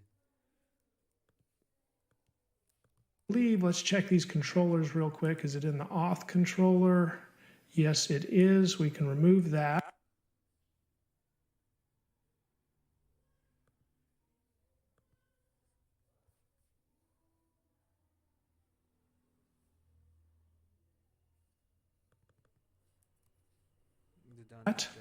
And it's in one other controller, if I remember right.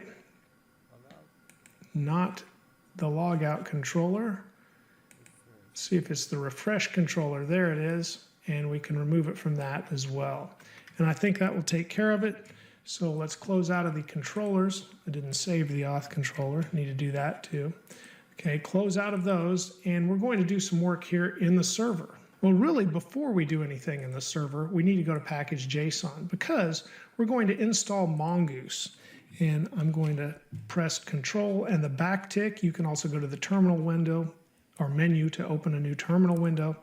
And here we need to install the Mongoose package. So it's npm I Mongoose and return. Now Mongoose.js is a library that makes working with Mongo much easier. Kind of like You could consider React makes working with JavaScript easier than vanilla JavaScript. It's just a helpful library. So let's take a look at their page real quick. It's mongoose, there we go, js.com. We bring up that page, and you can see it says an elegant MongoDB object modeling for Node.js. Perfect, exactly what we need. And it has some great documentation as well. So we can refer to this as we go. Today we'll be working with a connection. Let's go back to VS Code and see if our package installed. It looks like it has, so let's check our dependencies. And we see Mongoose listed right here on line 20. So we are ready to begin working with Mongoose. So now let's go to the server.js file. And underneath credentials, let's go ahead and require Mongoose. So we define const Mongoose and set it equal to require. And then we just bring in Mongoose and save. Now after that, we need to go ahead and create a connection configuration.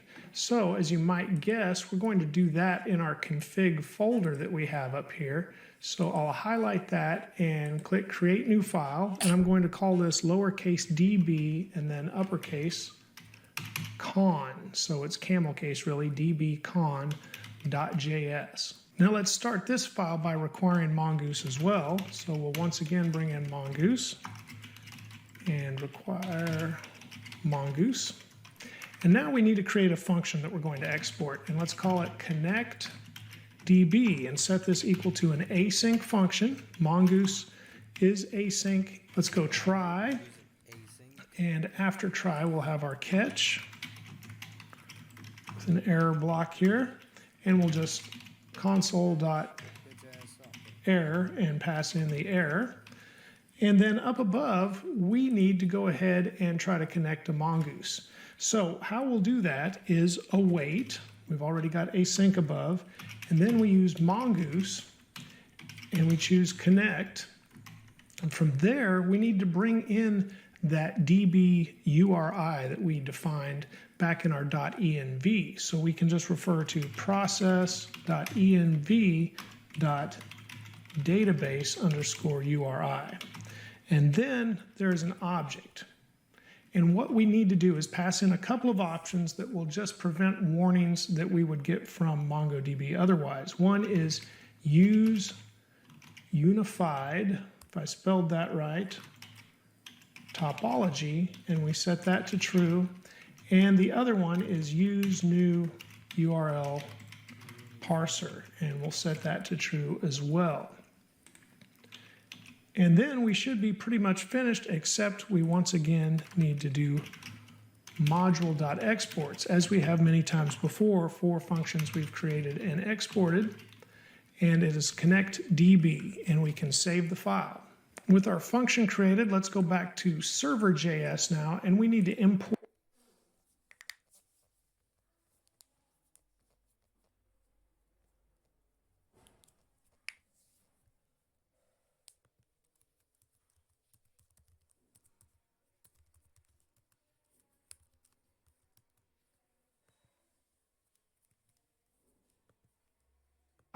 With our function created, let's go back to server.js now, and we need to import that. So say const connectDB is going to equal require, and then we need to go created and exported, and it is connectDB, and we can save the file.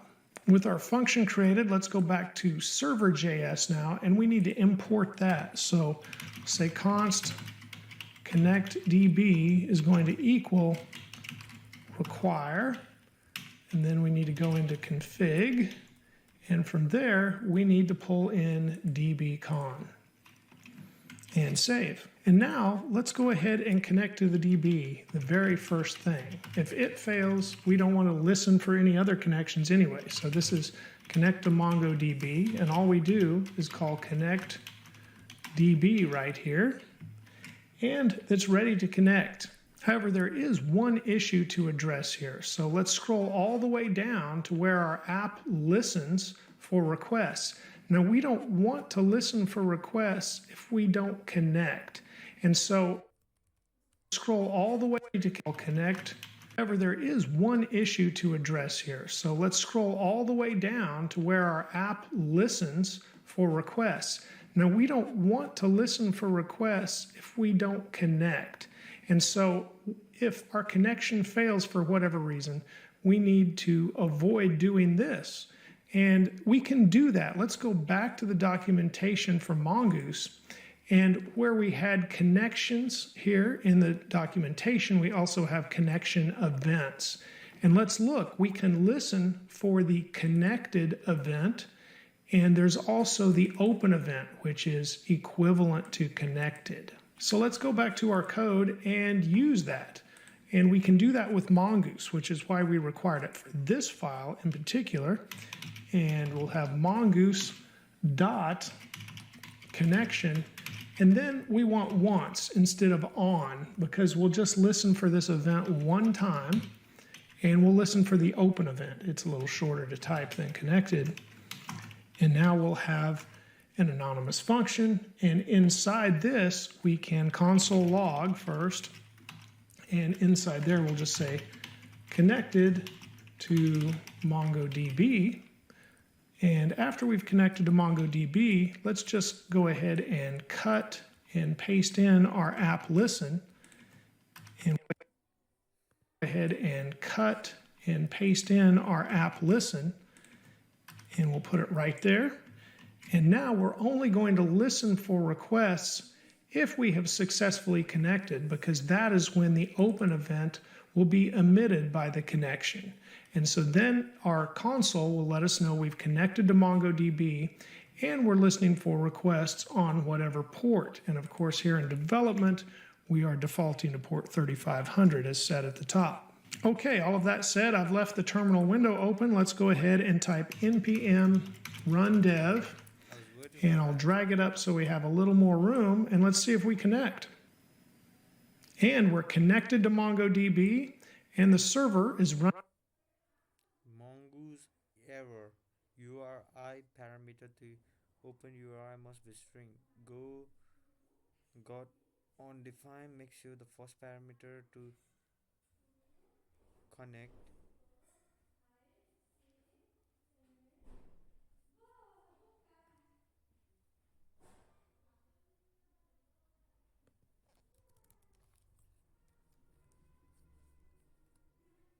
Then Control Z, save.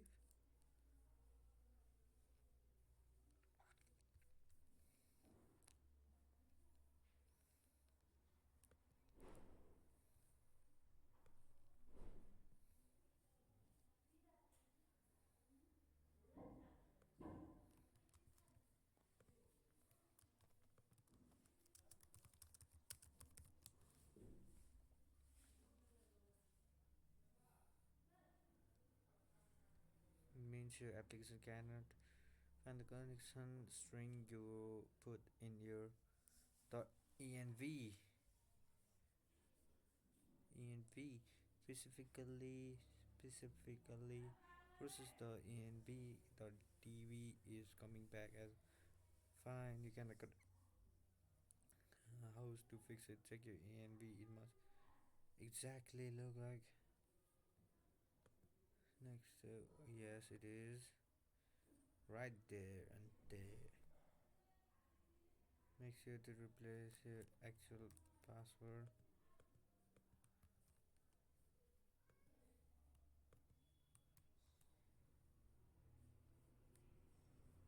Okay, can't connect the URI.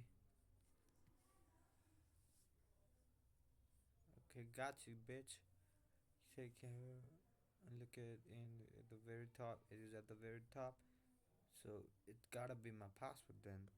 Check your config gig on database configuration. Make sure it look like this.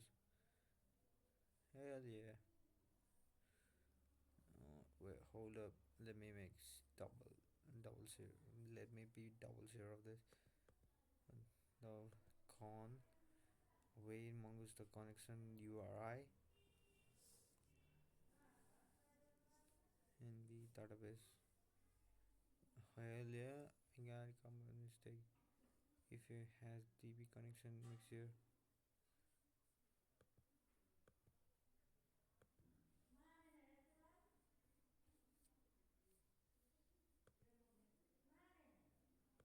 Testing 1 2 3. Then let's make another one then. If this ain't working, fuck that. Cluster connect.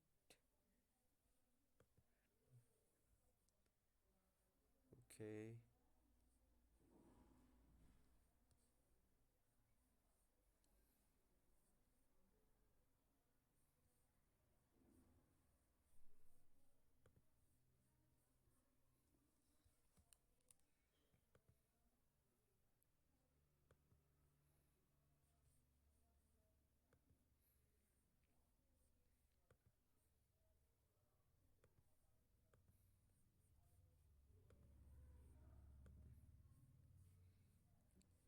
Password authentication.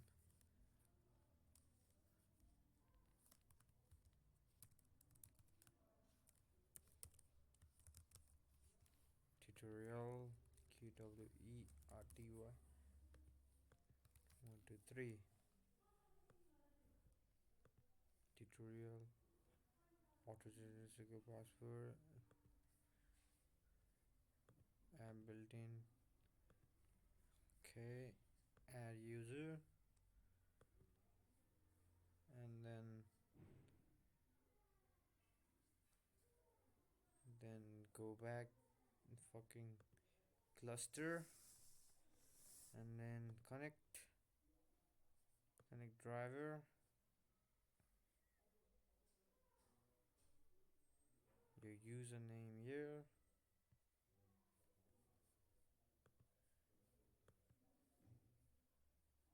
then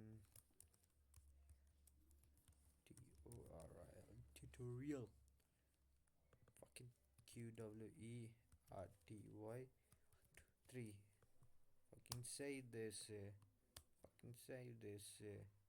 and then save this and what the fuck URI.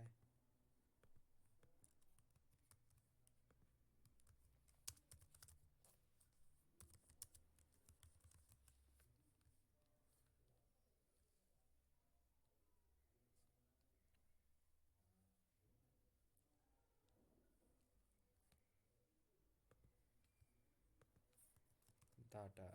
Okay, data, and then no, there's not this. What the fuck is the server? Not the server. DB connection, database connected.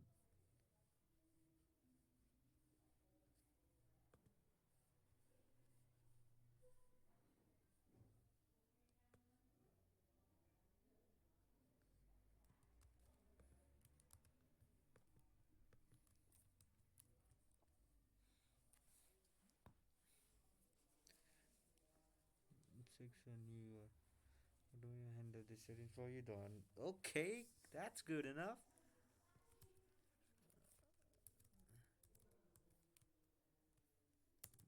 Then don't need this time. What the fuck did it send over? What the fuck?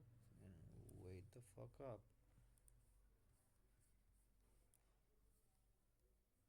Server save Node.js bad authentication fail. What the fuck?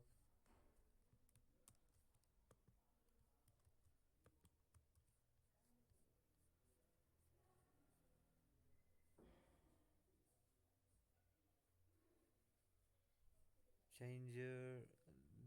If that's it. Hold up. Connection DB. No.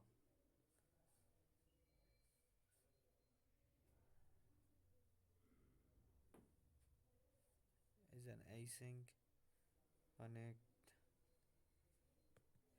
Database. URI.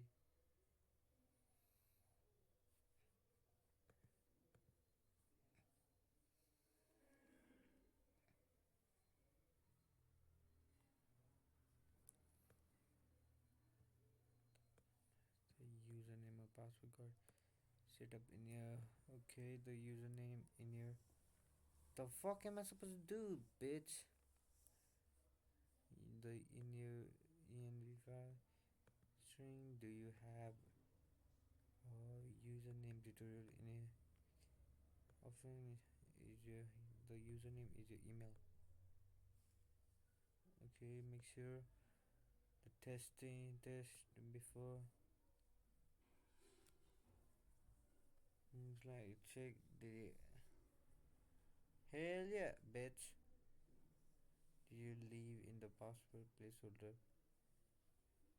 Um, but I'll send it to you, bitch.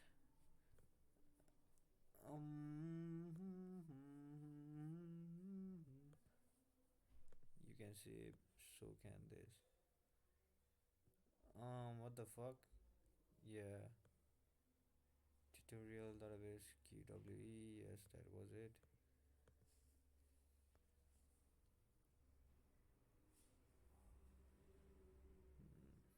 Find the user you're trying to likely. Tutorial or Anchor thread. Edit pencil. Create order to secure password. Copy the new password that's given to you. Click user update. Hell yeah. Then let me try this for a second time.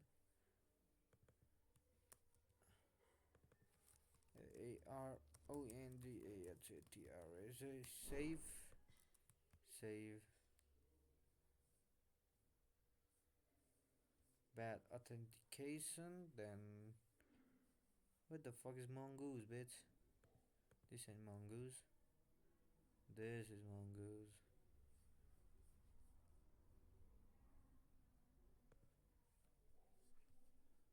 Fucking delete this here.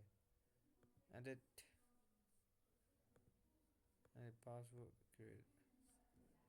So copied.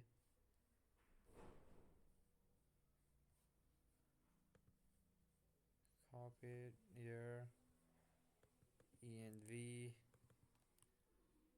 Paste. Save.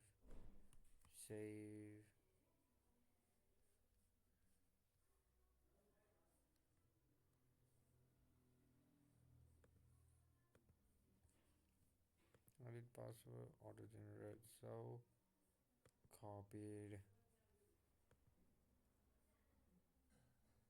Then now this env.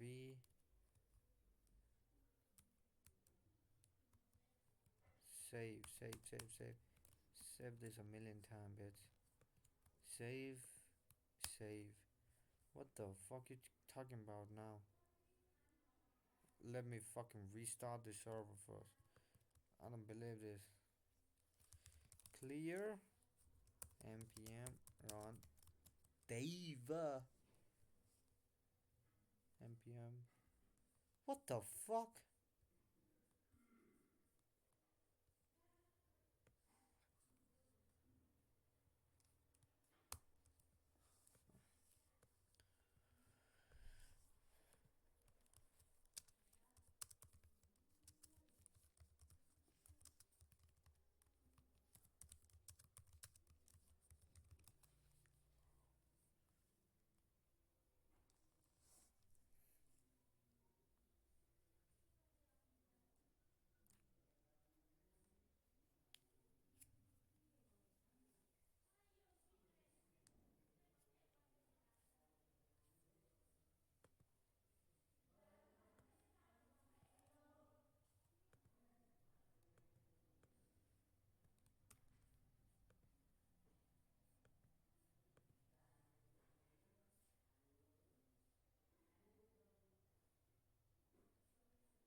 I saved this, bitch.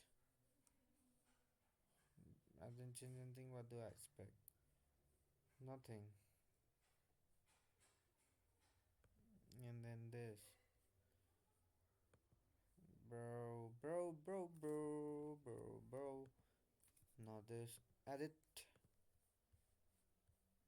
password. New password. QWERTY 1 2 3.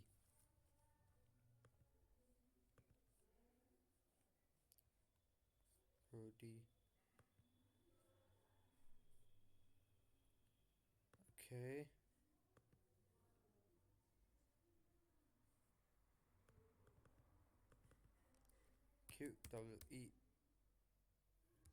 QWERTY 1 2 3.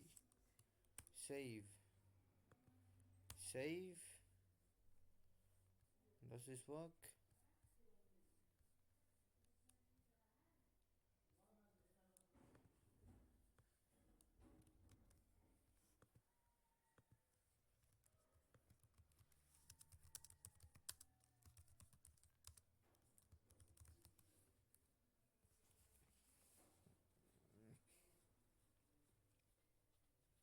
You live in the string.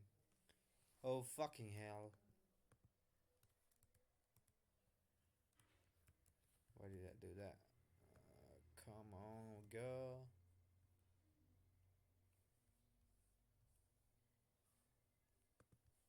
Wrong. The password placement is wrong. The format is password database company server / okay cluster 05 company database class.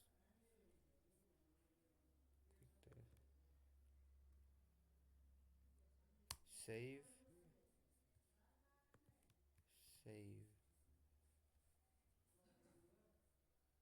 Connected MongoDB. Hell yeah. Running on port 3500. Okay, in the next tutorial, we'll create schemas and data models with Mongoose and relate that back to our Mongo and data model 3500. Okay, in the next tutorial, we'll create schemas and data models with Mongoose and relate that back to our MongoDB collections. In the previous tutorial, we went over what MongoDB is, and we used the Mongoose JS library to connect our app. MongoDB Go tutorial. How long is it?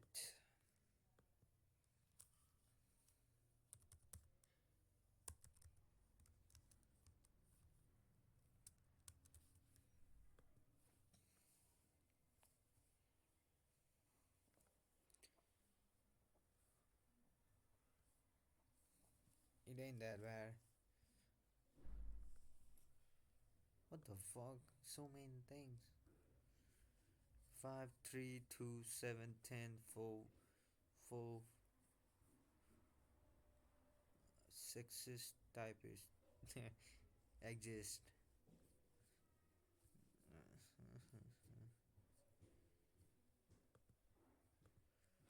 To MongoDB. Today, we're going to create Mongoose schemas and data models that will allow us to perform CRUD operations on our MongoDB data collections. We're going to start with the code repository from the last tutorial, but if you don't have it, you can download or clone the starter source code from the link I've provided in the description below. Let's get started today at mongoosejs.com. And from there, we're going to click Read the Docs, and it instantly takes us to the schemas in the docs. And that is because, as you see on the page, I'll highlight it, it says everything in Mongoose starts with a schema. Each schema maps to a MongoDB collection and defines the shape of the documents within that collection. So you can see why they're very important. And here you see an example schema. They have a blog schema, and they're declaring data types for the different fields inside of the documents that will be created with the data model. And they also have some options here, such as date. They're not just saying it's a string for the body. They're also saying it's going to be a date. They can have default data, and there's other options available as well. And if we scroll down just a little bit further, you can see the permitted schema types. And here we have string, number, date, buffer, Boolean, and a few others. Object ID is an important one that will be created automatically for us, so we will not have to specify an ID, as you don't see one specified in their example either. So now let's go to Visual Studio Code and get started creating our schemas for both our employees' data and our users' data. Okay, I'm in Visual Studio Code and I've got the source code from the last tutorial. It's linked to below as the starter source code if you want to download or clone that. Right now we're going to go to the model folder and we've got employees.json and users.json because we were just using the Node.js file system to write to both of these files. And we're going to get rid of that eventually here as we replace everything with MongoDB. For now, just keep those files and we'll create new files for our schemas. And the first one will be called employee. And I'll spell that with a capital E and then just JS. And that's a naming standard. It won't really have an impact if you don't use the capital E. However, it's pretty much the consistent standard that I've seen. So first, let's define Mongoose and require that. There we go. And now that we've got Mongoose pulled in, we also need a schema with a capital S, and that's going to equal mongoose.schema, once again with a capital S. Now that we have that, we can define our schema, and let's call this employee schema, and that can use camel case. We'll set this equal to a new schema, once again capital S on schema, and now we can map out our data. And if you remember, our employees' data was very simple. It just had a first name and a last name, so that's what we'll declare here. Now remember, we will automatically have an object ID created for us, so we don't need an ID field here. And now we can say first name is type string, and then we can also say it's required, and that accepts a Boolean, so we'll say true. That is absolutely required. And then we'll do the same for last name. And What the fuck? Okay. First name is type string, and then we can also say it's required, and that accepts a Boolean, so we'll say true. That is absolutely required. And then we'll do the same for last name. And know what? We could just copy this down, Shift Alt and the down arrow for me on Windows and Visual Studio Code, and make that the last name. And let's get rid of the comma there. And that's basically our schema. What the fuck? And know what? We could just copy this down, Shift Alt and the down arrow for me on Windows and Visual Studio Code, and make that the last name. And let's get rid of the comma there. And that's basically our schema. Very simple. We've got two string fields, first name and last name. Now at the end of the file, we need module.exports, and we're going to set this equal to mongoose.model. Now we're creating a data model right here. And we'll set this equal to employee, and that is uppercase first letter and then not plural, once again, just like the name of the file, employee, and then we'll use the employee schema. Now by default, Mongoose, when it creates this model, will set this to lowercase and plural, so it will look for an employees collection in MongoDB. And the employees collection will be all lowercase, and once again, it will be plural. And we can see that if we go back to the docs and we go to the models link in the docs, there we go. It says this in bold right here. Let's see.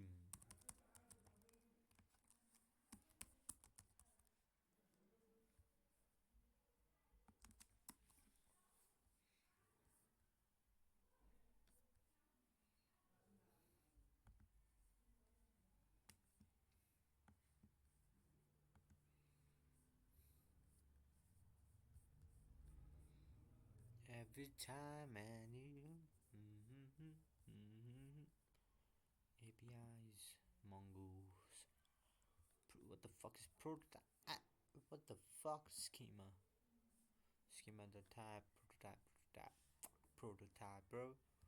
Login pick. What the fuck does pick the schema name? string ace number. Create a number with the same but no ace. Cons number. Con schema equals a big name.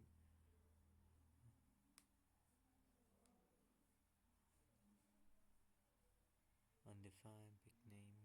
Okay. Done. Mongoose automatically looks for the plural lowercase version of your model name. So in the example they give, they have the word tank they defined here for the model, and they passed in the string tank with a capital T. But it says for the example above, the model tank is for the tanks collection in the MongoDB database, and that's all lowercase and plural. All right, back to Visual Studio Code. Let's save this file and let's go ahead and create a user schema as well. Now our user data had just a little more to it. So this will be a little more interesting than just the first name and last name that we had in the employee schema. I'm just going to copy these imports here because we need the exact same thing at the beginning of basically every schema we create. And now I'm going to say user schema, camel case. This is equal to new schema, capital S on schema. And now we have a username in our data. And this is kind of like the first name, last name in the previous schema. It's type string, and then required is true. After the username, we have roles. Now the roles data is a little bit different. So we had user, which was a possible role. And now let's specify some data or some details about the user role here inside of an object. And now we can set this to type number, and we can put a default value. So if not specified, any user that's created will automatically be assigned the value of 2001. And that was our basic user value that we had previously applied. And then the next role was editor, and that had a number. And then the next role was admin, and that had a number. Notice we're not providing default values, and we're not even saying they're required. Not everybody's an editor, not everybody's an admin. So these will only be added to the data that we decide to add them to, as an admin could make those decisions. Okay, now that we've defined the roles, let's put in the password field. This is much like we had before.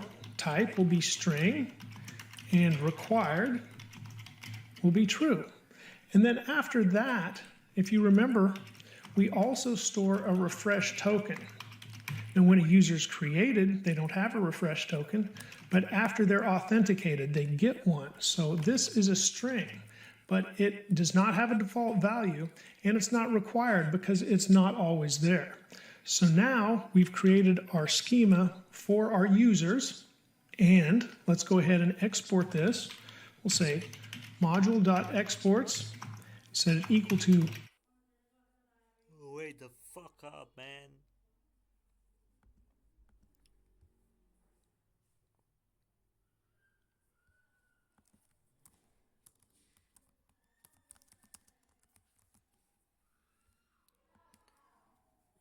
Create, read, accrue.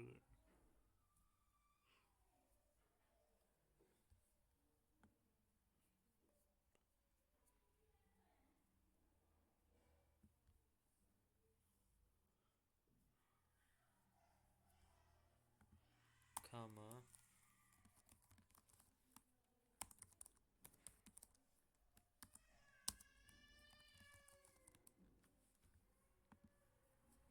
Mongoose.model, so we're creating a data model, and this will be user, singular, and then Mongoose will once again look for users, all lowercase plural, but we'll match our file name, so user, and then we'll use the user schema that we just created. Okay, we've created two basic schemas for our data, user and employee, and then we created models to be associated with those. Let's go ahead and implement the user schema and model and let's attach that to one of our controllers. And let's do it with the register controller first. That makes sense, where we'd create a new user. And now you'll see how much easier Mongoose makes interacting with the MongoDB collection than it is to write all of this stuff that we have been doing with the file system module and interacting with JSON files. So let's simplify this file and just switch it over to using MongoDB. So we're going to get rid of the user DB that we had up here. And let's just bring in the user model. So I'll define user with a capital U and set this equal to require. And now we need to go up out of the controller folder and into the model folder. And then we need the user model. After we do that, whoa, I lost something there. User model. After we do that, whoa, I need the user model. After we do that, whoa, I lost something there. User model. There we go. After we do that, we can really get rid of the FS promises and path. We're not going to be writing to a file anymore or need that. We do still need to keep the bcrypt import. And now let's start making changes as we handle the new user here. And it'll start out the same. We need the user and password to come in from the request. And if we don't have those, we're going to send the same information back. That's a bad request. But now when we check for, we're going to send the same information back. That's a bad request.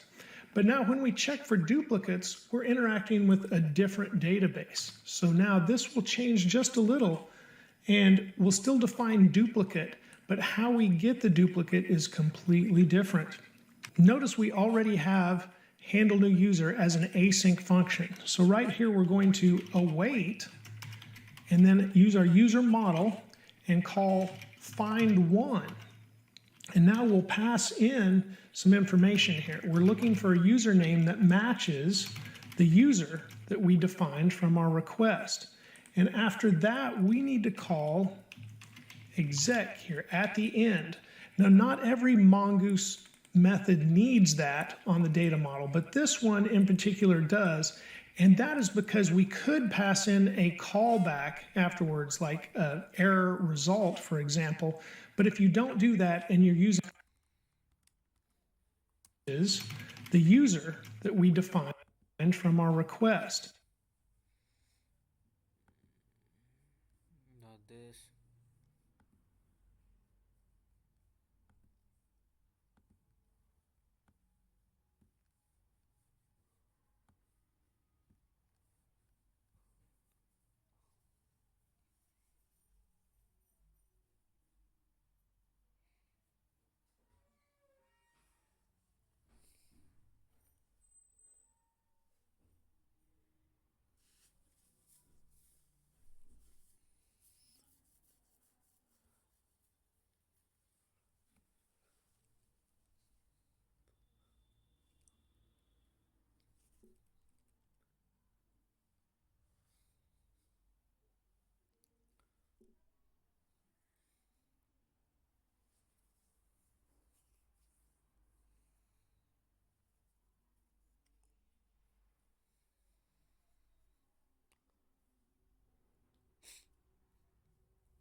Username string and username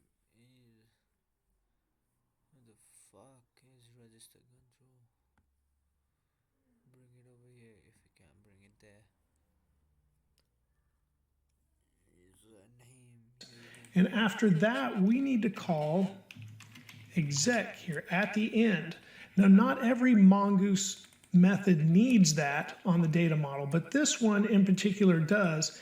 And that is because we could pass in a callback afterwards, like an error result, for example.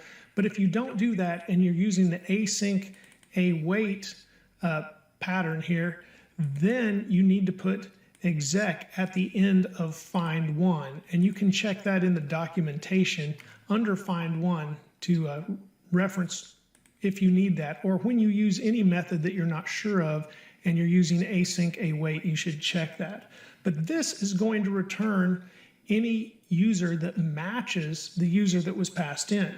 And of course, we don't want a duplicate, so this is the same. If there is a duplicate, we need to send this 409 conflict there.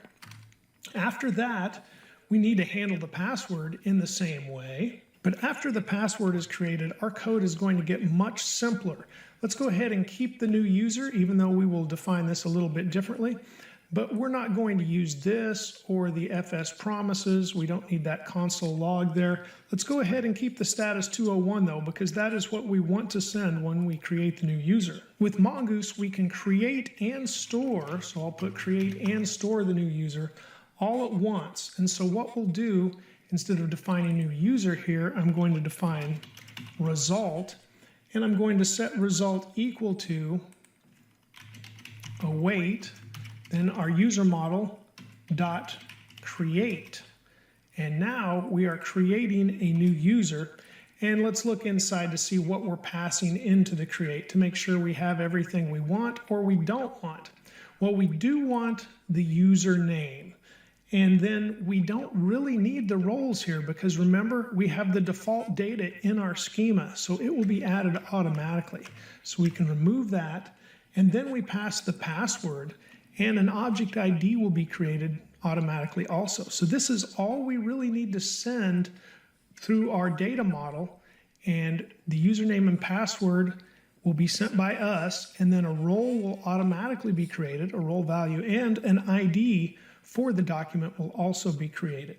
Now result will return the record that is created, so we could go ahead and log the result just to view the record in the console, and I'll save that. I do want to discuss a couple of other ways a record could be created that you might see somewhere. I prefer to do it this way because it happens all at once, just the user create, and it is created and we get the result back. But you might also see something like const new user equals and then a new user with the model, and then of course you could set new user username, there we go, and set that equal to whatever data you had, and use a dot notation that way to set the values. And at the end of all of that, you would want to save. So then you would say const result equals, and then you would have your await new user, and you would call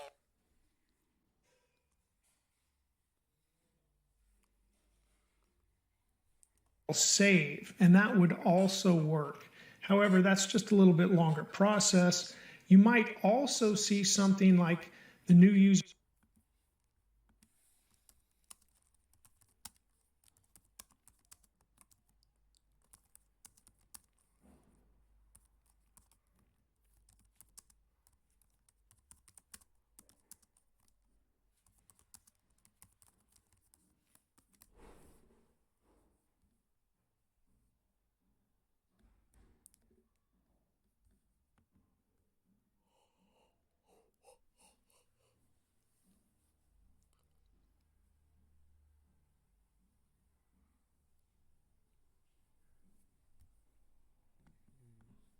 being created and then passing that data in like we did inside of user create. So and then passing that data in like we did inside of user create. So instead of using dot notation,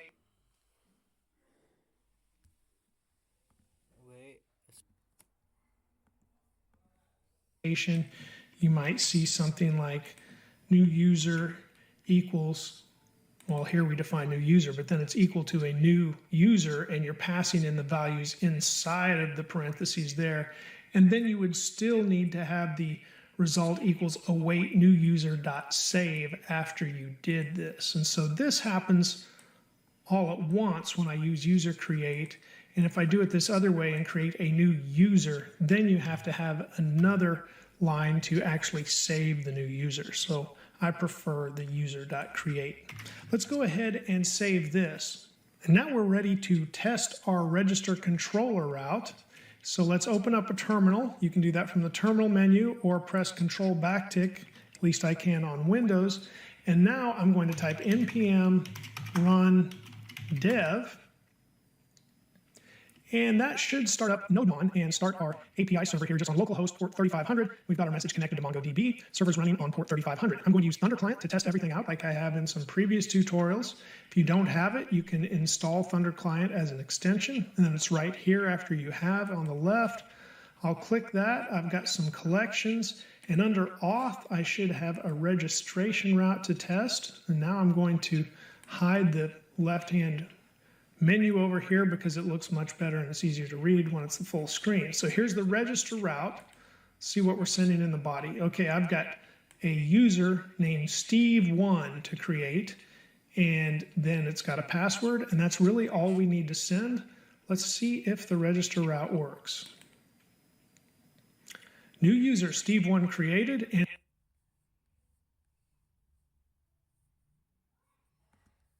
Okay, here we go again, bro. New user.find1 is not a function. Okay.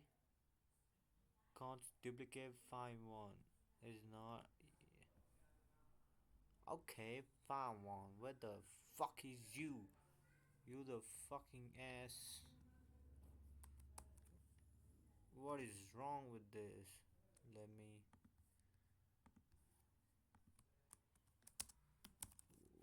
What is wrong? I like this chat.j.ai stuff. Euro missing import mongoose model issued in a previous code you use. Now you need a mongoose scream to define. No.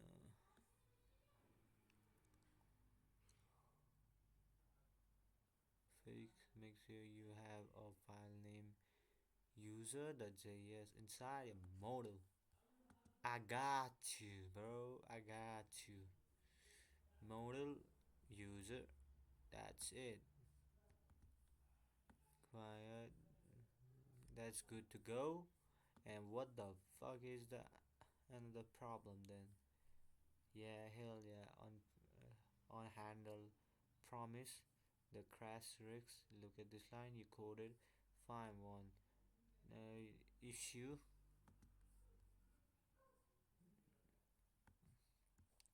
issue issued if the database query fails, the error happened outside of your try catch block. Fix move the line inside the try catch block.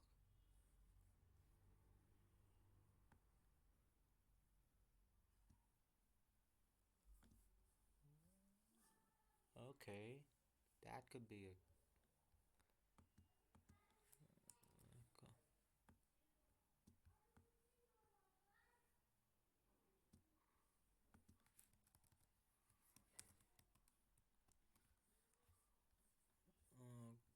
this okay, crash.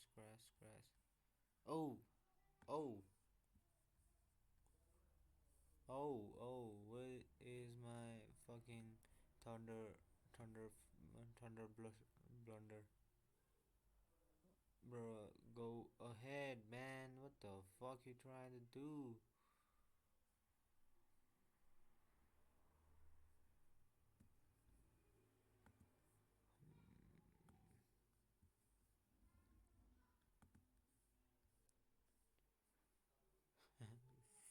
What is not a fine one is not a function.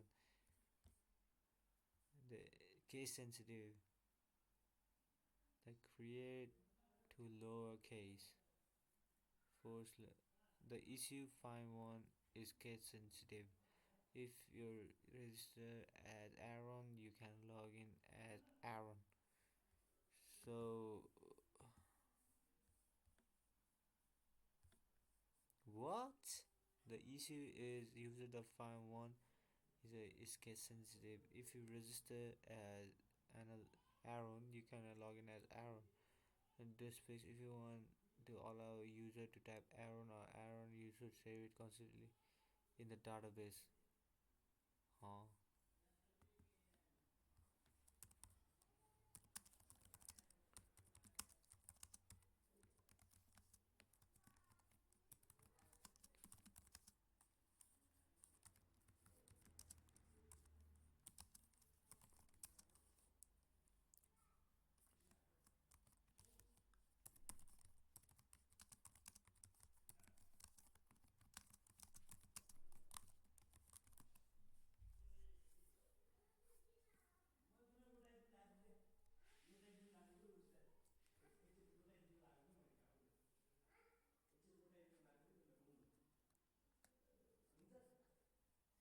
The fuck? Pros?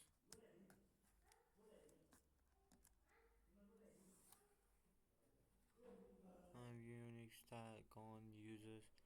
If first random my password driver can log in left log on. Lose focus lowercase are the same person. Damn, no, I ain't doing that. He didn't do that. I ain't also doing that.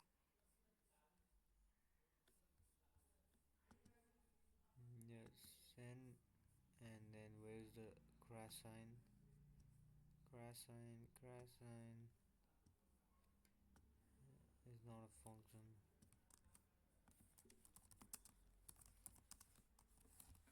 It's not a function. It's always having because of variable name conflict.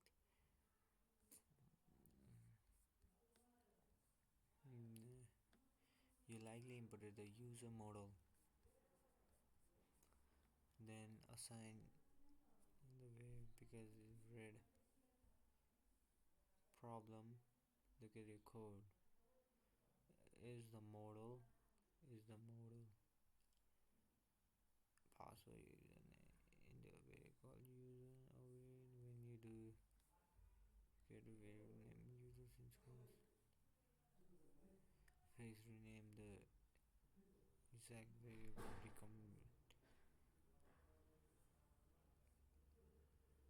change user to username.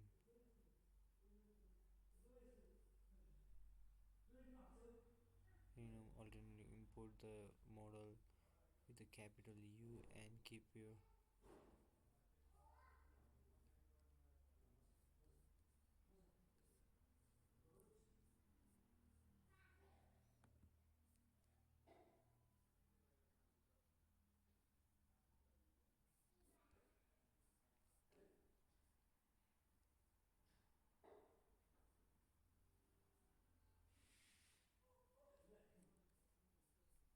mandated username. Why should I?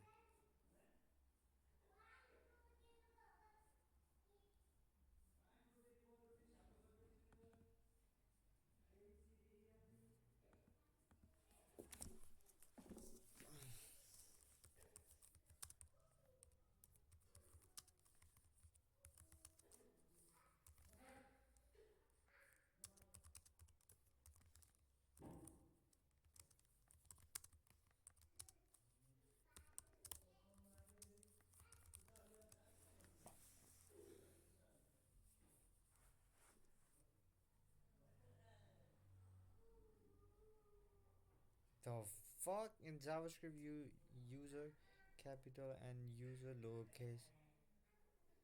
Fucking hell, what the fuck? I treated as to complete.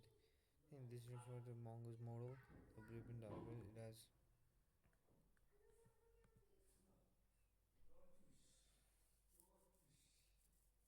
capital U. What the fuck is this? Bro. This guy taught me like for last 6 hours and you saying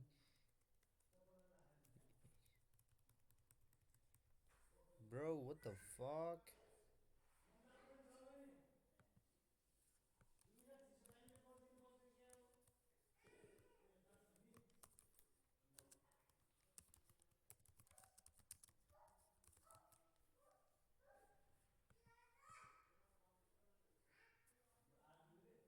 I think it's systematically wrong. Most common issue body is empty. Body is empty destructuring. 404, why did this happen? You forgot one of the quick test, login request body. Fucking hell.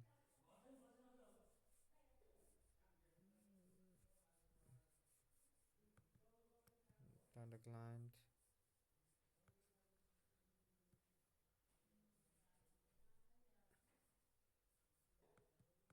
Post.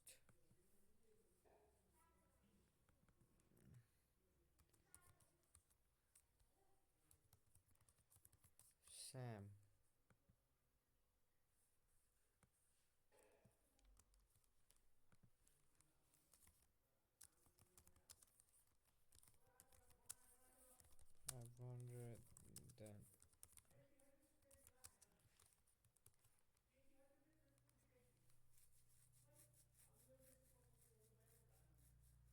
means user is not a mongoose model. So this line is important something else.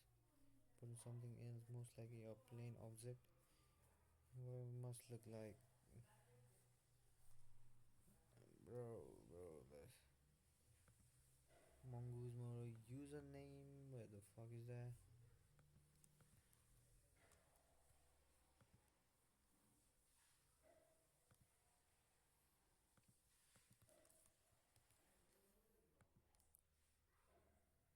Boom, found it. There's a typo.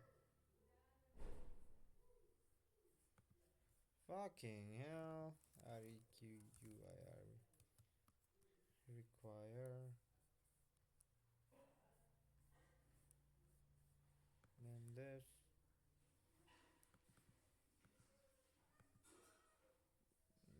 New user time has been found. Okay, role user 2000. Okay, I got ChatGPT. API server here just on localhost port 3500. We've got our message connected to MongoDB. Server's running on port 3500. I'm going to use Thunder Client to test everything out like I have in some previous tutorials. If you don't have it, you can install Thunder Client as an extension.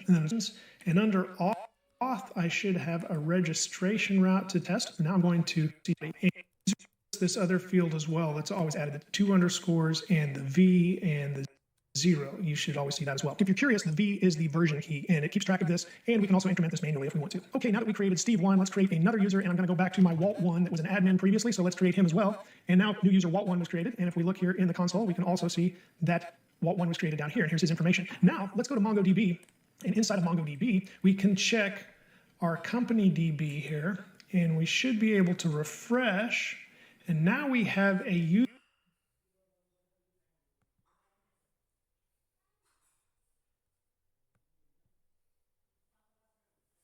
users collection as well, and you can see it has 2 documents. So let's look at the users collection. All right, and we load the documents. It has 2 documents. So let's look at the users collection. All right, and we load the documents up, and here are the 2 records, or we could call them documents, really. I'm used to saying records with SQL. This is a NoSQL database, and it has collections instead of tables, and it has documents instead of records. So in either one of these, we can expand the object and see our user 2001 that was created. So we want to make Walt an editor and an admin. So inside of MongoDB, here we're at mongodb.com and logged back into our account, and we're looking at our collection inside of the company DB database that was created. And we'd created the employees collection before, but we had not created users. So when we created the first user, it also created the users collection, which is interesting. But after that, we want to edit Walt here, and we can do that right inside of mongodb.com. So let's edit, and now let's go ahead and add another role. Add field after user, and we'll put in editor, and the value for the editor was 1984. Okay, now we've completed that. Now let's add field after Admin. add on ahead in his. So we want to get rid of that. We don't really need to remove that. We need to change the data type over here on the right. Notice how user 2001 is int32. So we want to choose that type here on the right and make sure we have the right data type as we make changes here on mongodb.com to any given document. Okay, those changes have been made. Now let's update. And now we have the correct data type in Walt's roles, 2001, 1984, and 5150. Okay, going back to VS Code, and I'll close out of Thunder Client and close out of the terminal as well, but let's go ahead and show the file tree because we have changes to make. In the controllers, we need to go ahead and implement our user model instead of the JSON file we've been using in the refresh token controller, the logout controller, and the auth controller. And then we need to implement the employee model in the employees controller and change how some of this works, just like we did in the register controller. And that's what we'll be doing in the next tutorial. But my challenge to you is before then, go ahead and make the changes on your own and then compare to the tutorial that I released that makes this little file we've been using in the refresh token controller, the log, and close out of Thunder Client and close out of the terminal as well. But let's go ahead and show the file tree because we have changes to make. In the controllers, we need to go ahead and implement our user model instead of the JSON file we've been using in the refresh token controller, the logout controller. About to finish, bro.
This is fucking whole day worth.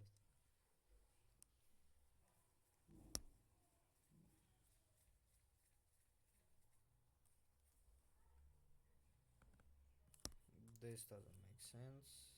Delete.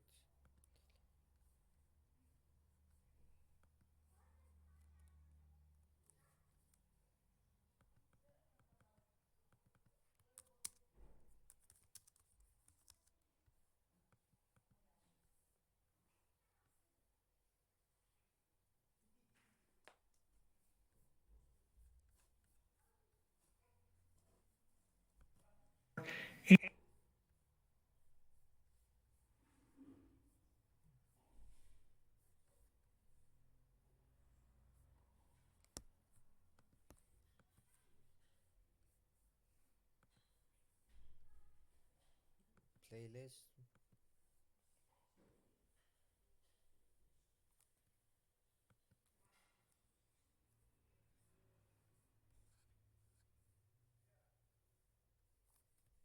What the fuck is this?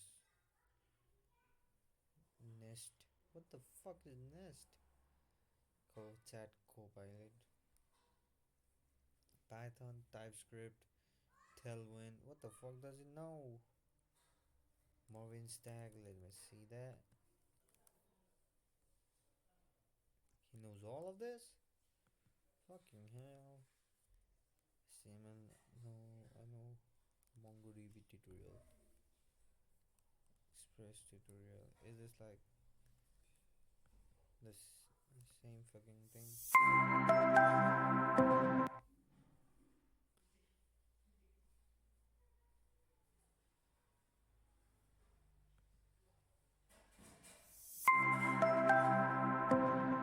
This is the fucking same thing.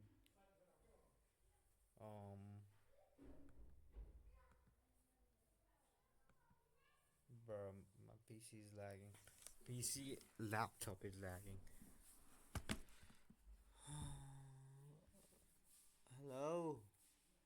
Public folder or public directory, if you will, for the subdirectory. This is the fucking same thing.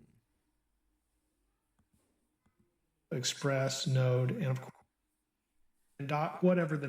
This is the same thing. React native. Okay, I got you.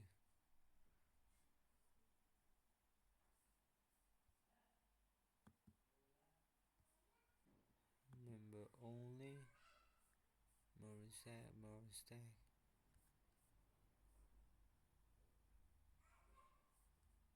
MongoDB.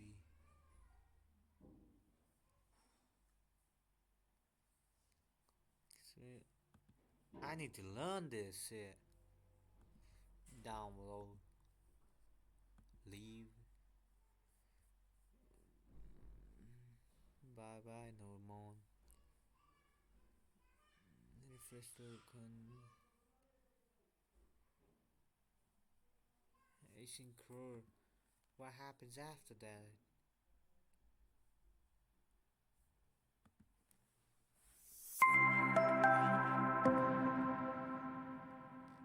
Hello and welcome. Hi, I'm Dave. This tutorial is part of a Node.js, Express, and MongoDB for Beginners tutorial series. I'll put a link to the full playlist in the description below.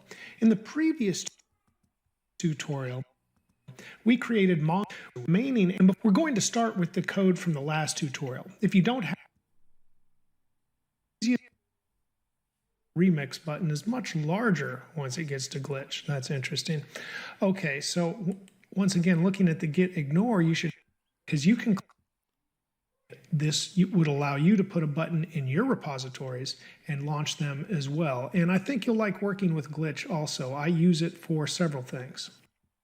Into the docs, but I feel like we've covered the create, read, update, and delete for Mongo and MongoDB. We've built a full REST API with Node and Express, and we have added user authentication. We have talked about authorization and JSON web tokens as well to protect those routes. So if we talk about next steps, you would want to take what we have built and what we have built here on the back end using Mongo, Express, and Node could be combined with React for the MERN stack. So if you haven't learned React, you want to check out my 9-hour beginner's tutorial for that, and you can combine that knowledge with this backend course knowledge to complete the MERN stack. However, you could also add whichever front-end technology you wanted to this backend with Mongo, Express, and Node for whatever application you wanted to create. Remember to keep striving for progress over perfection, and a little progress every day will go a very long way. Please give this video a like if it's helped you, and thank you for watching and subscribing. You're helping my channel grow. Have a great day, and let's write more code together very soon. 9 hours. Oh my And god. close out of the terminal as well, but let's go ahead. Pop drill. What the fuck? He's handsome. Bro is making me jealous. The fuck? How many is there?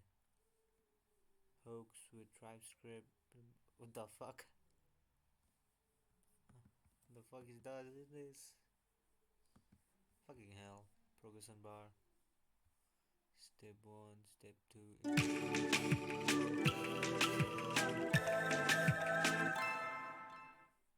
The form and progress bar components in this React app are sharing state from a form context provider. Unfortunately, bro, his vocabulary is so massive, bro. I can't even fathom though. Fetch data from API, React CRUD operator. Okay, this is something worth checking. I like this guy. Data model, async CRUD. Okay, Mongoose. This is the same shit. a logout route, and of course we've got the auth route as well. So now let's test those once again with Thunder Client. If you don't have Thunder Client, we CRUD API. Said I suggest going to beginning of no. I said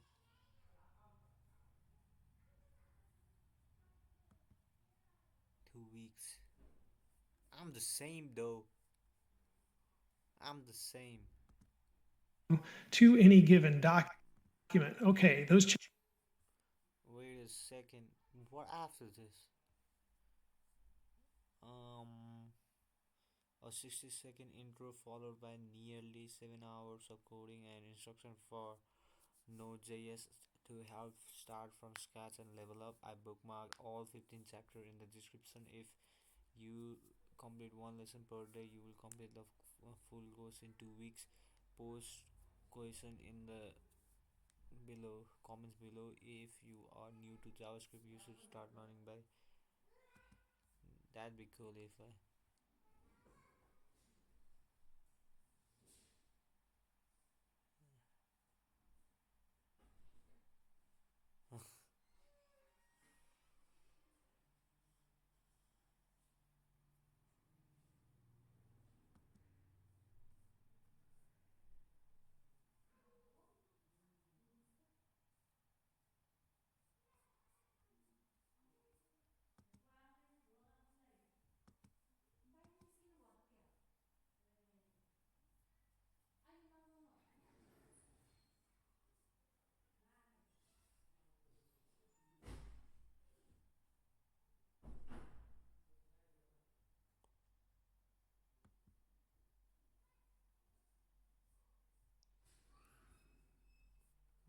Where is this person now? Where the fuck is that?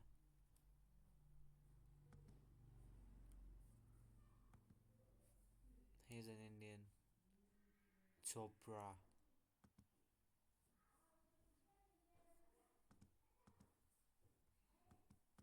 Okay. That's our don't deserve rest.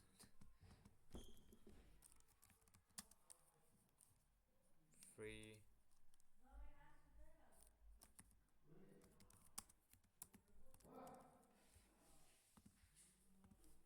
Editor. Hello.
fuck?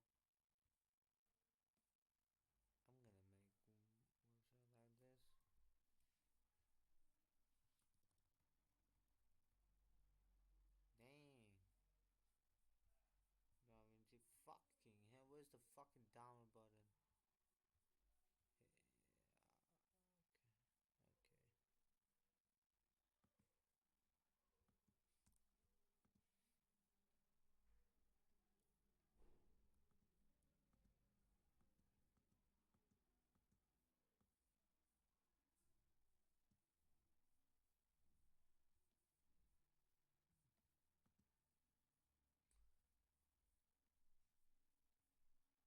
Lock.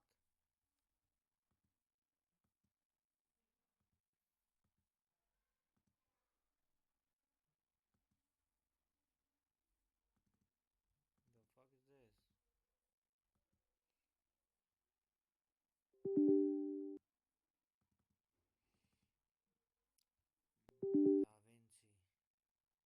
Okay. Cut this. Look next.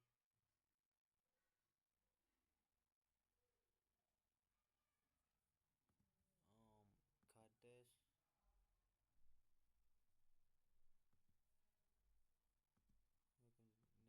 Decline.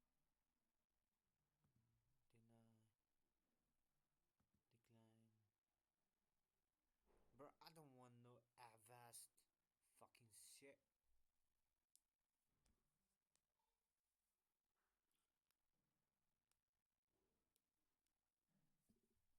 Ayo. Bro, this recording shit has made me like be consistent in like doing learning this. Look at this fucking ass. One day barely did 1 hour, um, cause like 1 hour was like I was waiting for it to hit like 1 hour mark, and then it increased. It stopped being boring. This was frustrating. This 3 days, cause nothing was going inside my head, dude.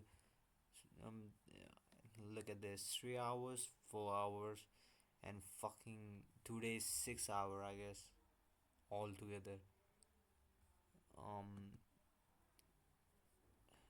wait the fucking second. Um, look at this. I tried so hard, like, to concentrate, but I was like rage quitting and stuff. And today, fucking hell. This is delay, and this I fucking did. What was this?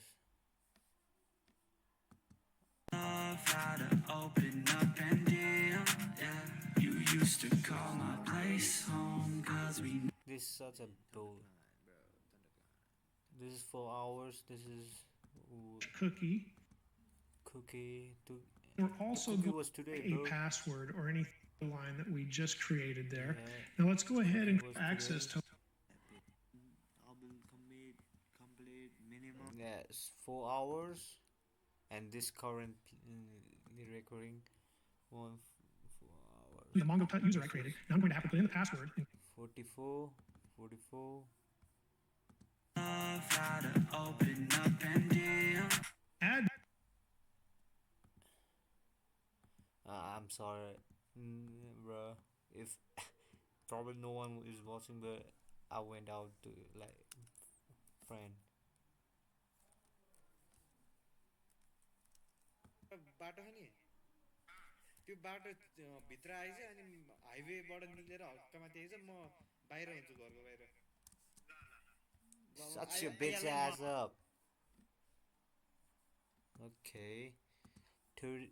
Bro, it's like inclining, like sis.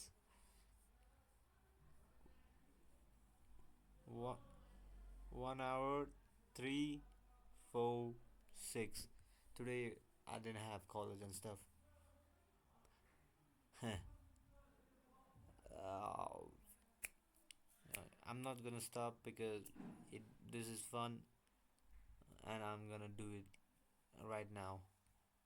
Do like make a flow chart like flowchart stuff of remaking this or making similar mini project, because the final 2 hours is like I understand most of the part, but I don't understand some part. And if I make an project and use the same stuff, I will know how to make in the future. Like that's what I know, and I'm fucking talking to myself.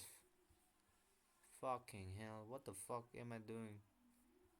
Please, I wish I get an internship after learning more in stack. In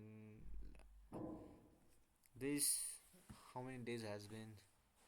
It's been a week, and tomorrow is also a holiday, so I'll be finishing that shit, and then I'll be building some things, I think, and then I'll be like Gucci. I'll be like, fucking hell, yeah, peace out.